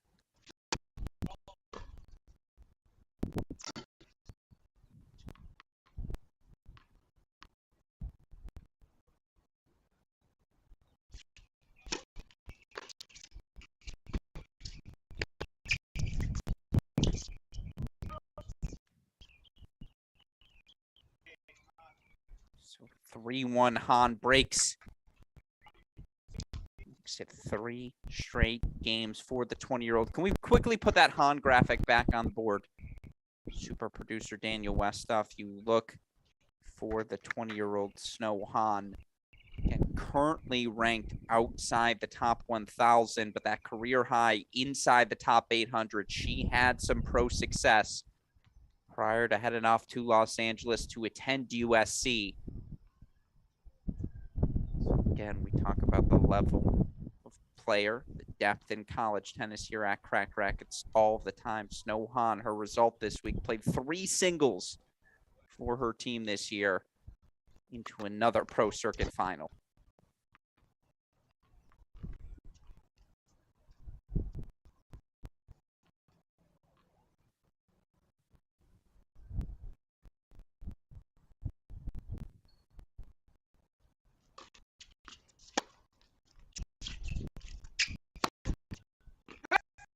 Oh, just missed wide. I do love the shape.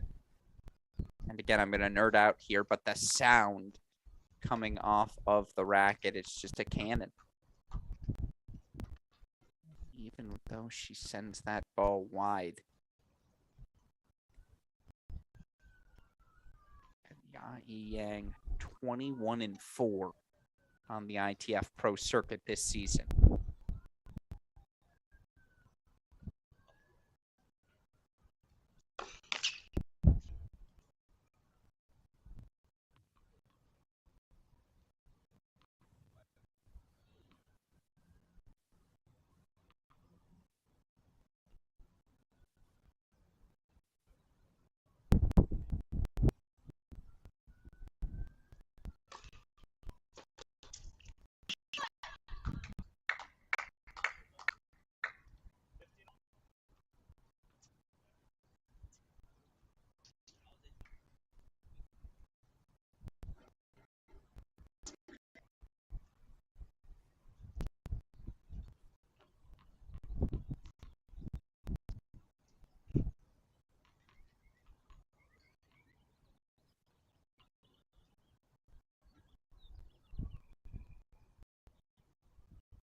Good depth again from Snow Han. Just seems so comfortable playing these matches on the run, playing these balls, excuse me, on the run. Generating easy depth out of her corners, that depth generating these errors from the big hitting Yang.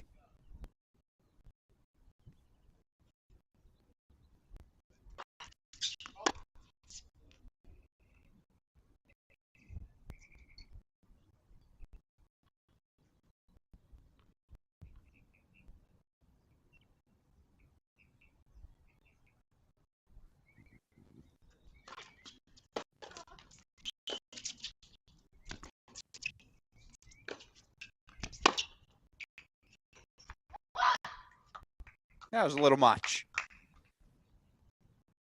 Certainly the impressive on the slide scoop from Han just to extend the rally.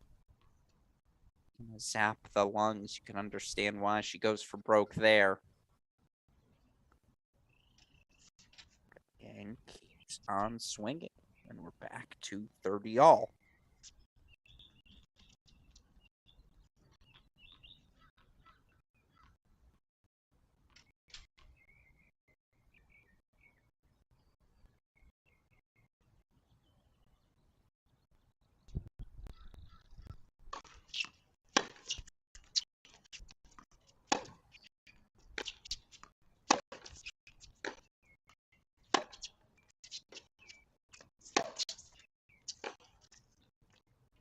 Huh.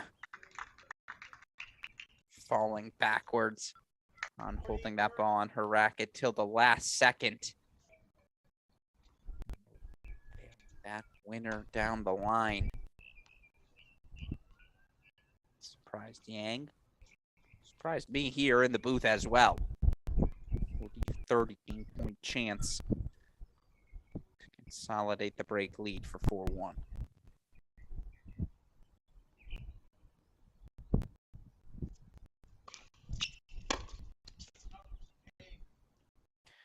Snow Han, steady as she comes. On 4 straight games now. Open up a 4-1 lead here in set number 1. Of course, to those of you just joining us, Alex Gruskin here. So excited our Cracked Racquets team can broadcast every week of this 6-event SoCal Pro Circuit. Of course, as you can see here, women's singles final, our final match of week number 2.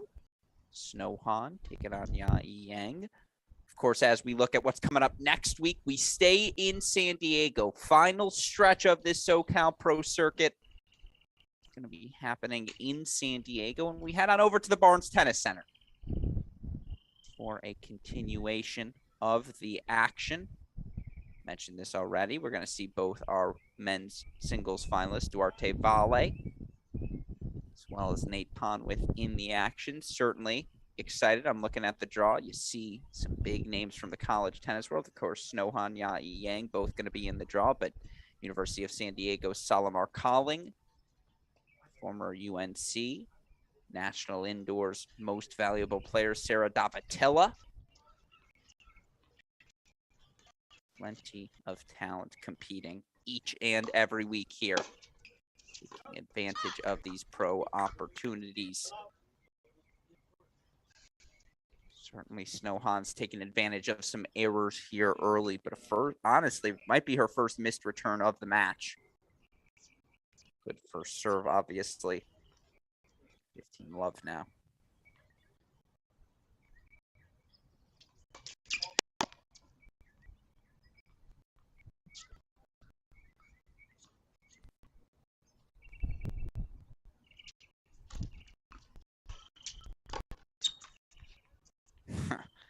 Explosive backhand return.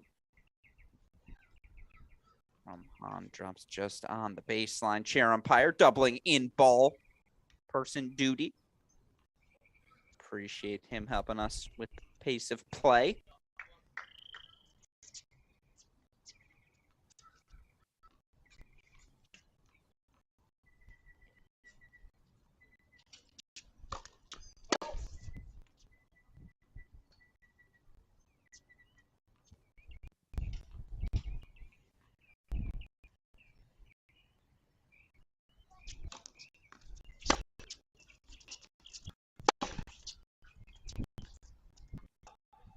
All right, again, those errors piling up here early.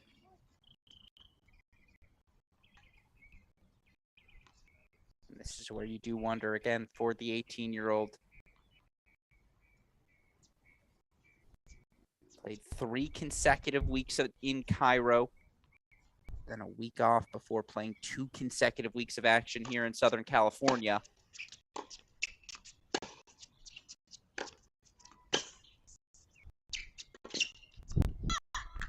She's made 3 finals, won a title, semifinals last week, had the round of 16 appearance in her final event in Cairo. 26 matches now. About a 35-day stretch.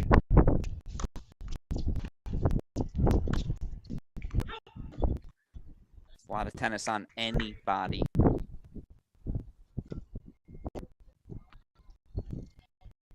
Snohan very much playing the role of tortoise. Yang's hair here, slow and steady, is winning the race. Breakpoint chance to make it 5-1. Of course, we go back to deuce. This is where it's just worth reminding everyone. Snohan was on the precipice of defeat yesterday. 6-2, 5-2 down. Was love 40 in that 2-5 service game. Kazireva had a couple of forehands clip the net tape that she missed. Boy, would she want them back.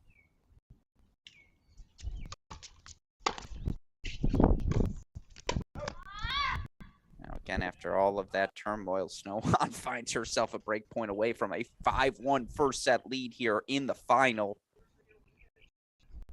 Of course, Yang got off to a slow start yesterday as well, but just again a little bit later in the tournament. Another match under her belt.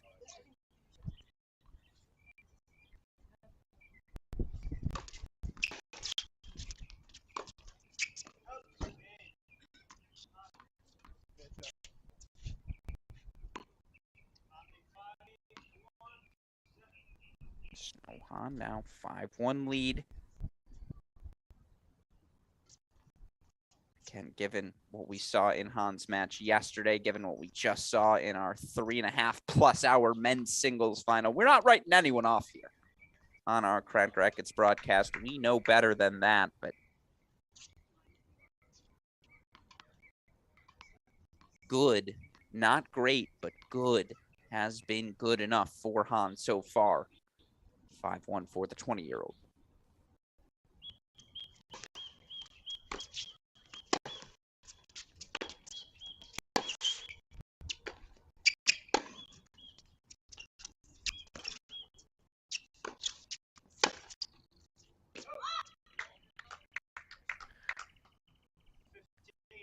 That's how good Yang has had to be to win a single point.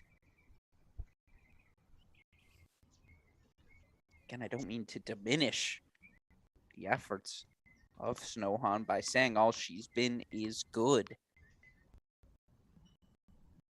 We've yet to see that big push from Yang yet as well, other than really the first game where she came out swinging with 4 straight points.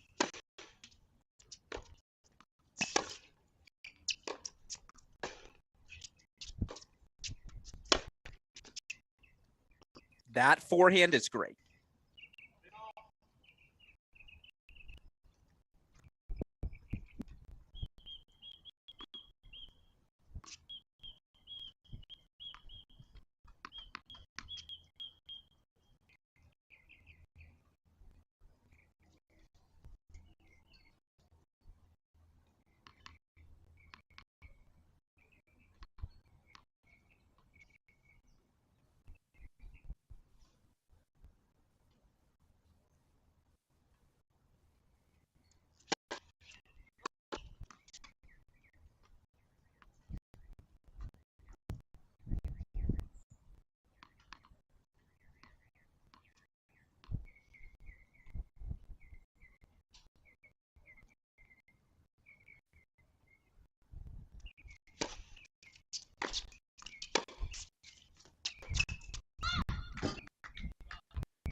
Alrighty, gonna need more of that.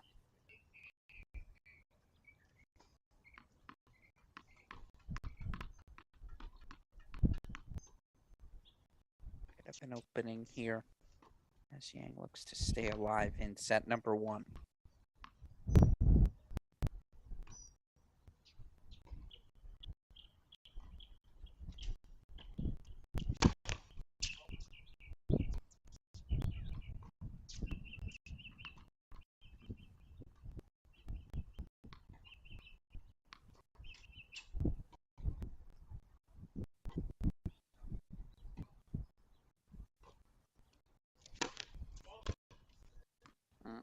That's the first, second serve that's gotten away from her. Double fault number 1 from Snow Han. First double fault we've seen in the match, and not going to surprise anyone who's watching to learn players right now.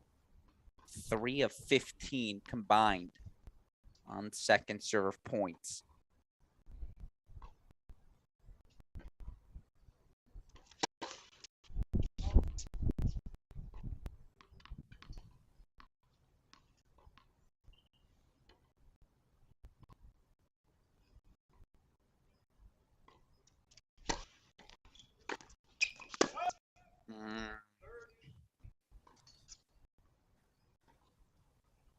I mean, again, that's how Yang is just playing. That's how she's scheduled. I mean, that's the game style. Go big. Take your cuts. Play on your terms. But 40-second serve return. Down the center of the court as well. Just cannot miss that ball long.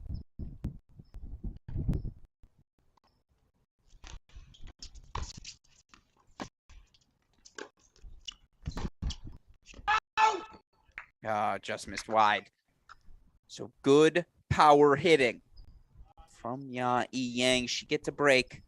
Second break of the match for her, 4-2-5. But if she can't solve her service woes right now, 8 of 22 total service points. It's going to be Snow Han who takes the first set, 5-2 lead right now for the 20-year-old.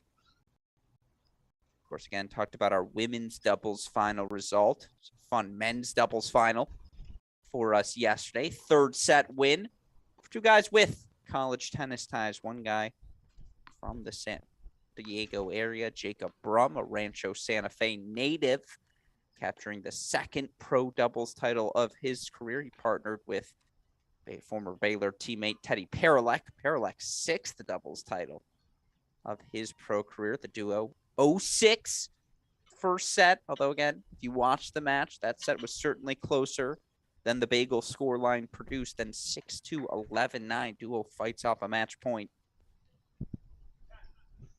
to reach round, to earn the doubles title.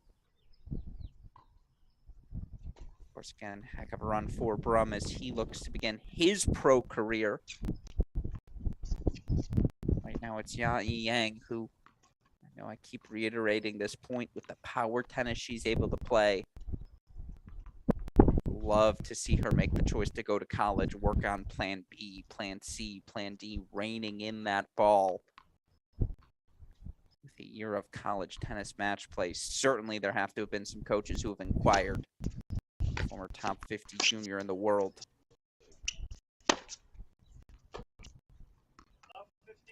But the errors have piled up for her here in set number 1.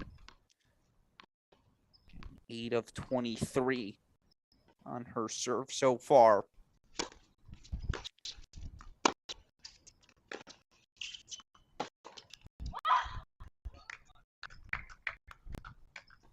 But that's the ball right there when you talk about her ceiling moving forward. I mean, again, how routine that power tennis look. We joke around at Crack Racquets about Serena Williams' Power Tennis Country Club, the blueprint she laid with using that power tennis as the foundation for success.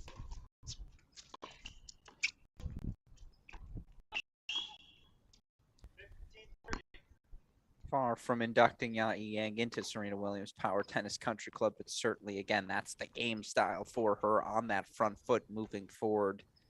It's Snow Han just asking question after question after question. Just 2 points away from the first set.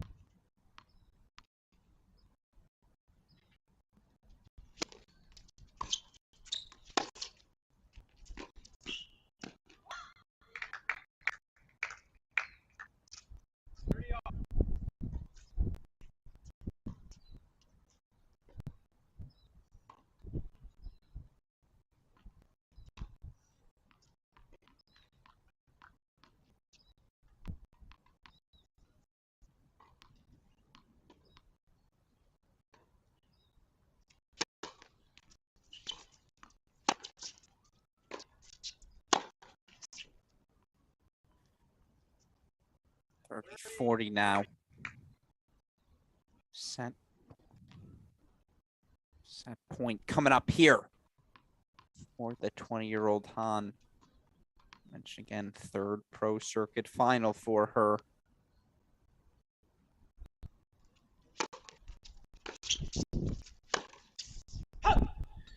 She's won the first set actually on both occasions. Now 3 for 3 in first sets in pro circuit finals.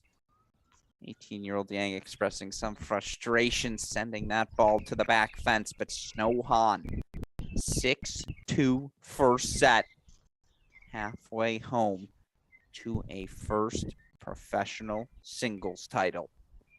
Of course, again, Alex Gruskin here. Happy to be on the broadcast for the USTA SoCal Pro Circuit. Want to give a massive thank you again to the people behind the scenes who helped make this event possible. Obviously, it starts with our friends at Track Tennis, to Igor and the entire Track Tennis team providing coverage of these events so infrequently is the ITF level presented to tennis fans. And we know here at Cracked Racquets, once you get a taste of it, once you see the level of tennis happening at this level of play, you'll realize it's not the minor leagues. It's just the young up-and-coming players working their way as they ascend towards the top of the game. And a massive thank you to the ITF, the USTA Pro Circuit, bringing these events back to the Southern California area. So much history, whether it be the Tracy Austins, Pete Samprases, can go on and on and on. A thank you to the Crable and Kleege families for their individual support. Obviously, the Bryan Brothers Foundation, Southern California Tennis Association Foundation, our friends at Wilson. It takes a village. We have that here at the SoCal Pro Circuit. We also have our second set ready to get underway. Snow Han broken at love in her opening service game. Has actually broken Yayi Yang in each of the 18-year-old's 4 service games. See if she can extend that scoreboard pressure. Open things up with a hold here. Second set ready to begin.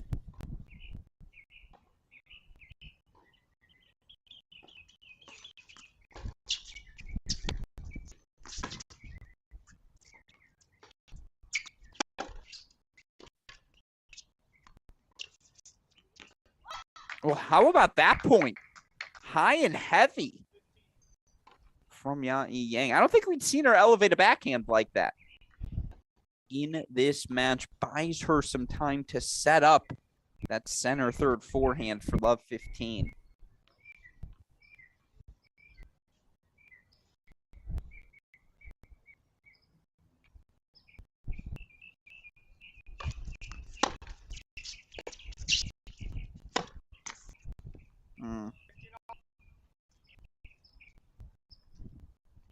That's the error we saw plenty of in set number 1. Confident swing, though.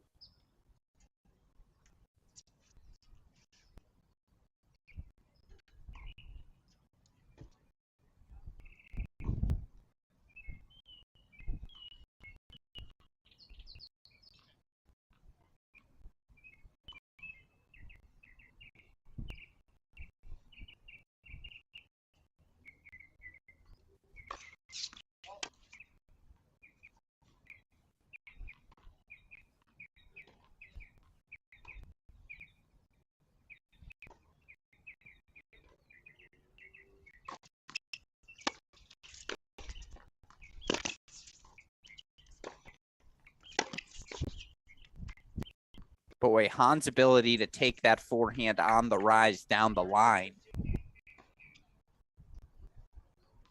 Special stuff there on the change of direction. And of course, again, given the velocity of the Yang return, just a necessity that Han be able to play that ball on the short hop. She does for 30-15.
much better rally tolerance from 18-year-old Ya Yang, and now she's got herself an opening break point chance here to establish some momentum, something to build off of here in our women's singles final.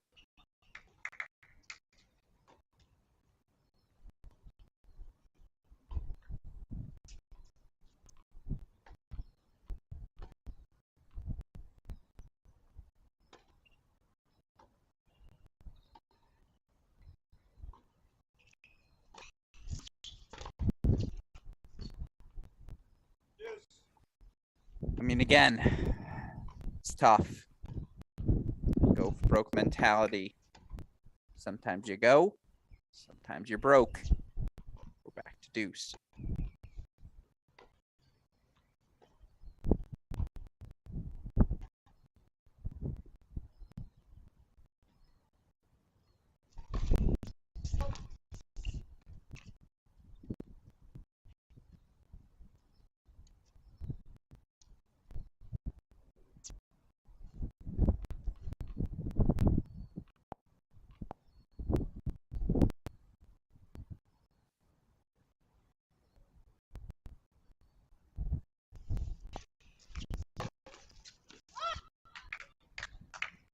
Sometimes you go. Again, she would have loved that forehand return on the previous point. Nevertheless, it sets up another break point chance here for 18-year-old Ya Yang.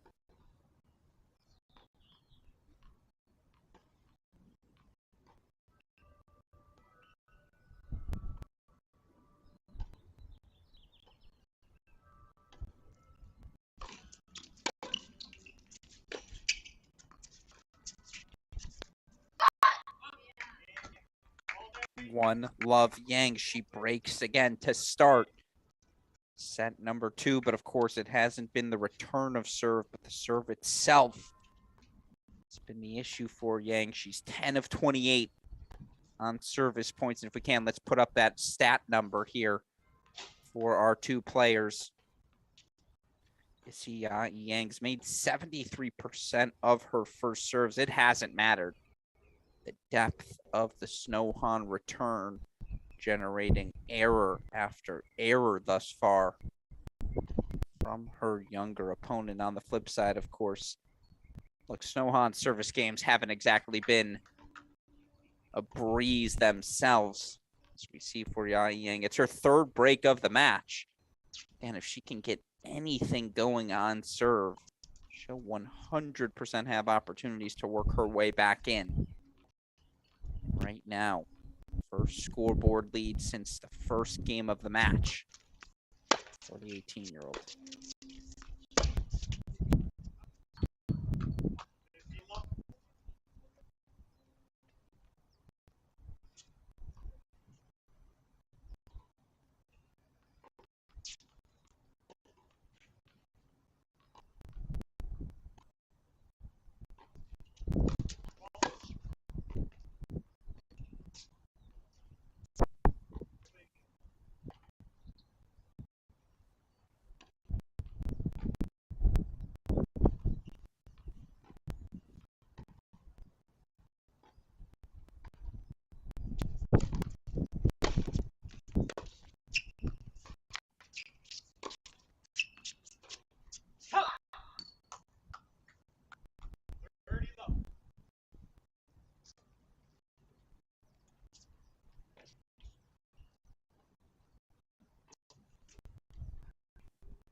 New set, new service game. To love Ya Yang as she holds at love.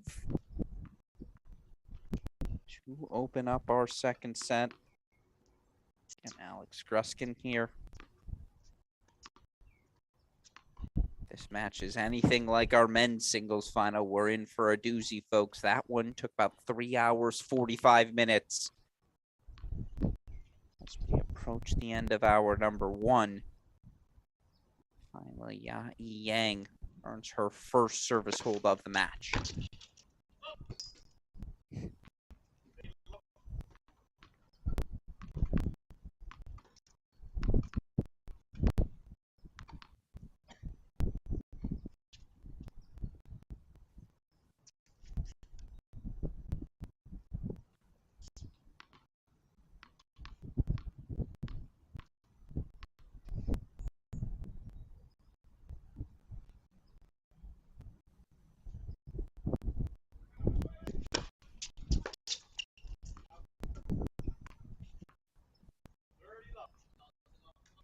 All right, Snowhan. Advantage of a couple free points here for 30 Love.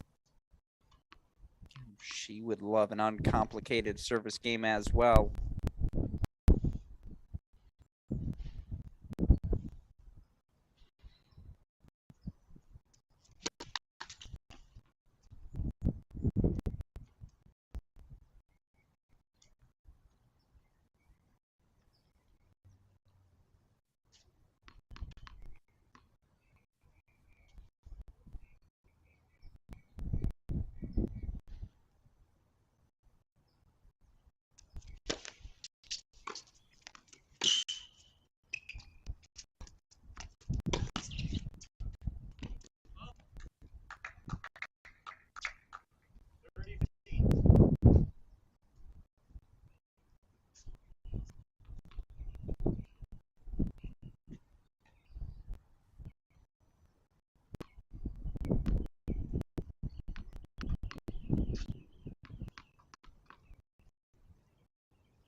Too many missed second serve return. It's not as though Han has been particularly effective, winning just 3 of 12 second serve points. But I have to imagine all 3 of those points have been on missed Yang returns. Now she's got 2 game point chances. But another second serve coming up.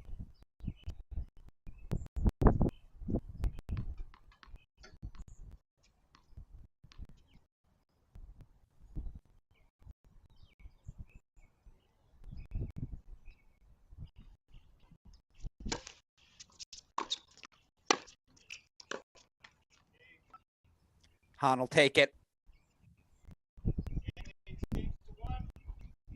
Gets on the scoreboard here in set number 2, but Yang 2-1 lead now. Up a break here. Of course, again, as you look for the 18-year-old, Yang will bring that graphic back on the screen of her now for all of you. Yang in her 3rd pro singles final of the season. Currently 9-15 in the live WTA rankings. Excuse me, in the WTA rankings, currently 852 in the live rankings. A victory today, she will surpass her career high of that 836 number. Of course, again, a remarkable record. 21-4 here is Yang this season. Now, of course, the big test for her moving forward will again be how do those weapons face? How do they hold up against the higher level of competition? How is she able to find other ways to win when the big strikes aren't hitting?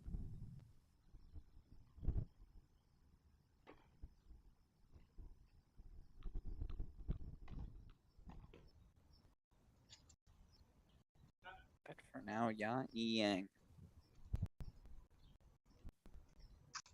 2-1 lead. She waits for Snow here.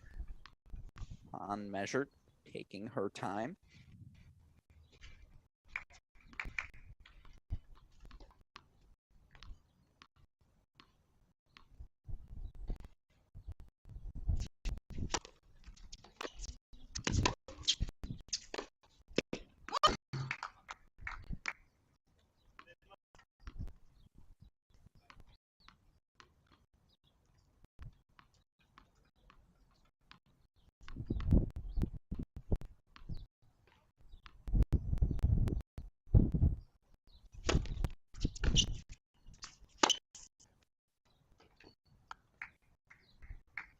Not the cleanest strike.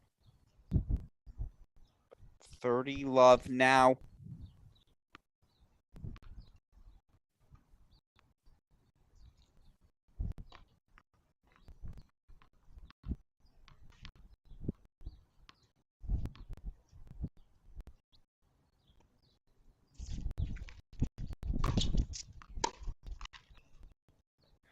I mean, look again. Is it the cleanest tennis? Most pure from Yang. Are you going to get to see the 15 to 20 ball rallies? Typically, no. Although we saw a lot of that in the third set yesterday against Jessica Fela. A part of that just a testament to Fela. The physicality she's going to incorporate against any opponent. Keep waiting for that gear from Yang here today to see her go a little bit more off speed, more neutral balls. Maybe not a +1 winner, but that 6th, 7th ball in the rally. Feels like she's had opportunities for herself, just hasn't always executed. Double fault there for the 18-year-old. Her first of the match. Now we're back to 30 all.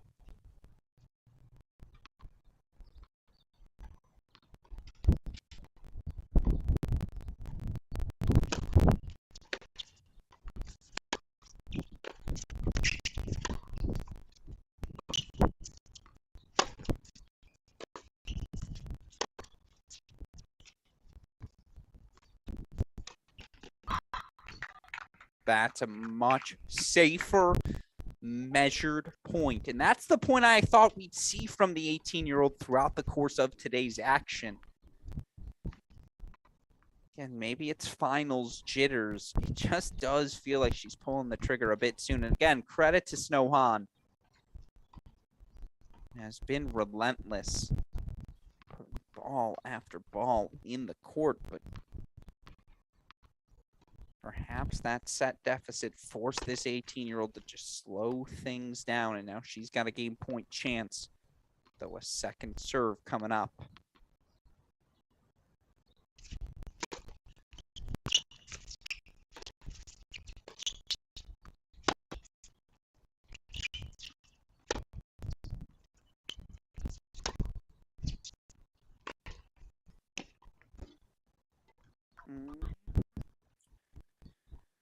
Called good. Okay, then.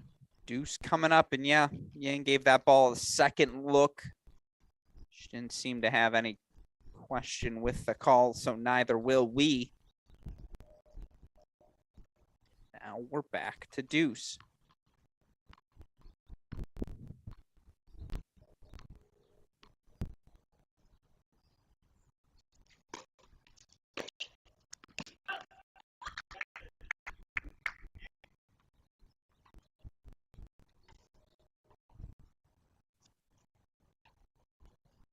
Rare freebie there offered from Han as well. Another game point chance here.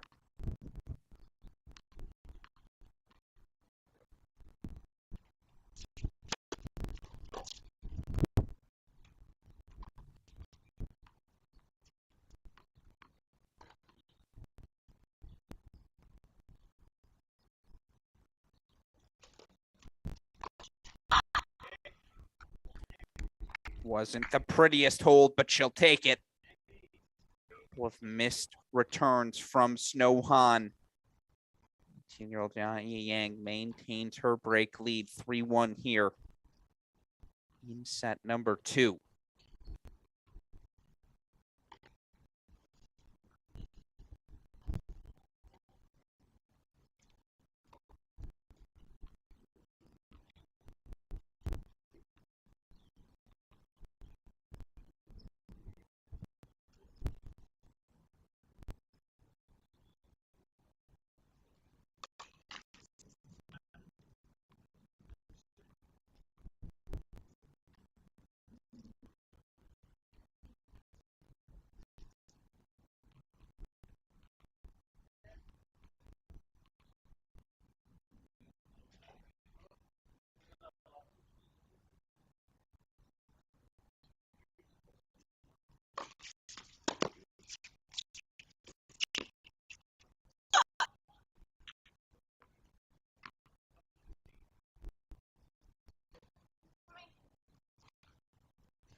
It's a ball Han was landing in the first set. I like the aggressive cut.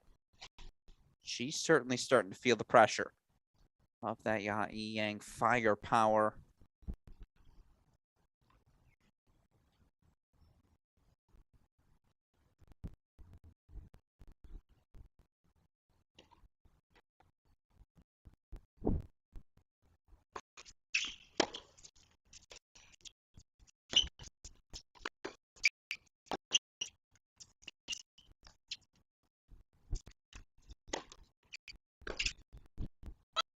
Oh, sends it just wide. Good anticipation from Snow Han. Yang continuing to attack, giving herself more margin, undeniably. And of course, we saw this same narrative, dare I say, play out yesterday in her match with Jessica Fela. Took her an hour. Seems to have found her range. 2 breakpoint chances.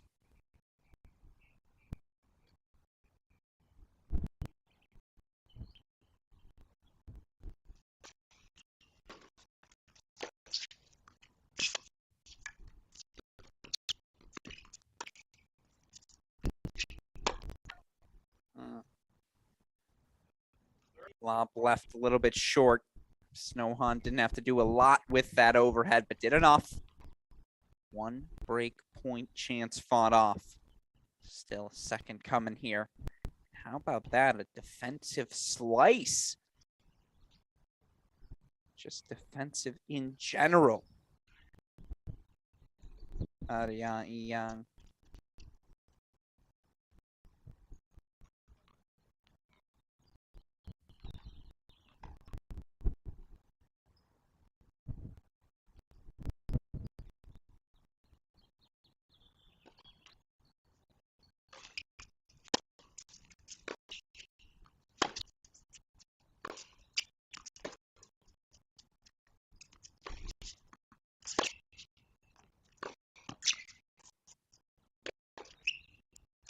off. Speed does the job. Yang's locked in, folks. And now we have ourselves a match. Double break lead for the 18-year-old. 4-1 now. She's out ahead in set number 2.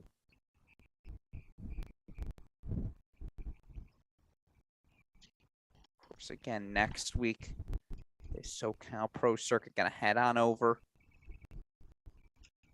to the Barnes Tennis Center. Week number 3 in our 6-week circuit.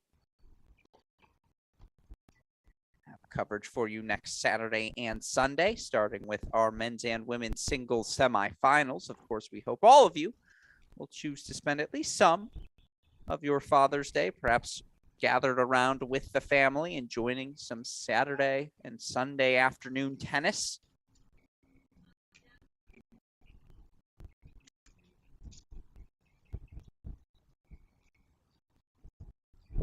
Still have some tennis here to go, though, in week number 2. Right now, Yang, a plethora of unforced errors in set number 1. Last week's semifinalist has steadied the ship. Finds herself now with a 4-1 lead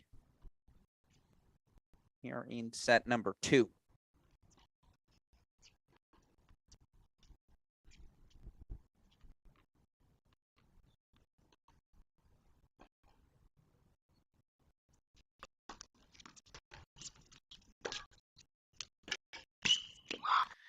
Yeah, that's just going to work. Inside out, falling backwards, backhand.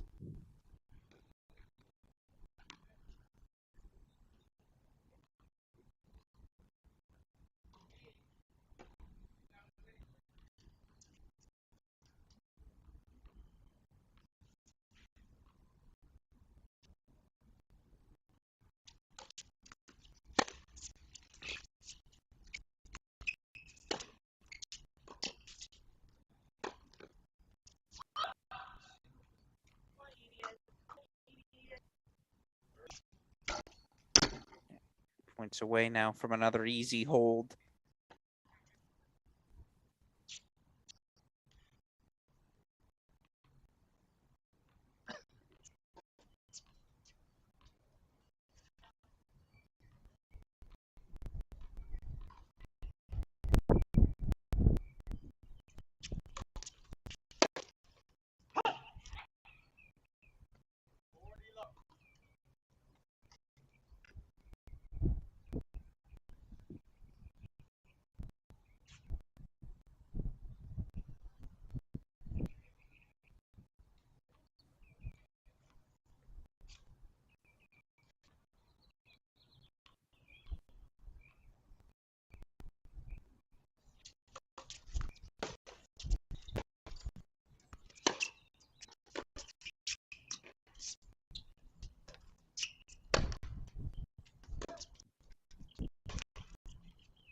That's much better from Snowhan.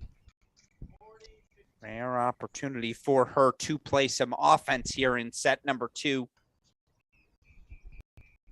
How does she get back to that gear? Is it taking the return a little bit earlier in the court? Just how does she push Yang off of that baseline, particularly with the 18-year-old striking the ball as cleanly as she is right now? It's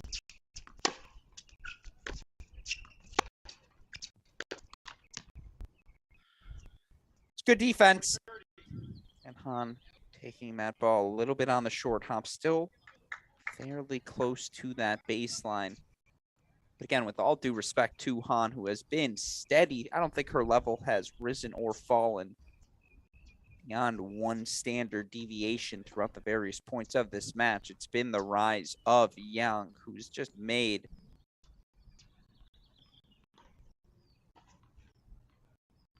far more balls in set number 2 than she did in set 1.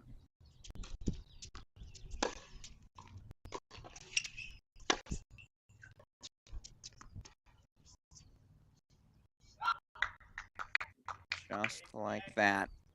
It's a 5-1 lead for the 18-year-old, 1 game away from forcing set number 3.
Well, we know with the speed, we know the point construct. How many of those forehands have decided points here in today's women's singles final? That one goes long. So it's a game point here for Snohan.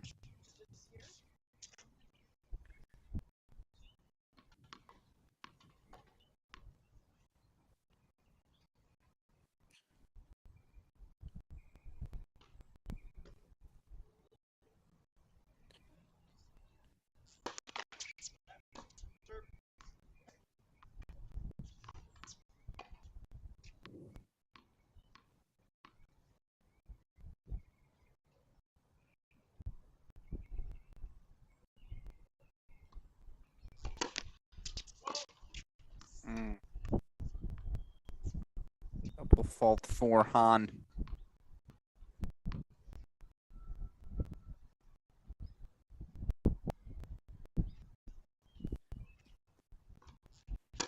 Let's excuse me. The first one was a lead, I see.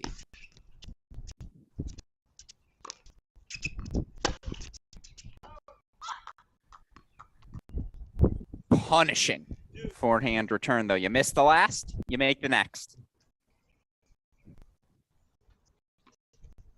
It's been the rhythm of this match. We're back to deuce.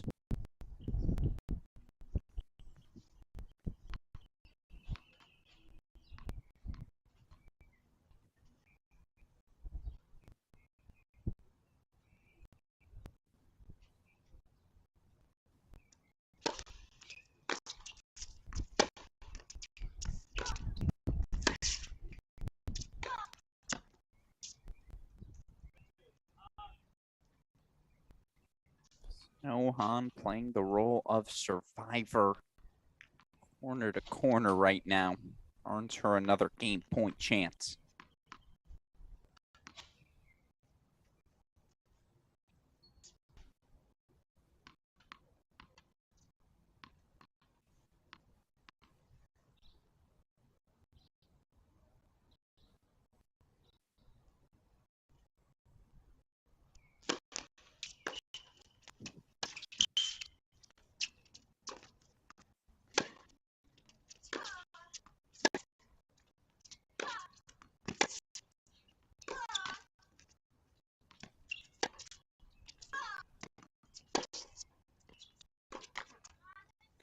Tell you what, when Yang leans into that backhand, it's something else, but still great defense from Snohan. Has eliminated her backswing, just absorbing, redirecting the pace of Yayi Yang.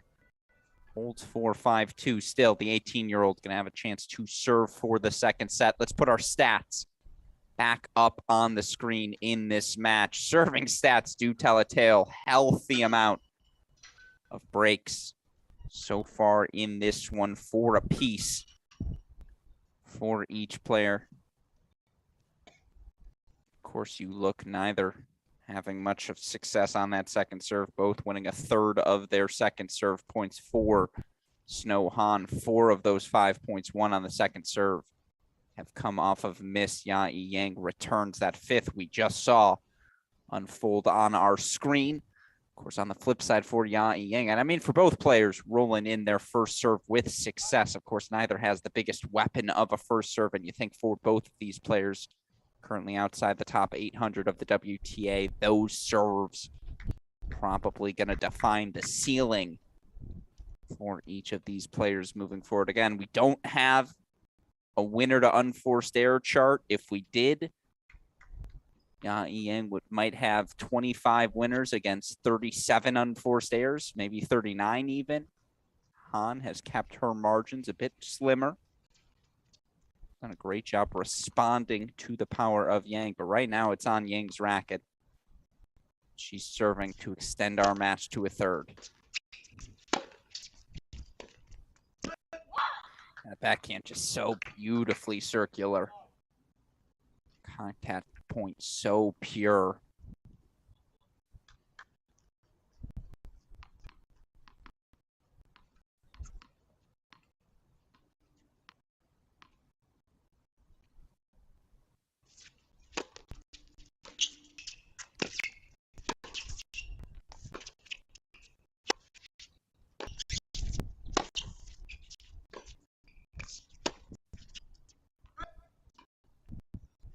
Again, those backswings non-existent right now for Snohan. She is just absorbing and redirecting the pace. Saw it there in particular on that backhand wing. Almost forced to take everything on the half hop.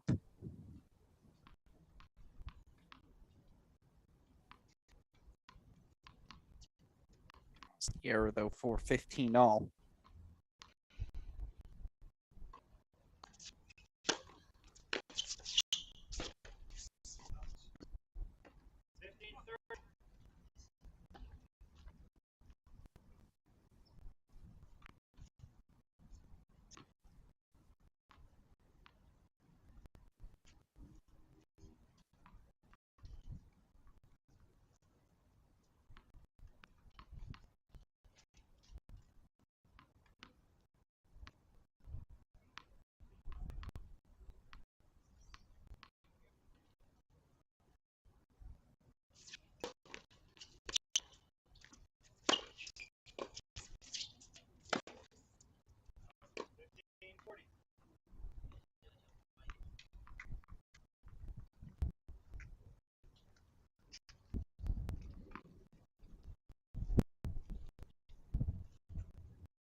The wave of errors for Yang misses that forehand serve return, almost treating that return of serve as an approach shot. Taking that ball on the rise, swinging freely. Again, it's been very hit or miss. But when it hits, the whip of that shot is special.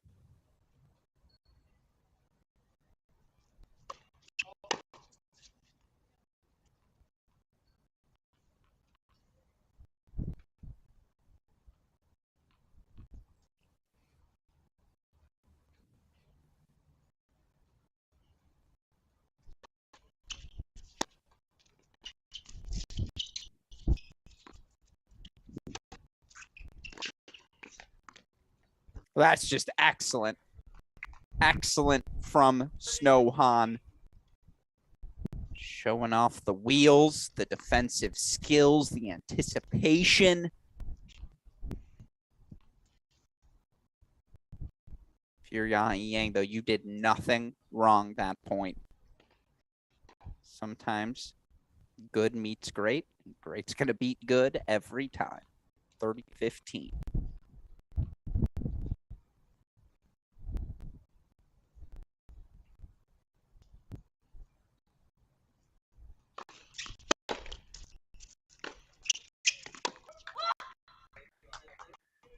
Connecting on the return again is Yang, draws the error.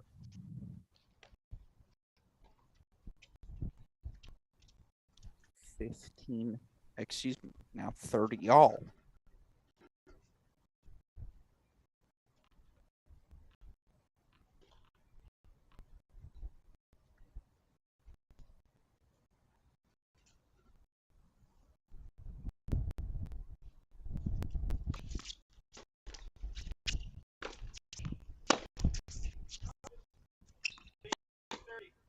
But another unforced error. Again, as promising as the power tennis can be, can prove equally frustrating. Game point chances. Excuse me, chance to extend this second set again for Snow Han. Narrow that deficit to 4-5.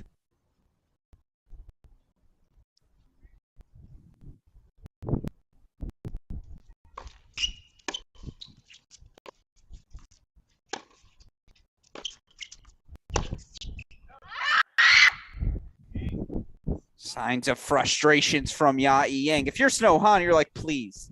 I was down 6-2, 5-2 yesterday. 9 match points I fought off. A 5-2 second set deficit, that ain't nothing. And it's Snow Han with the hold to ask the question of, again, of the 18-year-old.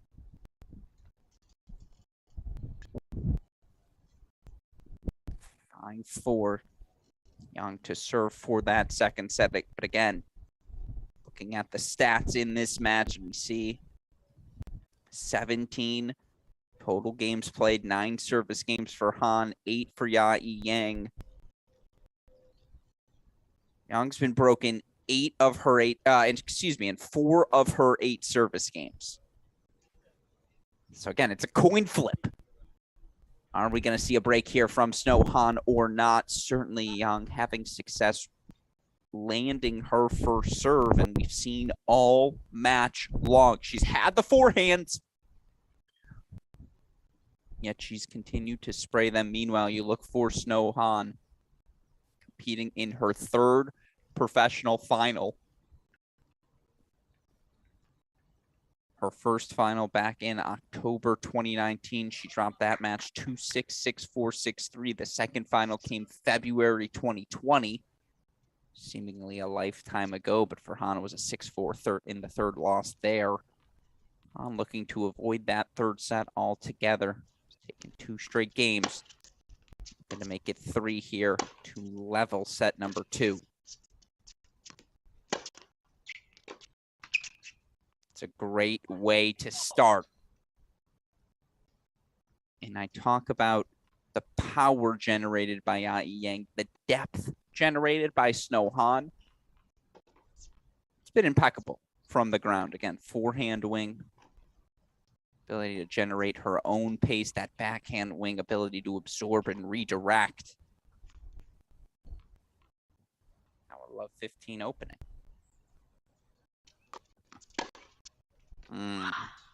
That one got away from her, certainly. Good body serve, good target choice. Just jammed the hands there of Snohan for 15 all.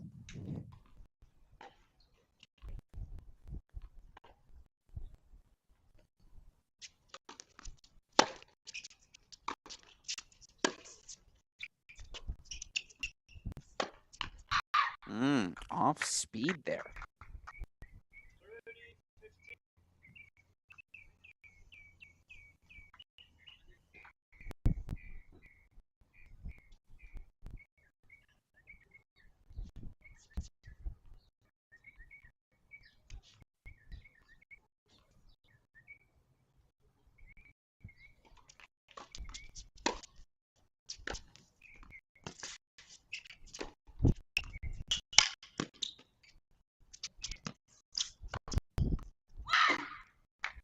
How about that thunderous forehand combination?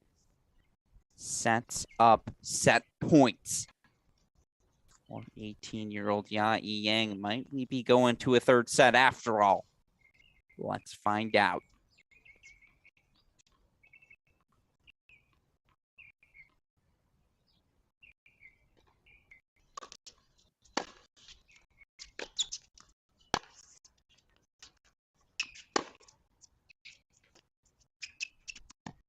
Oh, that's one foot off. Good depth. Continues to swing through that backhand line.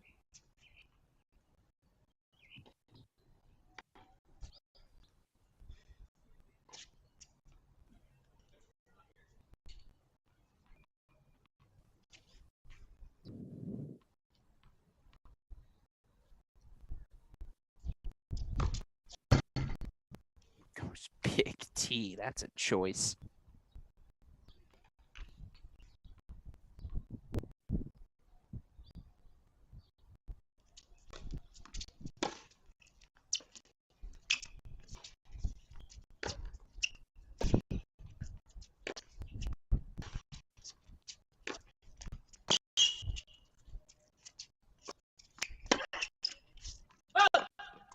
No, missed just wide. So we're going the distance once again. Ya Yang.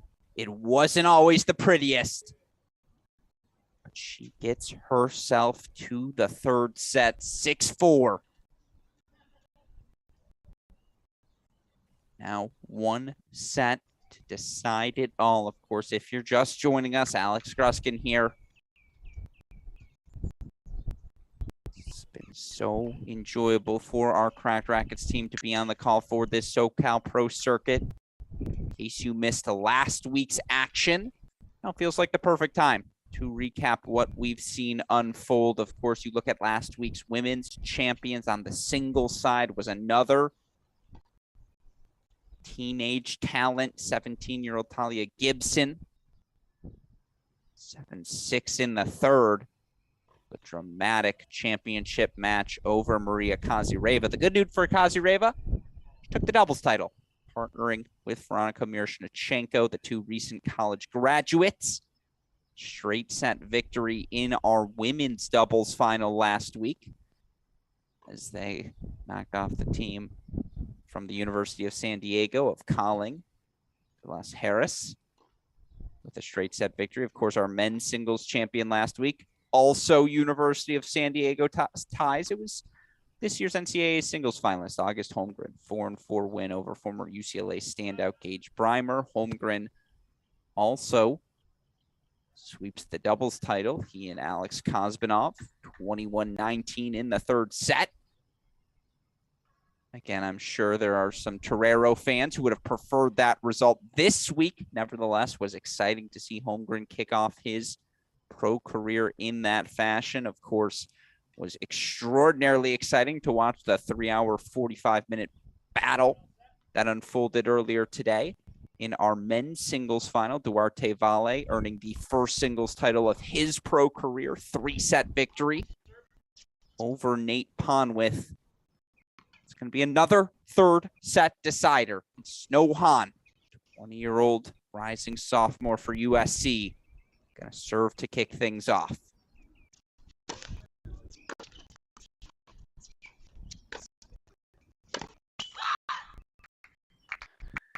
And now comes the question for Han. How much gas is left in the tank? Young's going to keep swinging, keep swinging, keep swinging. Takes just a little bit out of the quads every time you got to dig yourself out of a corner.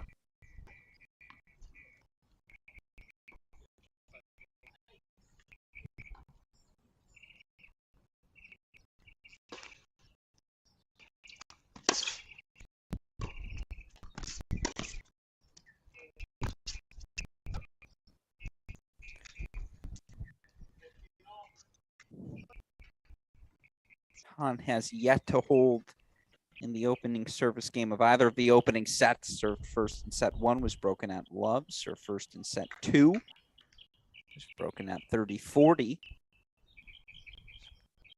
Wouldn't Han like to get off to a quick 1-love start, capitalize on the momentum she built at the end of that second set. 15-all.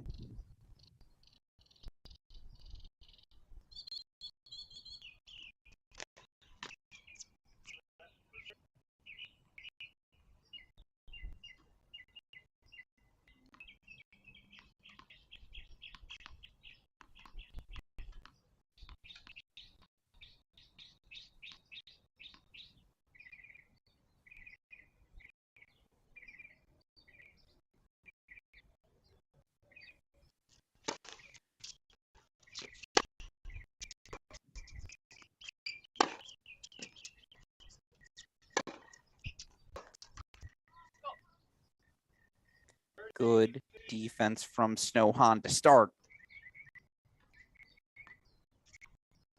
She's been extraordinarily steady throughout the course of this match.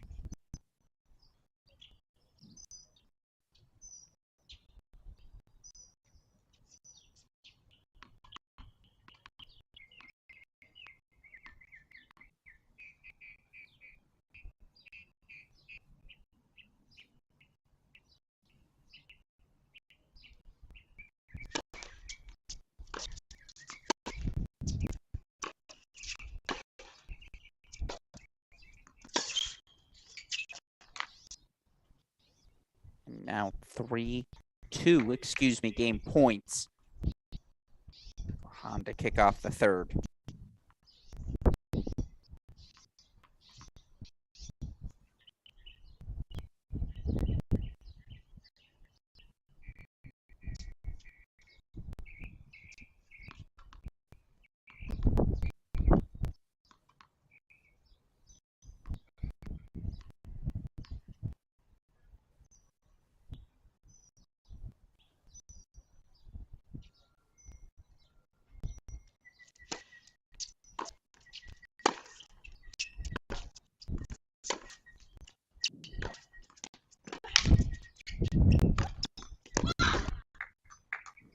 Thunderous forehand gets the job done again.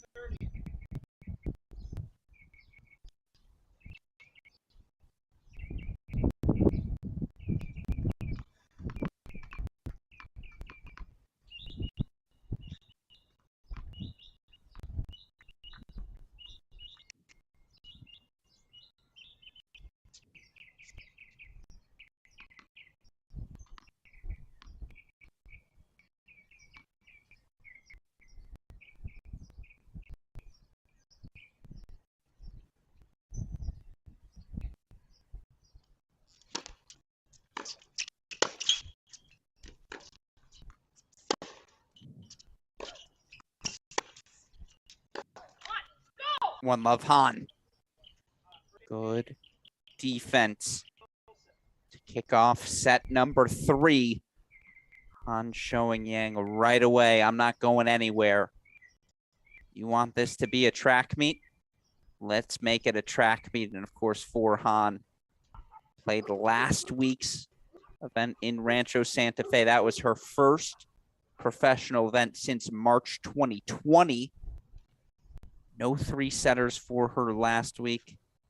Obviously played the 3-setter yesterday against Maria Kazireva, 3-setter this week against Vicky Hu as well. Look for her this season for the USC Trojans. Mentioned for Han, 33 and 12 overall. Actually did not play that many third set matches throughout the course of her collegiate season, but certainly again with the 2 3-set victories this week has proven she is more than willing to go the distance. One love here for the 20-year-old.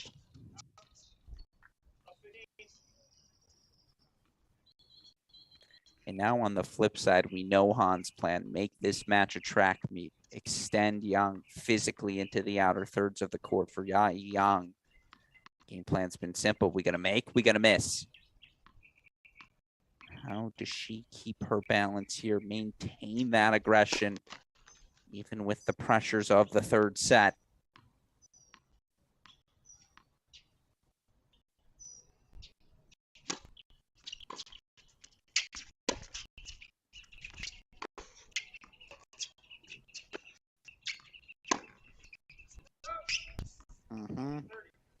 It's another unforced error.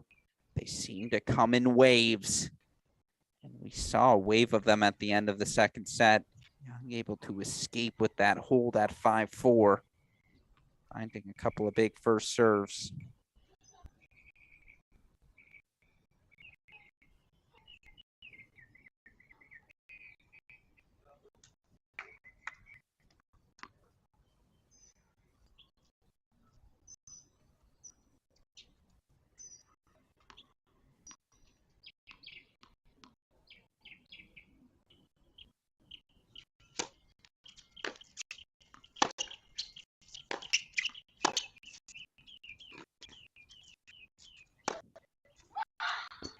That is relentless aggression once again.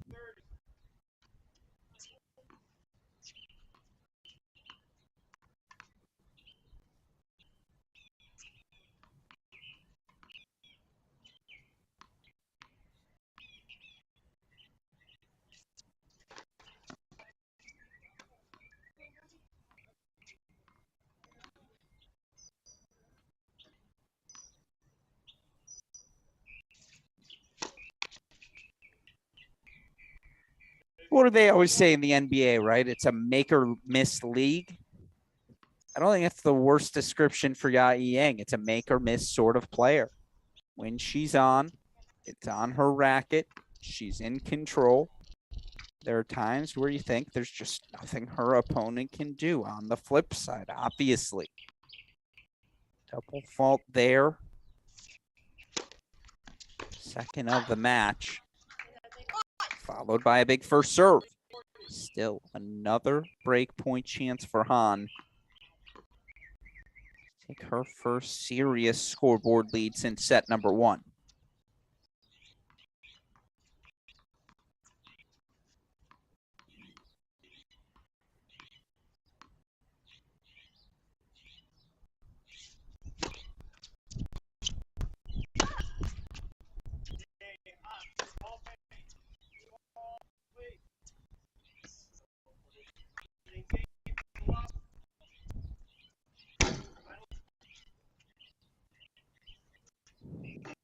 So Snow Han with the break, 4-2 love.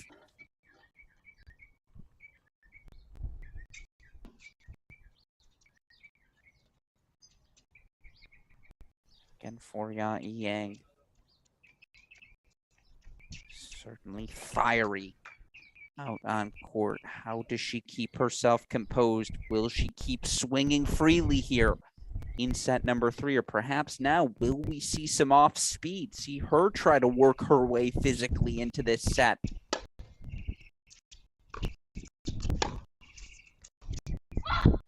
That backhand return felt a bit off speed. Now it's the same aggression in terms of court positioning, but didn't pull the trigger on backhand number 1. Waited until she had her feet set on backhand 2. That's a strong start for love 15.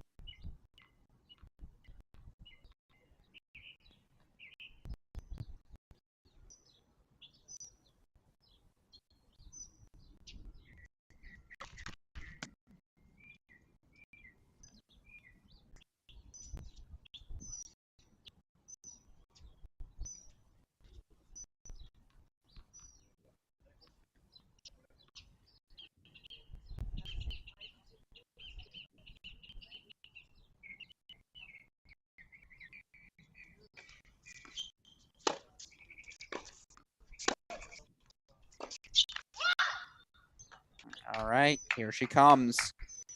Couple of well-timed, powerful returns for love 30.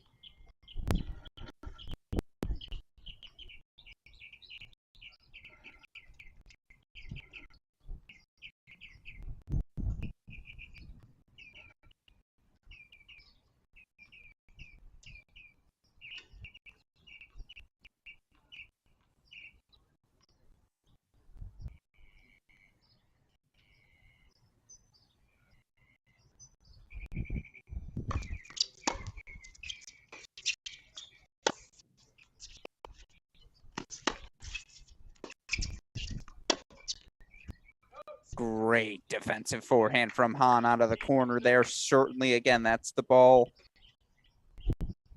An unforced error, no doubt.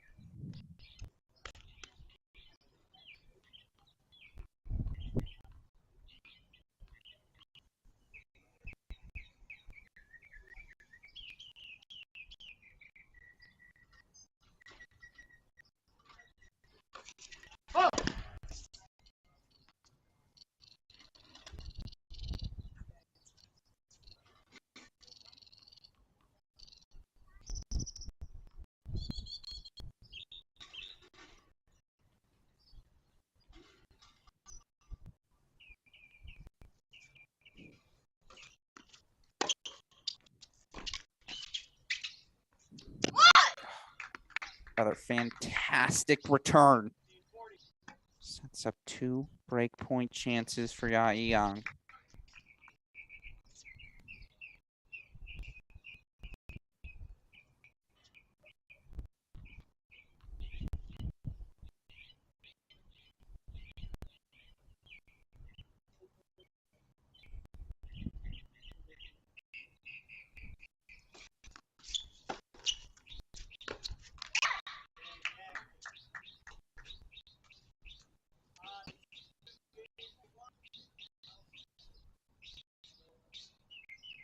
So Ya Yang gets the break back.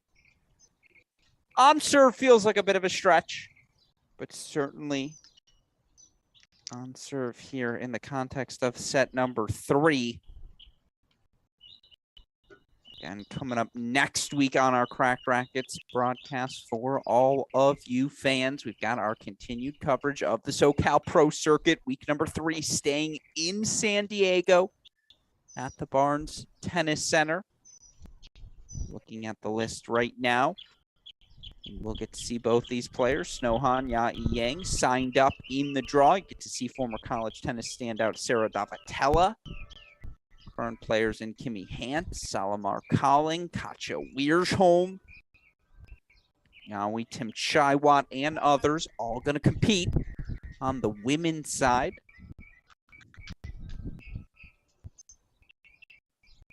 Of course, men's side going to feature today's 2 finalists as well.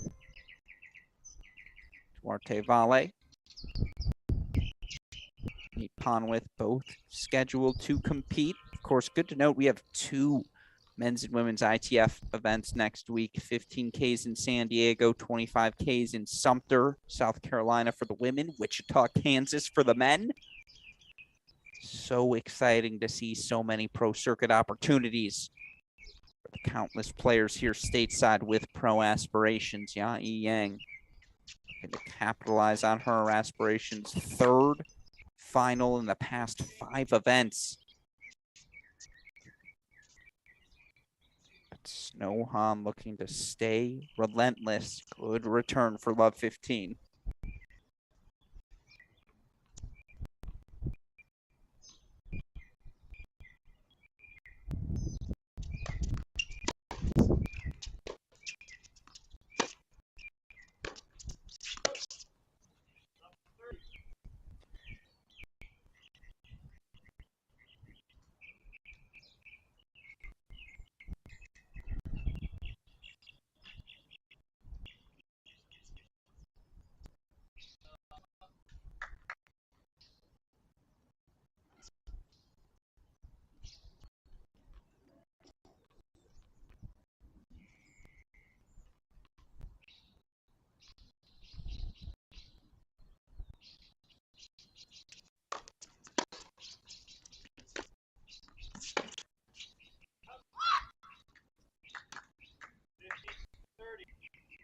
do love the fire of the 18-year-old.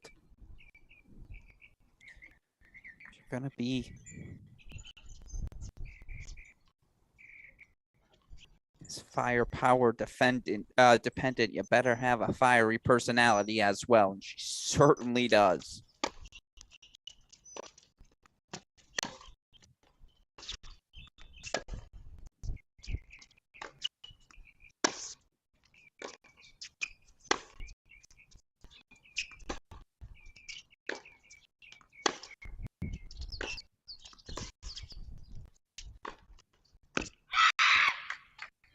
Love the firepower. She's going down swinging one way or another.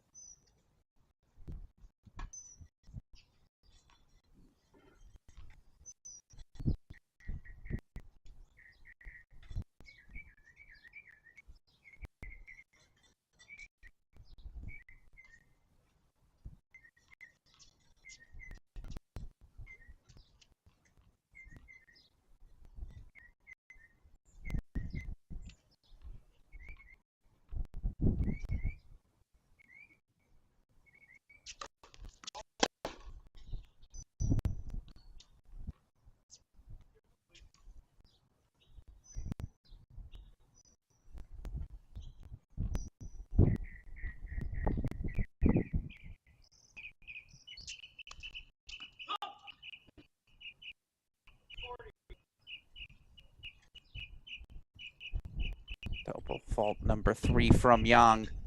Sets up a break point chance for Han.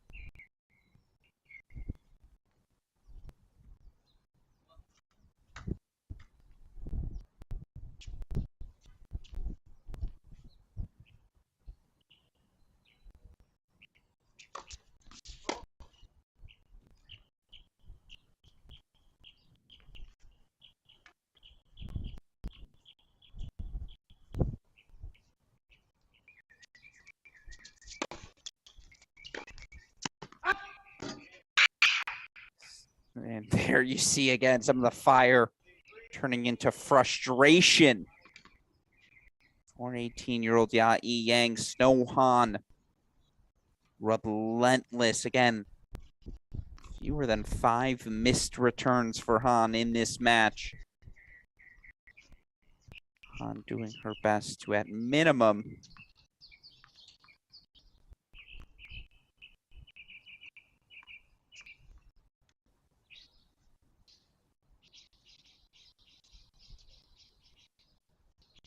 on now the 3-1 lead.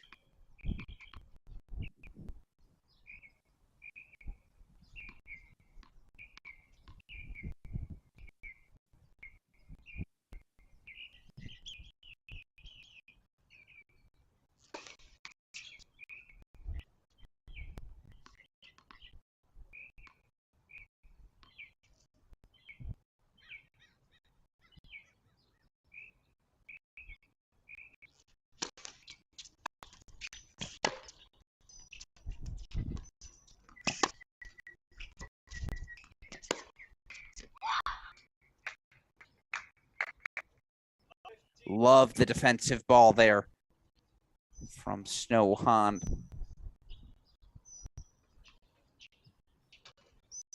When Yang hits, she hits. I apologize. I know I'm a broken record here.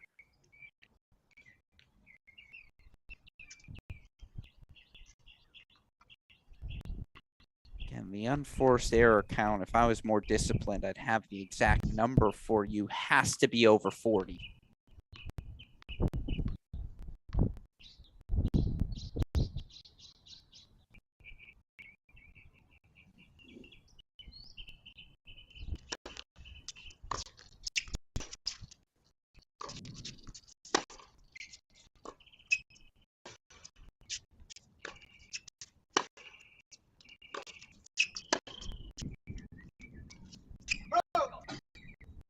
The 71st point of the match right there.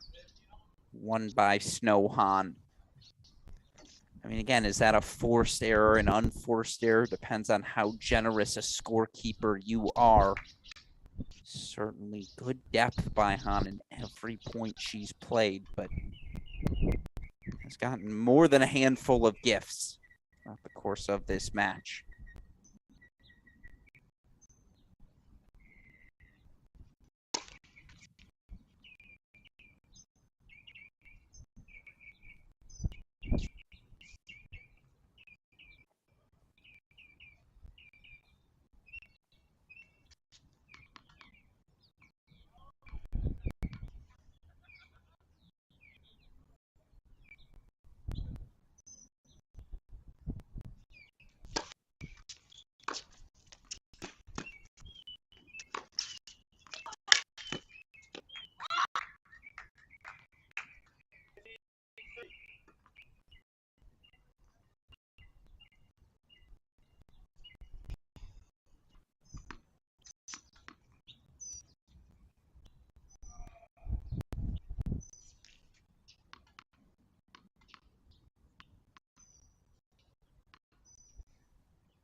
Whenever Han can get Yang on the move outside the center of the court, certainly she's been more likely to draw some sort of error. Credit to Snow Han. Again, said it early in the match. It's very much a tortoise versus the hare sort of dynamic. Yang, the hare, ready to win the point on the first shot. Snow Han playing the slow and steady game. 2 points away from a 4-1 lead.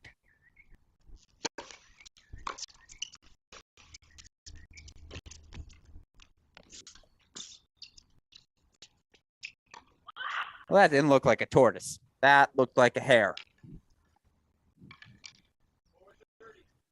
First racket drop we've seen from either player.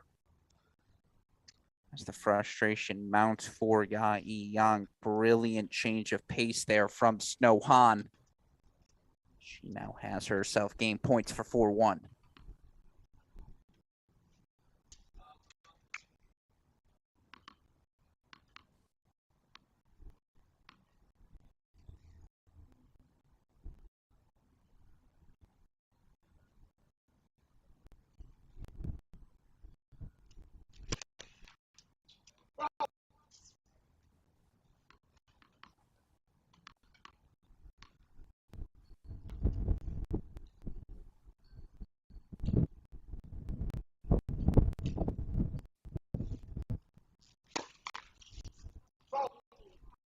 Gives it away, though.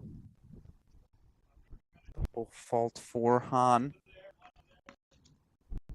First second of the match.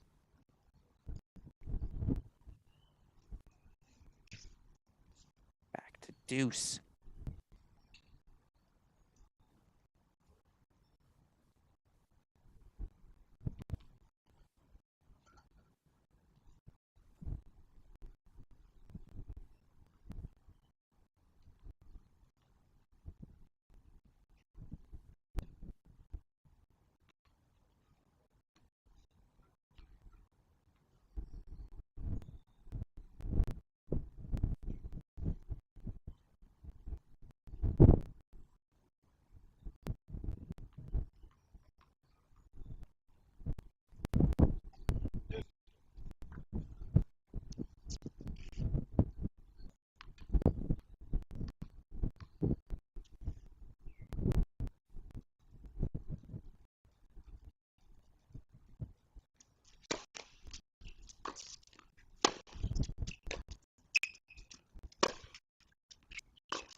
Good patience again. Yeah.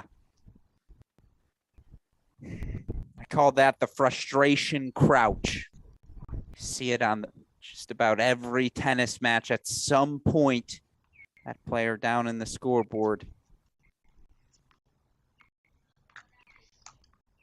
Bend down in disbelief at some sort of development in the match for Young. It's again just a plethora of opportunities she's had. Still, game point chance once again for Snow Han.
It's another opportunity here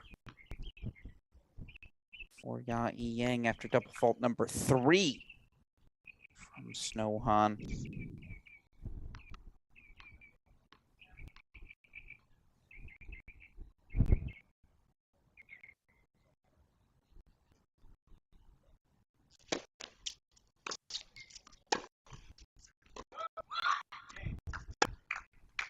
So Ya Yang gets the break of serve back.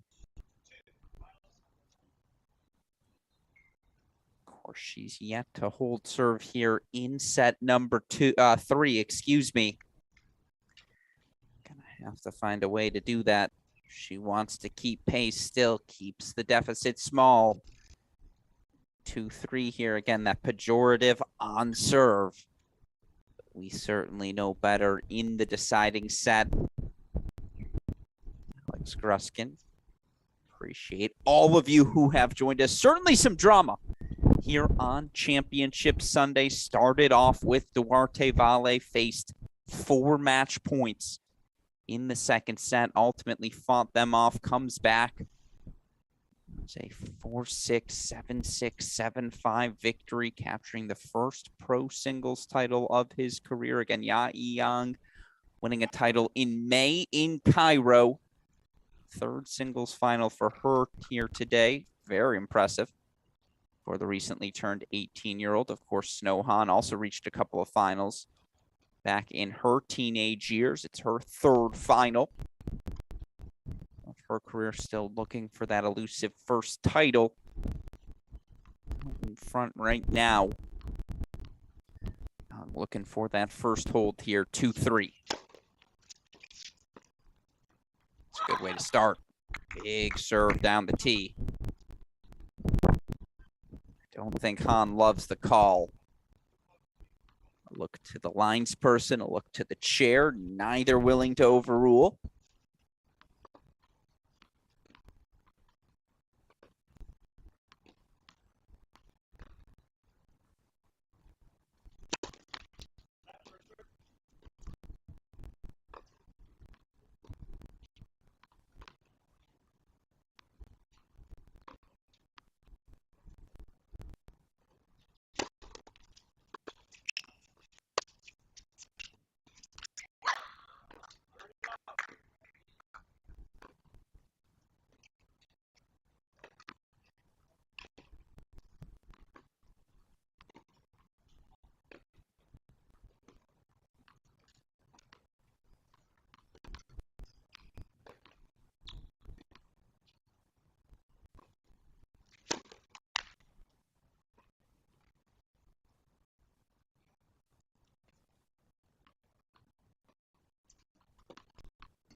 That return of serve so key for Snow Han throughout the course of this match. The depth she's able to generate just to prevent the easy +1 target. Obviously, when Yang hits that ball in rhythm,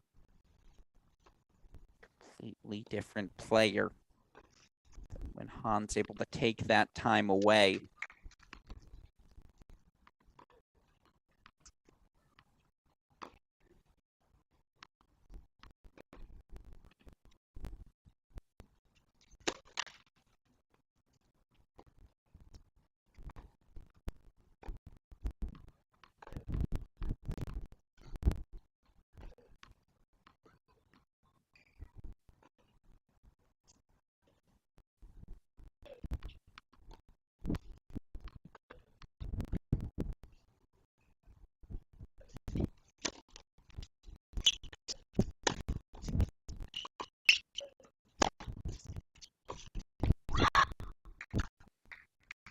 Now 2 game point chances here to level us at 3 apiece.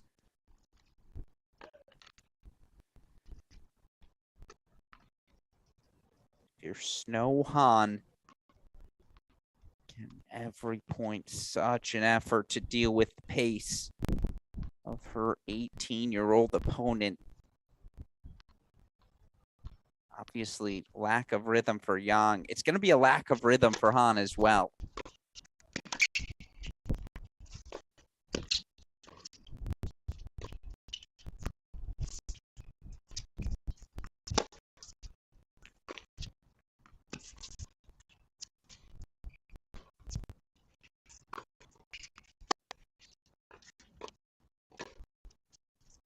See, that's it.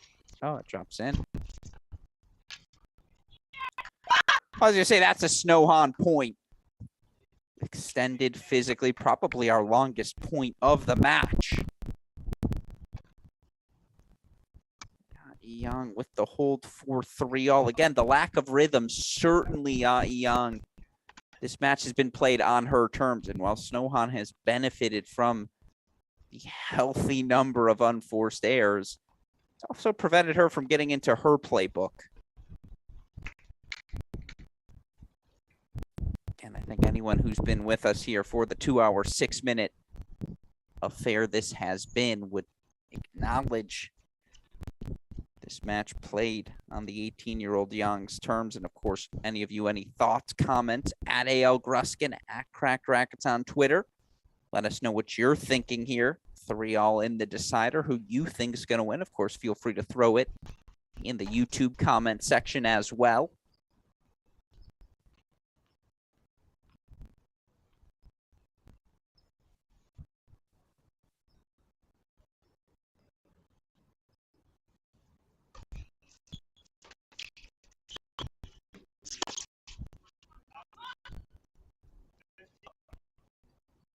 Good +1 ball there from Snow Han. Those rare points feeling like it was played on her terms. 15 love.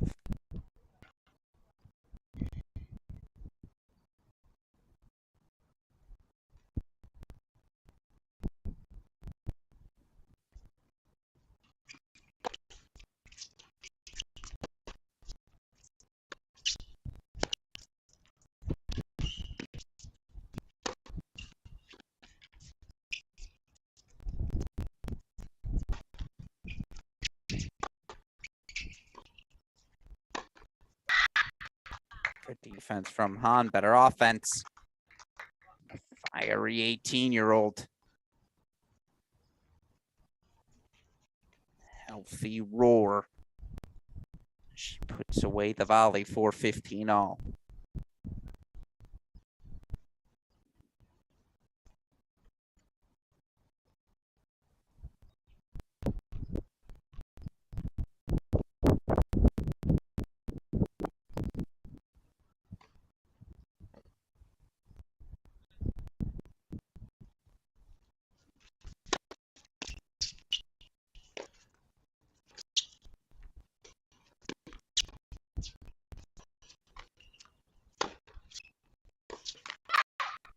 How about that?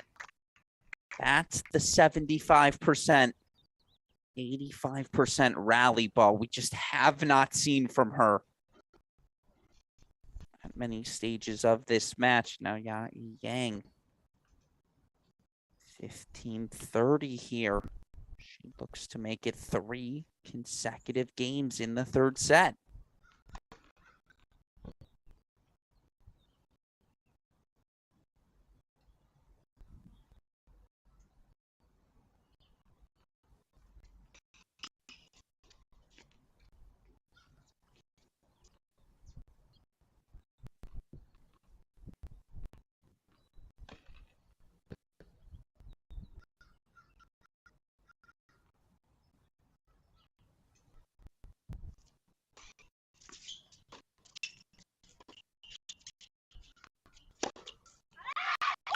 And now it's break point chances to make it 3 straight games.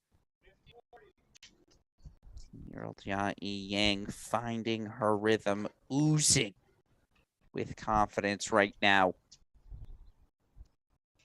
Double break point chance.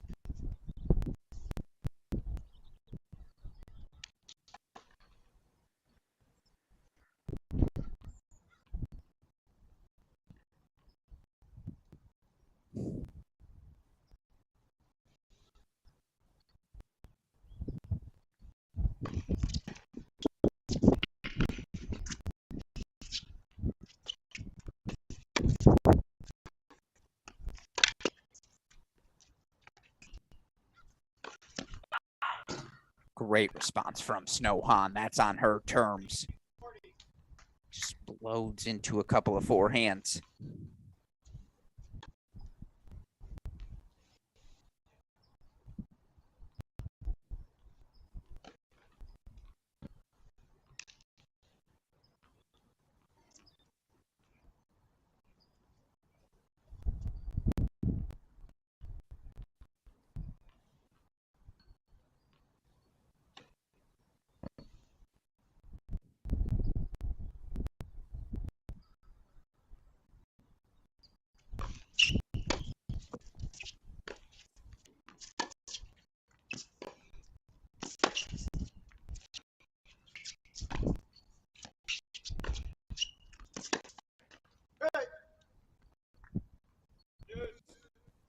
Great tennis from Snow Han.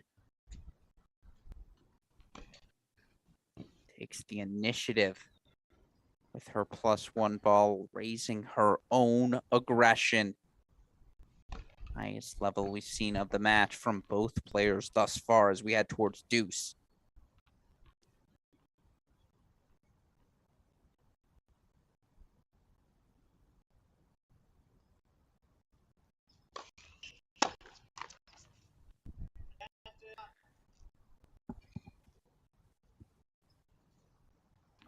So just when it seems the 18-year-old has the momentum, game point chance here for Snow Han.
Double fault to deuce.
Great point. Young can expect the unexpected.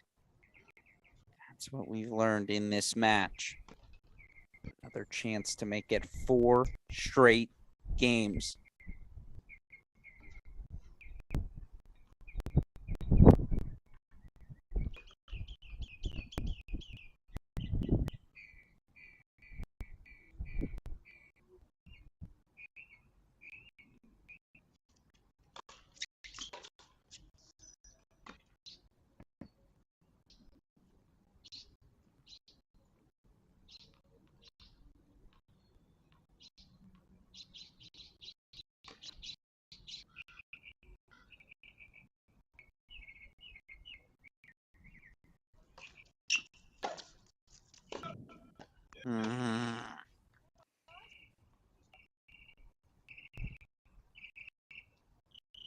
Another return sent long.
Head back to deuce.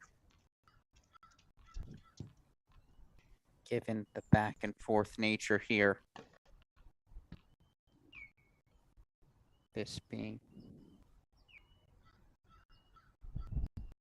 deuce number 4 now. Added importance of this game.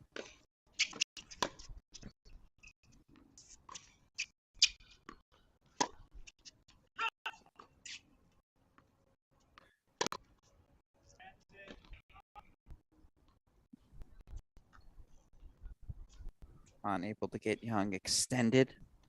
Knock her off the top of that baseline. It's another game point chance.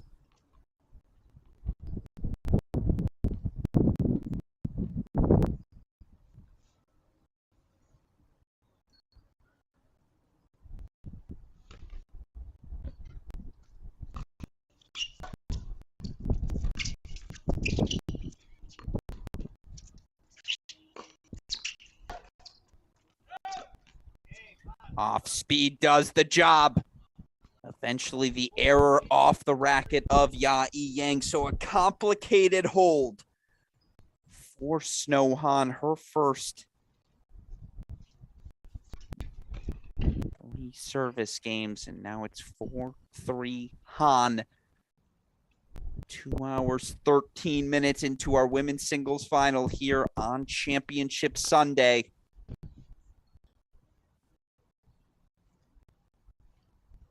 And how did we get to this point of the match? Snohan broken out of the gates in set number 1, then races off 5 straight games. Plethora of unforced errors from Yang. Yang unable to hold serve in that opening set, but then set number 2 comes. And as we've seen with this 18-year-old out of Chinese Taipei, when she runs hot, the points come quickly.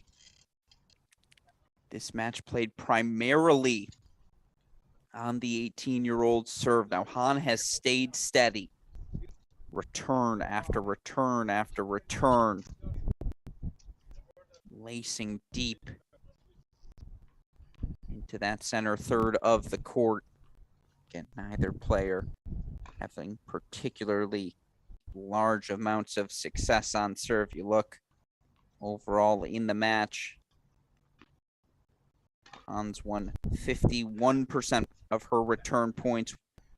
Young's won 50. Total points in the match, Snohan 83, Yang 81. We are as close as things can get here. 4-3, third set.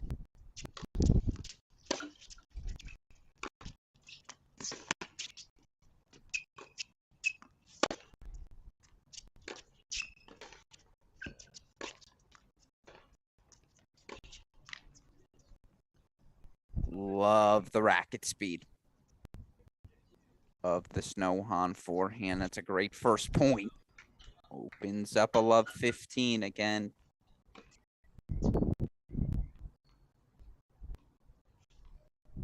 Twelve service games for Yang. She's been broken in 7 of them.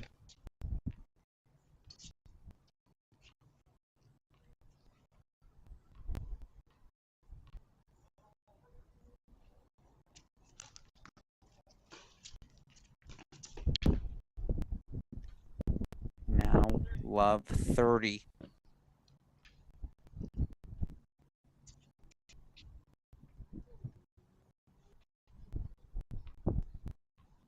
Yang had 3 break point chances to take that 4-3 lead. All of the sudden finds herself in a love 30 deficit. Not for the first time.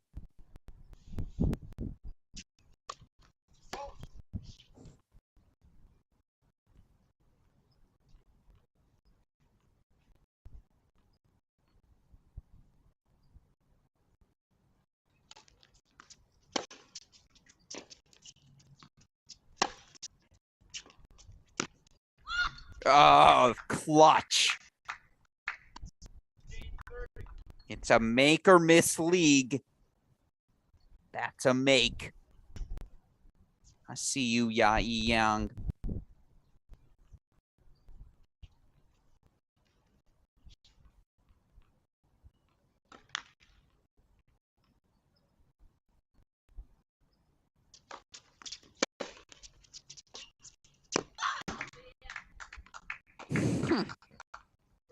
+1 pop. 30 all.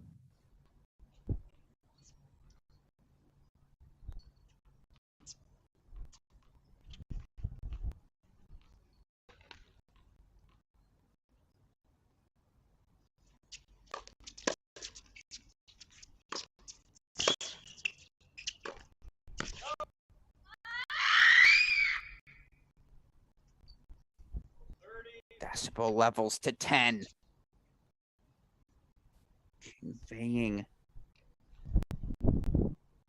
importance of the error. Snohan break point chance for 5-3.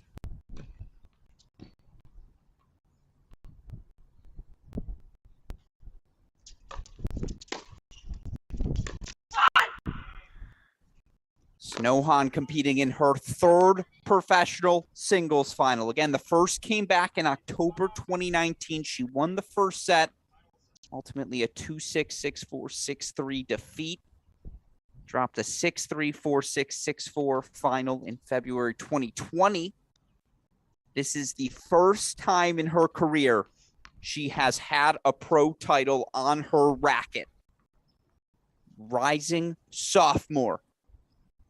The University of Southern California Trojans, Snohan serving for the title.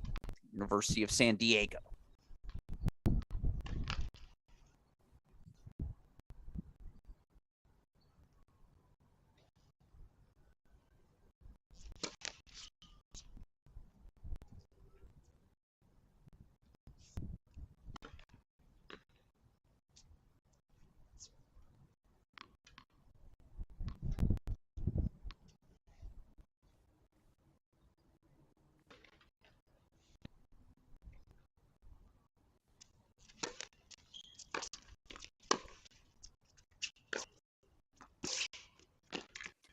Heck of a way to start.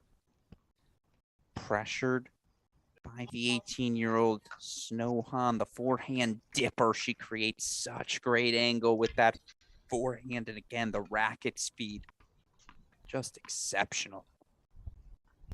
Great work with her hands there. Generate 15 love.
Looks to call that ball out, but of course, again, in the pros tour, that's not her job.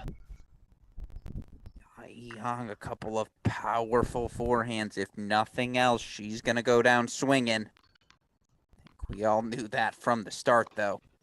30 love becomes 30 all.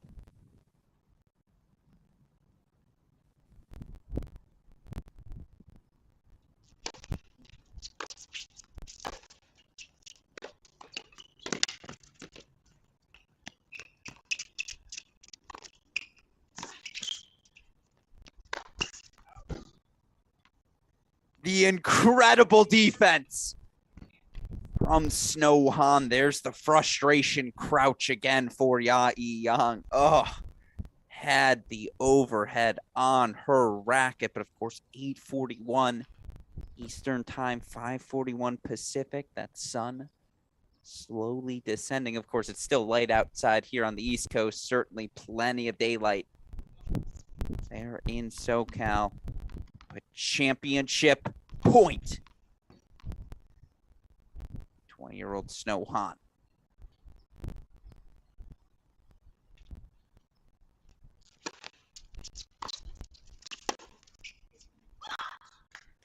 Not yet. That return painting the line. We go back to deuce.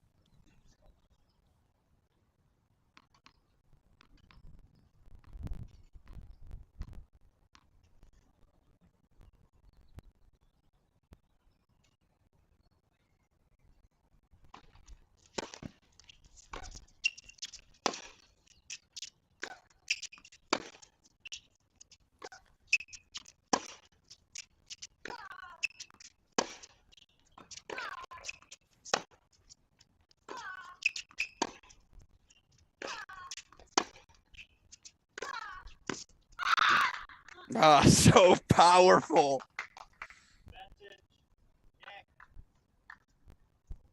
Again, all day long, Nate Pondworth fought off match points. Duarte Valle fought off match points. Snohan's obviously fought off some match points here in this tournament. Young fighting off a match point and now a break point chance to extend our match to 4-5.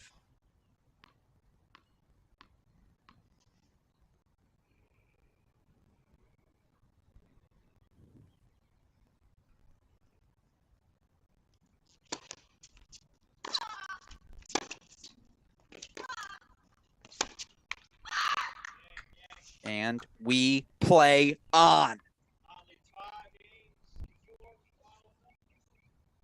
5-4 now.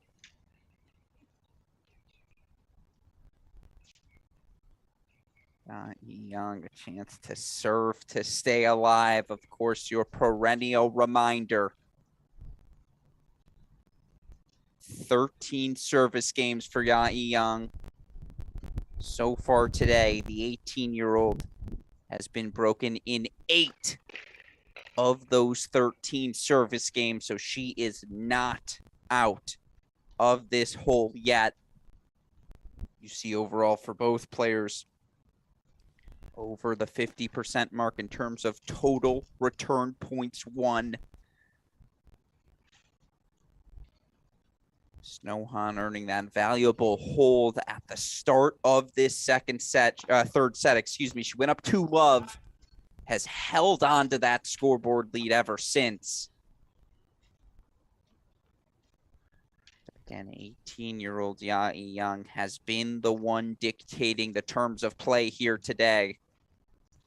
She's found plenty of first serves. Gonna need to find some +1 magic. She looks to continue to try to dig out of this hold. Young to serve for 5.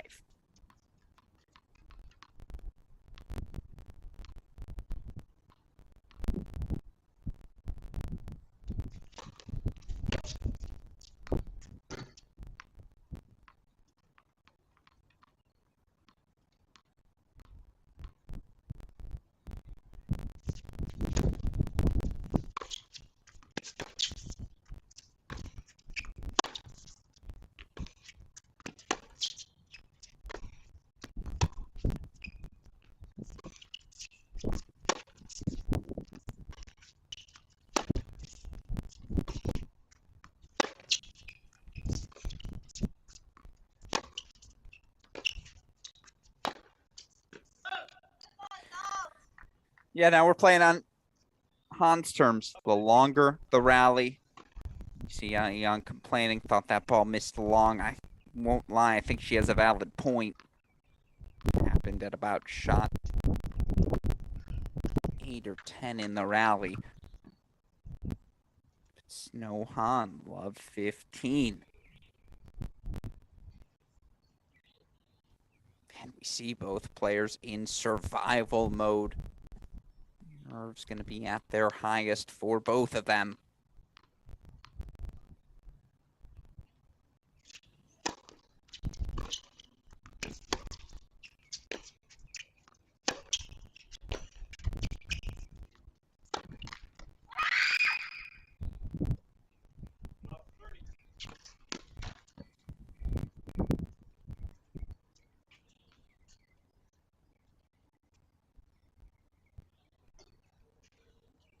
It's Championship Sunday, folks. Frustrations, passion at its highest. Love 30. Snohan once again 2 points away from a first pro title.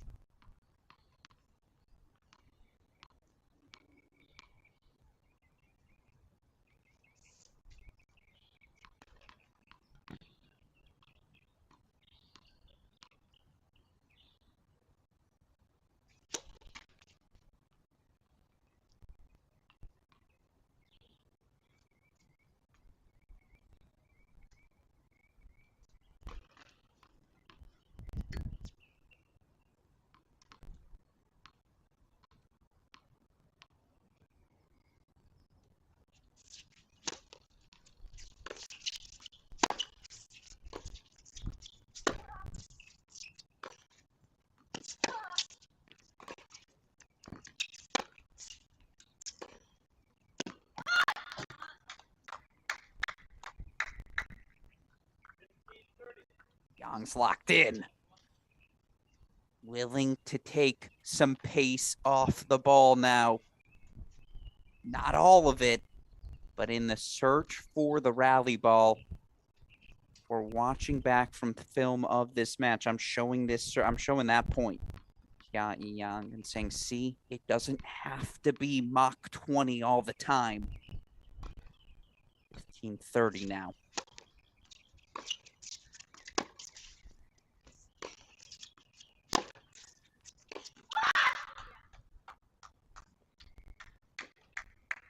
But when it is Mach 20, it looks good. Love 30 now, 30 all.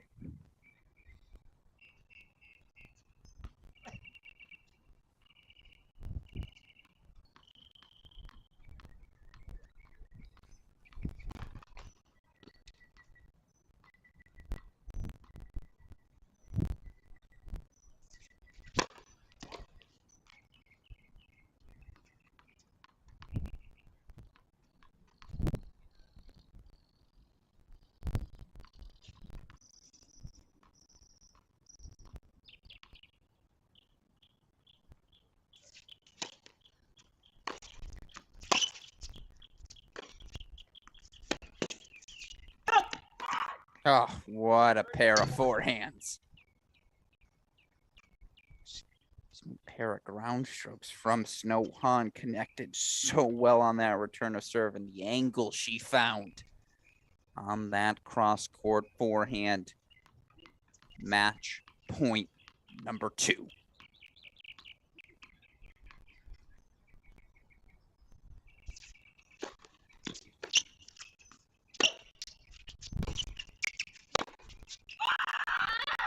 Snow Han, an ITF Pro Circuit champion.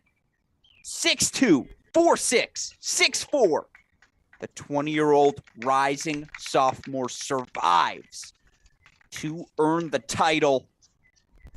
And with it, earns the crown here at the University of San Diego campus. But with that said, that'll do it for week 2 of the 2022 SoCal Pro Circuit. Just a quick reminder, your champions here this week in women's doubles, McKenna Jones, Kimmy Hans, both, of course, with college tennis ties. They earn a straight set victory. In the men's doubles, Jacob Brum, Tadeusz Perlek, each also with college tennis ties. They earn the doubles title. In the men's singles competition, Duarte Valle, in his second tournament as a full-time professional, earns his first Pro Circuit singles title, and then USC rising sophomore Snow Han finishing the week with our women's singles title. All of our champions, college tennis ties. Again, that's the purpose of this USTA SoCal Pro Circuit, to provide those sorts of players, the aspiring juniors, the rising collegiate talents, those players trying to establish themselves on the pro circuit. They need the playing opportunities to do so. And thankfully, the SoCal Pro Circuit provides those opportunities for them. Of course, 4 more weeks still to go. We'll have coverage of each and every event here on our Cracked Racquets YouTube channel, including next weekend. Yes, it's Father's Day weekend, but of course, we'll have Championship Sunday coverage for all of you. We'll have semifinal Saturday for all of you, as well as the action continues at the Barnes Tennis Center. With that said, we appreciate all of you who chose to spend some of your Sunday with us following the action. We will sign off for now. For the fantastic Daniel Westhoff and our entire Cracked Racquets team, I'm your host, Alex Gruskin. You have been watching our Cracked Racquets coverage of the 2022 SoCal Pro Circuit. We'll see you all next week. Thanks for tuning in, everyone.